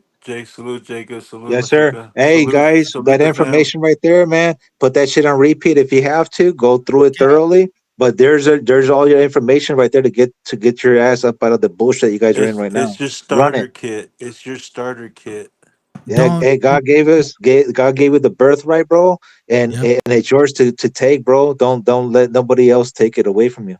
Right. Don't eat. And remember, this is the reason why everything is happening right now. So if you don't understand why the white man's doing this to you, is because we have the promise, and Esau gave up his birthright. This is exactly what's going on right now. Don't Now eat you pork. have the answer, and don't eat pork. Don't eat pork, bro. For real, fam. It'll make a huge difference. I haven't had pork in like 9 years. All right, peace, fam. Peace, All right, fam. you guys have a good Love night. you guys. For being here, bro. Let me finish up with some songs and we out, bro. All right. Let's go. Love everybody, man. Thank you. Bro. Love you, All right. Hunter. Appreciate you guys for being here, man. Hey, next time I do a live, hey, you know what, bro? Do I have your email? Jacob, yes, he's Do I at. have your email or no? No. I'll send it to you a private message right here. Yeah, send me your email, bro, and then I'll send you my phone number. Perfect. I'll do that now. Good night, brothers.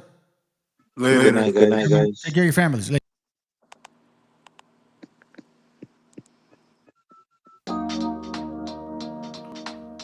Yeah, man. Respect and love from the world, nigga. Show them. You nigga on a microphone. Kan jag sitta number 15. Rock, yo, en studio. Bomba, claro. ¿De qué manera sufre el alma cuando alguien se va? No hay medicina que cure esa larga enfermedad. La vitamina de la vida en esta sociedad es tan divina que por nombre tiene libertad. Libérate de la mentira que está por llegar. Mide tu orgullo antes de empezar a hablar. Cierra la puerta a quien no merezca entrar, porque hay mucho que se fue y sueña con regresar. Hablemos en silencio y así no me mentirás. El poder de la palabra muere cuando hablan de más. No me fío de oraciones que se dicen por detrás. Si me miras a los ojos no te mentiré jamás. Que besar por besar es jugar por jugar. Y vivir sin amor es vivir sin amar. Solo queda la fe, solo queda soñar. Ponte de pie, ready para luchar. Some love, I can just smoke and there are some love them. I can just smoke and there are some love. I remember no fire, no girl. Ribby day. Cali with a farmer soul, yeah.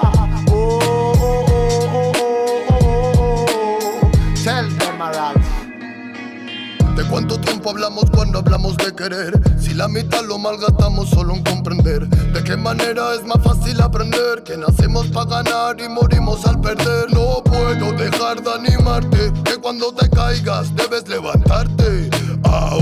Llegué para contarte que no todo artista muere por su arte. Traigo el honor de un humano con valor que utiliza poesía para respirar mejor. Escribo prosa para vengar al amor y recuerda aquella rosa que tiraron al contenedor. ¿Dónde se quedó el amor? Hey, que no vaya sitio no microphone forever never. Tell me, roll some love. I can just smoke and the light. Some love them. I Rastafari my life. Some love. I remember no fire, no burn. Ribby day. Cali with a farmer soul, yeah. Reggae man a farmer warrior day.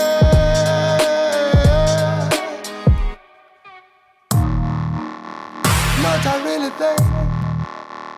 Oh, yeah man.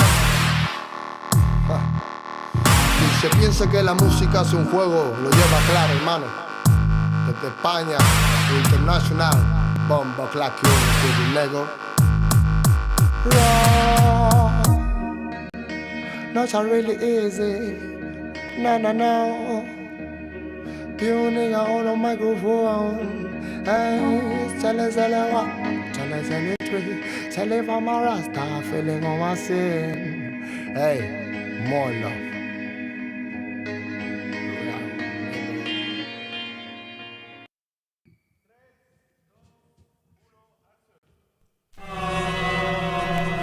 Yo, comentando, ¿qué dicen? Sí, ¿qué cuentan? Ya, escúchame, ya. Los medios cuentan que si hay libertad de prensa, la mordaz es cosa escasa y todos dicen lo que piensan. Y esa sutil es impresa y repetida diariamente tiene contenta tu mente con yo soy combate y fiesta. Presta el control, Tarantino no es tan gore como los crímenes de amor que a toda hora se nos muestra. Pues tal vez la estrategia impuesta, pánico en el público y manejarás el cuestapal. Político en vez de patrullas, el verde camilla para un hospital. Como si esa mierda de tombo no diera seguridad. No será casualidad que el otro dueño del canal sea el cerro sobrino pero bueno de tu primo hermano, pariente, papá. Que se nota el que no es noticia, su codicia se evidencia. Propicia violencia y plástico, panémicas, belleza. Fútbol, patriotismo, falso, culo, vasos de cerveza. Pele cáncer pa' tu mesa y el domingo en misa pesa. Sobre su cabeza pesa el atraso mental del pueblo. Oposición vendió trasero, dictador, grupo Romero. Pero se confundieron acá, la palabra es cruda. Autoeducación, mi camino se afloja la lucha a través de cultura. Es como genera de uno, tal vez otro loco se suma. Ya saben, cortina de humo que explota la mina que mata la cuna. Primo, vengo que trate la friuna, no una pura canción de aventura. Así no censura, emite basura, no le conviene que sepa verdura. Hay extorsiones, violaciones, robo, llanto y más. Con tanto muerto el morbo están alimentando, ves no hay paz. Solo un odio contenido en bilis para que vivan en la fantasía algún día cambiará. Hay extorsiones, robo, violaciones, llanto y más. Con tanto muerto el morbo están alimentando, ves no hay paz. Solo un odio contenido en bilis para que vivan en la fantasía algún día cambiará. Sensacionalismo, amigo eterno de la prensa, el mismo que forjó al humano sumiso, callado y muestra. En el noticiero, en el artículo del diario, la vida de una BD que poco invierte al vecindario. Sirven como fieles feligreses, a oscuro intereses, mienten todo el día, crean solo estupideces. La historia afirma, indica que siempre negaron información alternativa que todo pueblo merece. A cada instante pareciera su labor asesinar una memoria colectiva que hace una nación, con una prensa cómplice que juega con humor, desconociendo ese dolor que nos dejó ese dictador. Cortina de humo es su mejor función, para apartarte de la fuente harán de todo, pues miró hoy como venderte el culo de Sharon Stone, cagándose en tu derecho a la objetiva información. El narco, el almirante, el presidente, el congresista, algún ministro, algún legado, de seguro es el patrón de ese periódico morboso y amarillo que al leerlo 2 minutos te vuelve en un show. Los medios son culpables, responsables de toda propia basura que te ofrece la TV. Pues será mejor que se autoeduque, pues my friend, porque el comercio de los medios te carcome hasta las 100. Hay violaciones, extorsiones, robo, llanto y más. Con tanto muerto el morbo están alimentando, ves no hay paz. Solo un odio contenido en bilis para que vivan en la fantasía algún día cambiará. Hay extorsiones, violaciones, robo, llanto y más. Con tanto muerto el morbo están alimentando, ves no hay paz. Solo un odio contenido en bilis para que vivan en la fantasía algún día cambiará. Que algún día cambiará. Que algún día cambiará. CPF.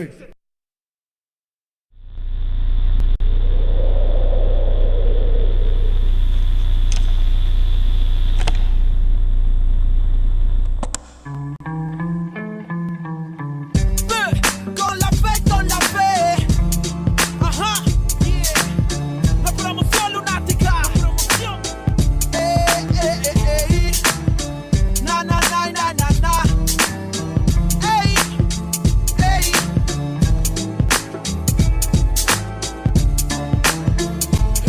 Pregunta dónde se quedó.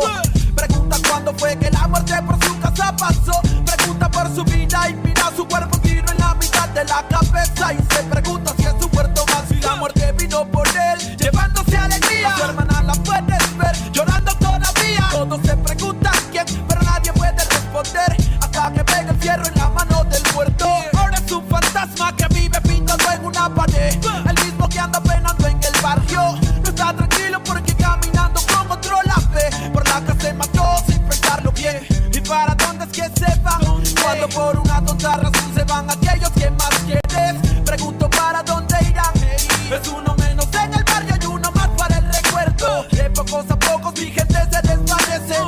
casi siempre son los que no lo merecen. La muerte de un inocente, lo sabe la gente, pero nadie dice que él se lo llevó. Se rompió un corazón, lágrimas de madre, sangre en sus manos y no lo comprende el padre. Recuerda que la vida no tiene un valor y grita al cielo, mejor recógeme a mi Señor. Pase lo que pase hoy, siempre con la mente tu recuerdo en mi corazón te llevaré. Para donde quiera que yo voy, pienso diferente, y es que el amor de ahora está presente. Pase lo que pase hoy, siempre con la mente tu recuerdo en mi corazón te llevaré. Para donde quiera que yo voy, pienso diferente, y es que el amor de ahora está presente. Dime dónde están los que desaparecieron, los que no volvieron, los que de uniforme se vistieron. ¿Dónde están los que ya no están del soldado Juan, que una bala traspasó su cuerpo con el ruido de una? Son historias como mi prima Gloria, que su cuerpo no aparece pero queda su memoria. Niña de 5 años que su aliento ya es agónico, encuentra cuerpo pero envuelto está en periódico. La vida es una tumba que la suerte te depara, la muerte está en la mano de aquel hombre que dispara.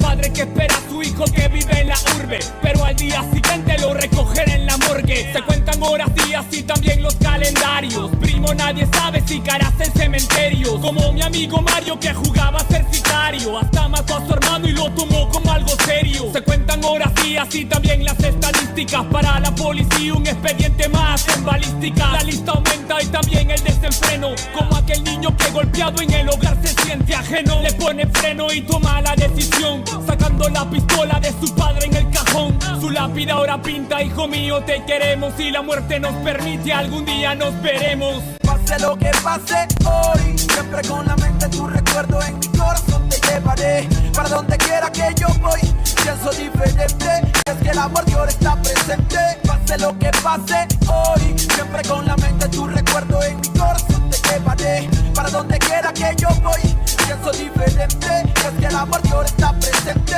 ¿Dónde van? ¿Dónde? Dime dónde van las almas que se pierden en el camino de la vida. ¿Dónde van? Dime dónde van. Que te tienen pulsos y otros por impulsos para el diván. Penas que se cuentan en la esquina, cuidado con la neblina que la muerte se avecina por la acera. Joven estudiante muere en una balacera. Otro lío de pandillas que en el diario aparecerá. La vida se desaparece como el humo de un cigarro, loco disparando desde un carro.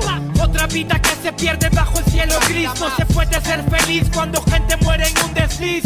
Como Marco que soñaba con ser narco, viajar en barco y olvidarse de las penas en su cuarto. Pero cada vez que parcha ya se siente harto, y su corazón marchito marcha para el infarto. Almas en oferta como Berta, que se acuesta en una cama pero en otra se despierta. Son 14 años y ya perdió la niñez, que desaparece un viernes y no regresa en 2 o 3. Coleccionando amores sin importancia a los rumores, malos menores sin temores y sin valores, deambulando en cada city, con el futuro a convertirse en un graffiti. Pase lo que pase hoy, siempre con la mente tu recuerdo en mi corazón te llevaré. Para donde quiera que yo voy, pienso diferente, es que el amor de ahora está presente. Pase lo que pase hoy, siempre con la mente tu recuerdo en mi corazón te llevaré. Para donde quiera que yo voy, pienso diferente, es que el amor de ahora está presente.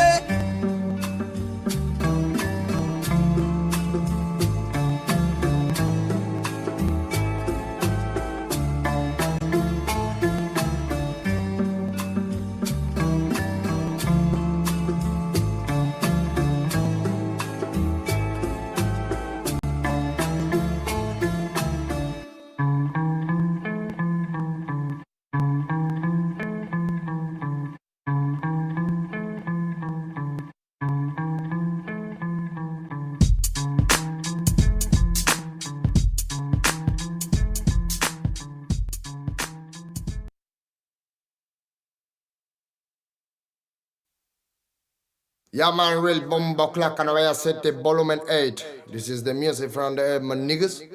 Yeah, man. Oh, ribby damn, ribby damn. Hey, hey.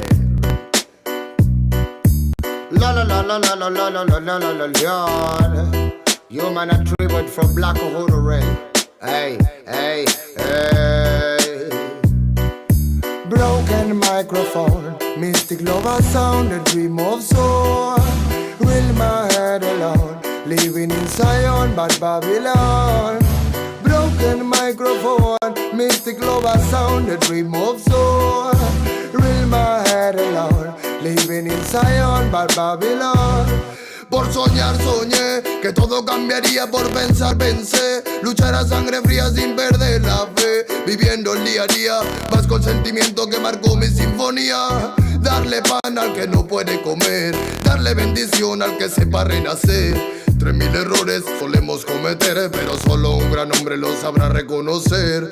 Y me di cuenta de tantas cosas, algunas crudas, otras bastante hermosas. Son los más sabios, personas poderosas, no aquellos bastardos que destrozan nuestras prosas. Es la perdición, mala situación de manchar tu corazón por tu mala acción. Dame una razón para darte mi perdón. Siento que tu alma se consume como el humor esteblón. Derramo poesía, arte mensajero que reclamo cada día. Pretendo ser sincero, más comparto mi alegría con todo caballero que mantenga la presión cuando andamos bajo cero. Sentimientos perdidos con calma, malos actos mancharon tu alma. No pide perdón quien dispara el arma, no sabe que un ladrón se bate con el karma. Broken microphone, mystic love sound, the dream of soul. Real my head alone, living in Zion, but Babylon. Broken microphone, mystic lover sound, the dream of soul. Real my head alone, living in Zion, but Babylon. Wanna get the respect from Volumen 8. My niggas on Volumen 8, this is Key on the studio respect. Alright. Bad boy kills, criminal of sound and rich. Money is a gun for me. Respect the nation. Below the time like this, bad boy kills, criminal of sound and rich. Money is a gun for me. Respect the nation. Below the time like this, bad boy kills, criminal of sound and rich. Money is a gun for me. Respect the nation. Oh. La la la la la la la la la la la la. When I got just smoking from the studio of the on. And when I can just put a nigga on the floor. When I live a sound. Oh them, ah. Bye bye rhythm, bye bye sound in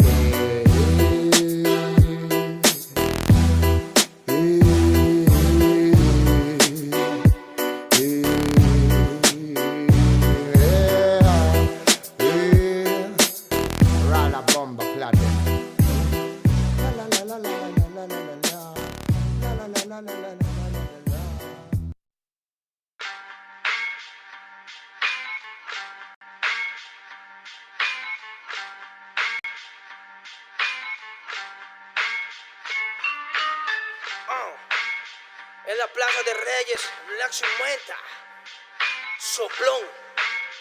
Yeah. ¿Qué vas a saber? ¿Qué vas a saber tú? Oye, chibolito, faltóme. Pulpín de los pulpines, batería de Rapunzel, de rapeos, de raptos, de lagartos en cuartel. Cualquier la pega de cruel con un viejo coronel. Soy flojo, se me antojó dormirme en el laurel. Eleve mi level con un label y un Faber-Castell. Ya un papel, lo empape con sangre de todo aquel que se jura Nobel y no ve mis trenes en la riel. What's so man?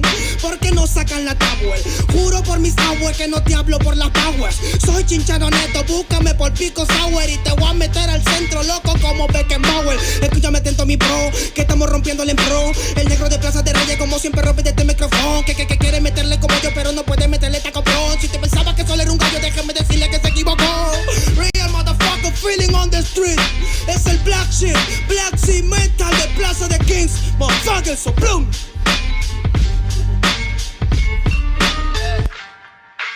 Dinero Luigi, man, desempeña a la victoria para que sepa.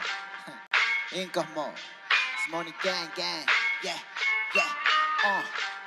Yo también he llorado, gente. También me han desplazado por mi rasgo afrodescendiente. Sí, un perro no habla pero siente. Cuento historias callejeras pa' barrios de delincuentes. Y soy un perro que te ladra, que te muerde y que te huele, nene. Soy más que Lele, ustedes para mí son pelele. Con mi jauría todo el día en busca de los cheles. Tengo un perro en fiscalía que nos mueve los papeles. Y otro en la comisaría para evitar el susto. Muchas veces me han llevado por solo como luzco. Perdón, madre mía. día sí yo le causé un disgusto, pero en esta vía yo crecí rodeado de perros chusco. Ja, ja. Yo sé que me quieren ganar, yo sé que me quieren tumbar y no pasará porque soy de verdad. Está súper refina la Dodo Style, metido en latina aprendiendo quizá. Yo tengo el style, no mido la raza del perro, yo mido por la lealtad y yo soy leal. Yeah. La calle te enseña lo que no te enseña la universidad. Yeah. Saliste ese peña aquí con una seña te tiran para atrás. Yeah. La calle limeña aquí nadie la tenía, ya nada es igual. Yeah. Tiene que respetar, yeah. Tiene que respetar. Yeah. La calle te enseña lo que no te enseña la universidad. Yeah. Saliste ese peña aquí con una seña te tiran para atrás. Yeah. La calle limeña aquí nada le doy, ya nada es igual. Yeah. Tiene que respetar, yeah. Si yo soy tu papá, yeah, yeah, yeah. Cinco mob, negro. Yeah, cinco mob, nigga. Yeah, Nero Luigi, man. Incas mob, yeah. This money gang, gang, gang, yeah. Hey, yo. Yango en la maldita casa. Me llaman pa' que les dé al menos una vez al mes. Se metieron al lago y olvidaron que era el mes. For everybody bless. La fama es una puta, me está llamando a las 3. Dile que llame después de las 16 y 25. Volví de la infancia de Abraham Lincoln. Con fuerza ya inco, luchando para salir del rincón. Letra callejera en CD brinco. Under del under, puede que tu viejo te lo mande. Sale de vez en cuando como el cóndor por los Andes. Mi cuerpo no es de madera como Dandy. Antes que me branden, yo seré la ola que los expande. Aunque esto me pique en la madera, no sirven ni para romper el ticket de un evento afuera. Loco por la carrera, desafían la gravedad. Yo espero tras la barrera y llego con la novedad. Niña, tú solo espera que ya encontré la manera. He visto bastante por querer lograrlo saltando escalones dentro de la escalera. La vida me puso al depósito, yo soy de púlpito pa' que el mundo conociéramos de esta parte mejor intérprete que parido de esta cordillera. Sin luz afuera, que el espectáculo es dentro. La calle es mi templo, tiembla el pavimento. Cuando yo me concentro, mis disparos son temas. La calle un poema, se siente desde cuando entro. Y a toditos estos drogaditos que creen que rapean, los regreso al centro de mi balcón. Yo he visto el clown de clown en la misma gestión, pero a la malla no llega el balón. Y para esta pantalla no existe patrón. Yo ya me sé la cuestión y doy fue por cada renglón. Consciente de la operación del final de Mbappé con la edad de bufón. De Yango en la maldita casa, Plaza de Rey y papá. El Nero Luigi, Black Mental, hip hop peruano. Rasgo en la maldita base. Yao, yao, yao.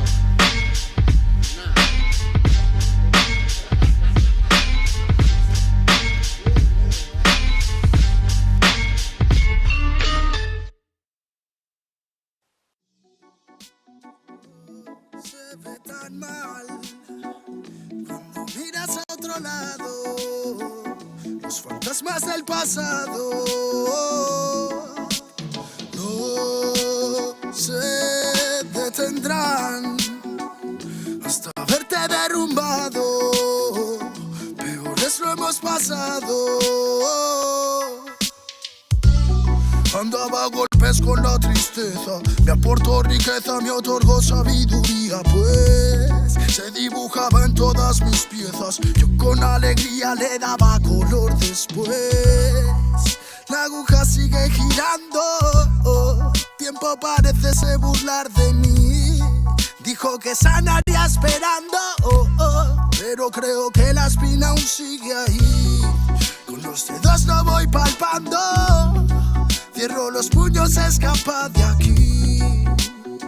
Agonizando, no me espera el tiempo, no voy a esperar por ti. Nuestras huellas en la orilla se han borrado por la marea. Si esas estrellas ya no brillan, las entiendo pa' que veas. Sea donde sea, bajo la tormenta o dentro de la odisea, donde arañas cubren el cielo de tela, los aviones nadan y los barcos vuelan.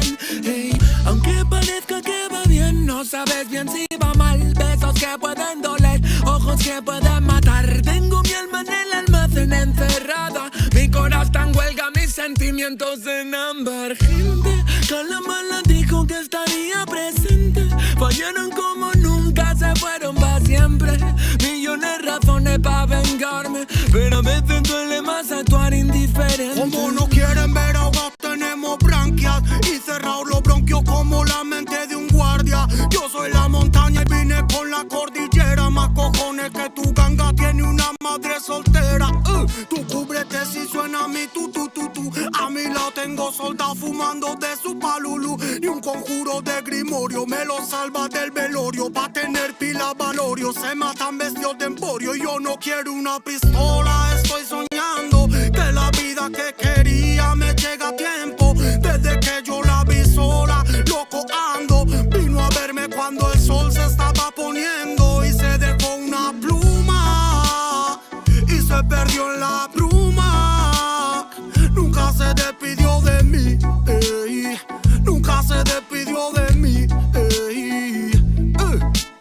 Vivo en un mundo que parece roto y sé que no, porque todo es perfecto y lo debo plasmar.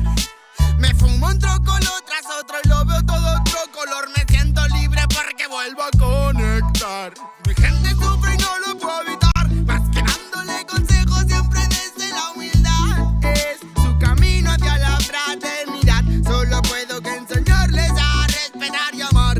Con esta bendición, como no voy a aprovechar los códigos que llegan, los tenemos que aceptar. Si me reencarné fue para ayudar y no para malgastar mi tiempo en beneficio del mal. En la unión nace la fuerza y eso nos hace juntar las ganas que siempre tuvimos para iluminar a la gente que se le ocurra y la malla armonizar. Vinimos para dar fuego a la que no nos va a quemar. Arda y por dentro la llama, no puedo contener la ras. Churruscao el corazón, el armazón no puede llegar a pesarme más. Si abro la boca, tu tumba al suelo, me muelo a diario y sobrado de gas. Escupo ristas perfectas, baladas de versos eternos, no mueren jamás. Cuando acabe mi condena, me vi muy solo y perdido. Cada vez más negra la flema, más elegante el problema. Pero planté cara a todos mis enemigos. Recuperé las ganas, las fuerzas y el garbo. Dedico requiems a mis diablos, que aquí estoy vivo de milagro. Delicadas flores crecieron entre los cardos. Me dicen vienes más del lado que de costumbre. Será de tanto que he bailado en el alambre, que a tanta pena es mejor no ponerle nombre. Llevamos la música en vena, nuestra sangre.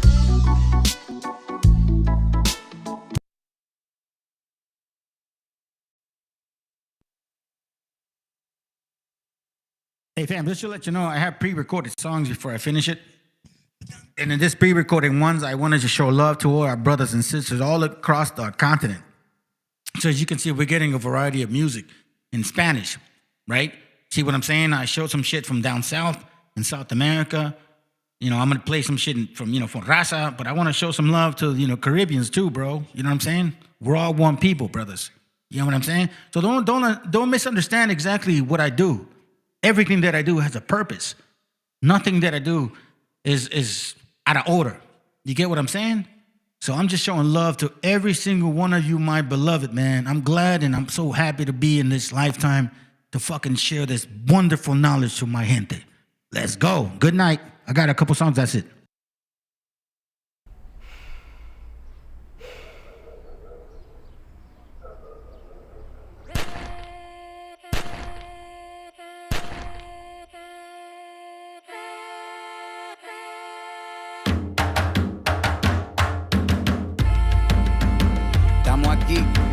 Oye, que estamos aquí. Mírame, estamos aquí. Desde hace rato, cuando ustedes llegaron, ya estaban las huellas de nuestros zapatos. Se robaron hasta la comida de gato y todavía se están lamiendo el plato. Bien encabronados con estos ingratos. Hoy le doy duro a los tambores hasta que me acusen de maltrato. Si no entiendes el dato, pues te lo tiro en cumbia, bossa nova, tango o vallenato. A los calaboy y bambú, bien frontú, con sangre caliente como Timbuktu. Estamos dentro del menú. Tupac se llama Tupac por Tupac Amaru del Perú. América no es solo USA, papá. Esto es desde Tierra del Fuego hasta Canadá. Hay que ser bien bruto, bien hueco. Es como decir que África es solo Marruecos. Estos canallas se les olvidó que el calendario que usan se lo inventaron los mayas con la Valdivia precolombina desde hace tiempo. Este continente camina, pero ni con toda la marina pueden sacar de la vitrina la peste campesina. Esto va para el capataz de la empresa. El machete no es solo para cortar caña, también es para cortar cabeza. Aquí estamos, siempre estamos, no nos fuimos, no nos vamos. Aquí estamos pa' que te recuerde. Si quieres mi machete te muerde. Aquí estamos, siempre estamos, no nos fuimos, no nos vamos. Aquí estamos pa' que te recuerde. Si quieres mi machete te muerde. Si quieres mi machete te muerde. Si quieres mi machete te muerde. Si quieres mi machete te muerde. Te muerde, te muerde. Los paramilitares, las guerrillas, los hijos del conflicto, las pandillas, las listas negras, los falsos positivos, los periodistas asesinados, los desaparecidos, los narcogobiernos, todos los que robaron, los que se manifiestan y los que se olvidaron, las persecuciones, los golpes de estado, el país en quiebra, los exiliados, el peso devaluado, el tráfico de droga, los carteles, las invasiones, los emigrantes sin papeles, 5 presidentes en 11 días, disparo a quemarropa por parte de la policía, más de 100 años de tortura, la nova trova cantando en plena dictadura, somos la sangre que sopla la presión atmosférica, Gambino mi hermano, esto sí es América.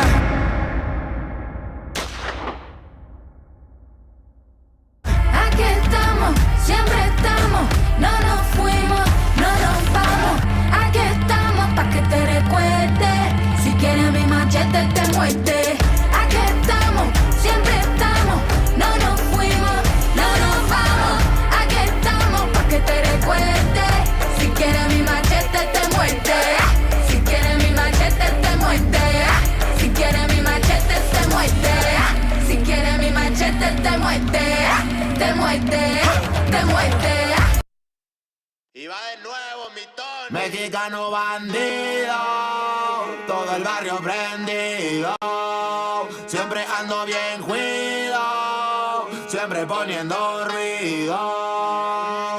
Mexicanos al grito de guerra, yo defiendo mi tierra. No me dejo de nadie, yo cuido a los míos, mi raza se aferra. Soy mexicano, esa es mi bandera, yo la levanto por donde quiera. Verde, blanco, rojo hasta que muera. El barrio prendido ya quemó afuera. Soy mexicano, esa es mi bandera, yo la levanto por donde quiera. Verde, blanco, rojo hasta que muera. El barrio prendido ya quemó afuera. Me voy tendido, me voy empinando mi bote, un poco mareado por la bebida y el borlote. Me tiene hasta la riata la gente con su mitote, pero me despreocupo, me pelan todo el garrote. Me para la chota, ya es por mi apariencia, que hay tantos delitos, que hay tanta demencia. Yo no cargo nada, no más mi presencia. Pinche puerco joto, atente a las consecuencias.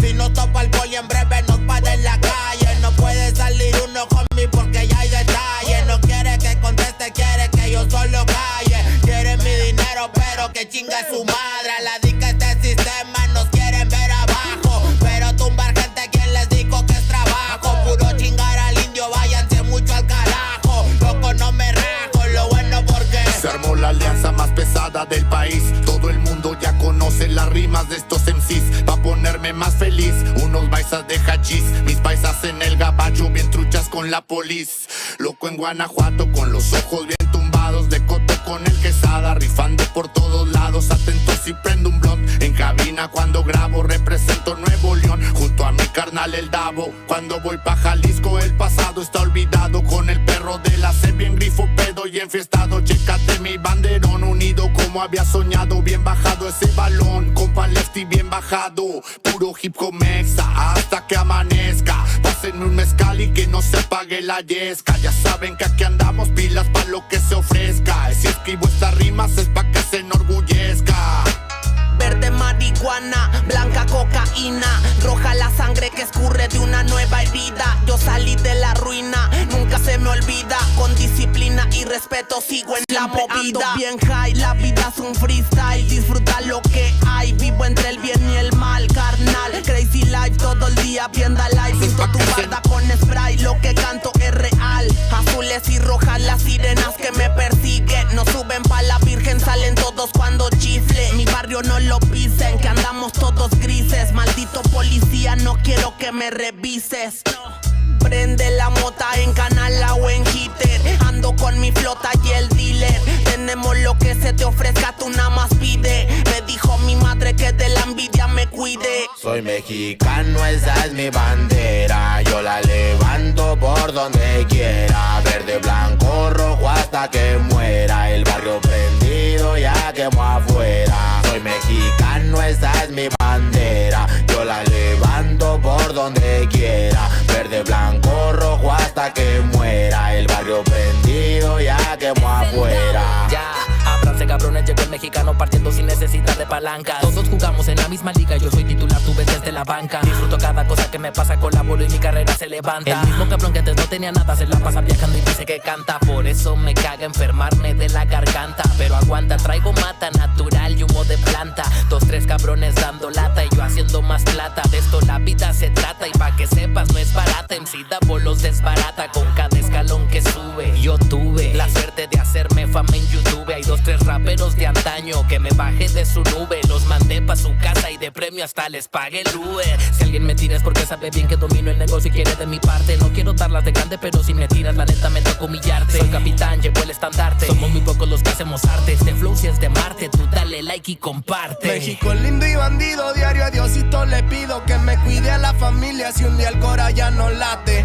Estoy bendecido porque me cuidan los míos. Orgullosamente me exatamos locos de remate. Jaque mate, no hablé de volar si viene gateando. La cosa por la frontera se pone violenta, no importa el rango. Toda la raza jalándole duro, si hay algo seguro es la muerte en donde ando. El sudor y la sangre en la frente, los de alzada controlando. Se roban la atención, ya saben quiénes son. Vatos locos con sazón como el de un corridón. No quiera tomarme el pelo si ando todo pelón. Levantando la bandera, viva México cabrón. Es el perrito de la C. La bandera con un águila, Simón, mi tierra es esta. Me vale si mi piel o si mi acento les molesta. Acá jalan horas extras, nunca duermen la siesta. Están los que van pa'l jale y los que la viven de fiesta. Otros que en el pintón se tatúan de corazón. 3 colores en el pecho, morirían por su nación. Aunque su puto gobierno los puso en la situación de no terminar la escuela y terminar en la prisión. ¡Viva México, ladrones! ¿Qué hubo, les presidente? Ya saben que por mí policías chinguen a 20.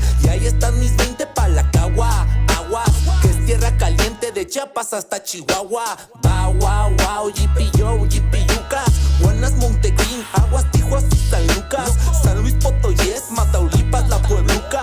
Dime si o no, loco, acá tienen lo que buscas. Soy mexicano, esa es mi bandera. Yo la levanto por donde quiera. Verde, blanco, rojo hasta que muera. El barrio prendido ya quemó afuera. Soy mexicano, esa es mi bandera. Yo la levanto por donde quiera. Verde, blanco, rojo hasta que muera. El barrio prendido ya quemó afuera. Puro hip hop mexa perros 2023. Ey yo, ey yo. Somos la santa carnal. Ey, los machidones de la plaza. Oye, DJ donde que en los scratches. Desde alzada mi perro. No saben quién soy o sí. Oye. Viva México, cabrones. Mi gente, oigan de las noticias que según quieren deportar a toda la raza trabajadora y les hicimos este corrido, compa Kevin. Para que le pongan oídos dice más o menos así, compadre. Años tengo trabajando de este lado, buscando el mentado sueño americano. Los gringos aquí ya no nos quieren, que según les estorbamos. Se menciona mucho en los noticieros, traen muchos mitotes esos del gobierno. Resulta ya quieren deportarme, en eso no estamos de acuerdo. Resulta que por ser inmigrante mi valor es insignificante. Si supieran lo que batallamos para salir adelante. Ya con día salimos a chambear, no creo que a nadie le hagamos mal. Ya quisiera verlos trabajando como lo hace este ilegal. ¿Y qué culpa tenemos nosotros los inmigrantes por querer buscar nuestros sueños? Ánimo mi gente, y no se me rajen. Y así suenan los de la norte, compa Jesús Méndez. Puro elegante récord, mi viejo. Ay, ay, ay.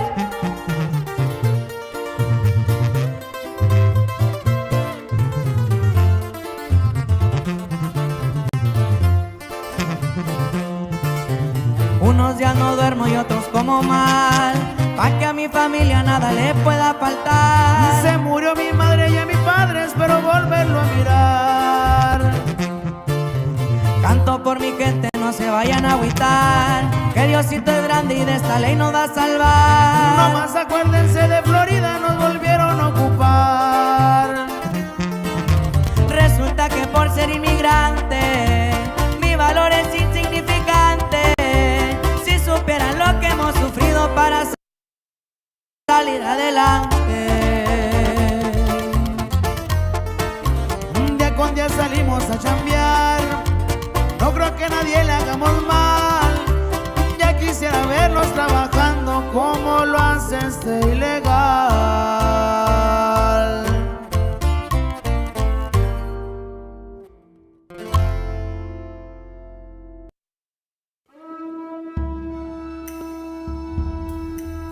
Mesta isukame Claudia Shemo ya utayu. Shabete ya komera javeni, kenam pokayube, tita pero yem que ak. De donde soy, no nos rajamos, cualquier tierra la trabajamos. El sacrificio jamás es en vano, que hasta el espacio hemos llegado. Where we are from, no nos rajamos, and what we dream of lo realizamos. Gran paisano, hermano, amigo, soy mexicano. Y cambiamos de lugar, no de bandera. Verde, blanco y rojo lo llevo en las venas. Como el águila volamos sin fronteras. Rompemos la malla que separa tierras. Y nacimos con legado de grandeza.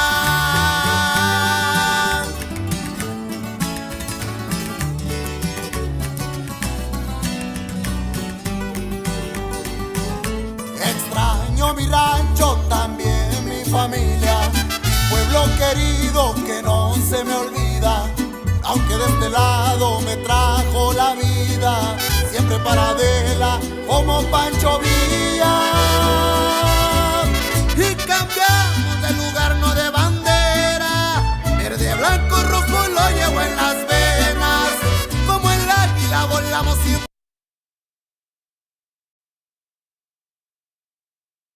fronteras. Rompemos la malla que separa tierras. Y nacimos con legado de grandeza.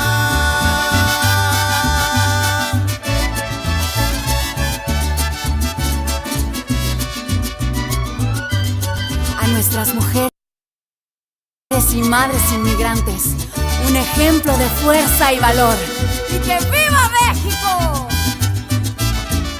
Y aunque el acta diga americano, hay en puro mexicano. Y cambiamos de lugar, no de bandera. Verde, blanco y rojo lo llevo en mis venas. Como el águila volamos sin fronteras, rompemos la malla que separa tierras y nacimos con legado de grandeza.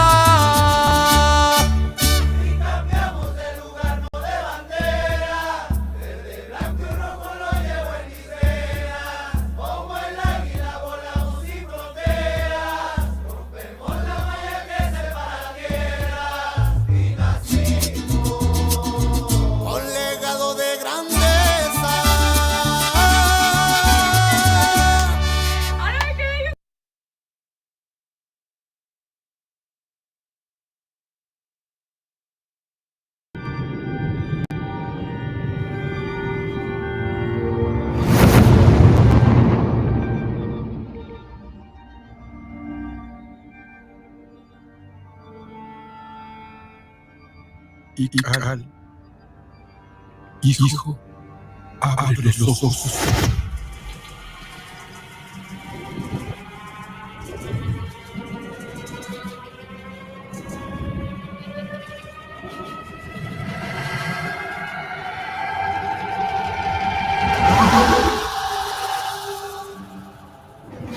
Tu cuerpo se queda con nosotros, pero tu espíritu debe seguir.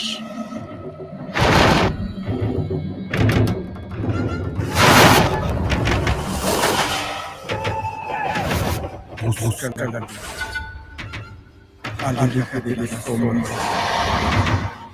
Deja que nuestro dolor sea fuerza. Desde aquí iluminamos nuestro camino.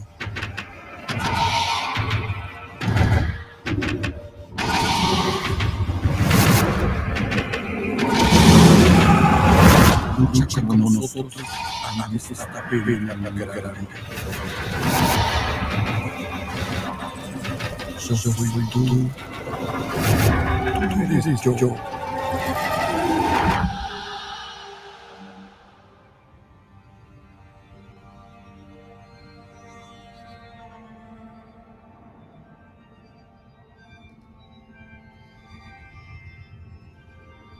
La muerte que hoy nos separa,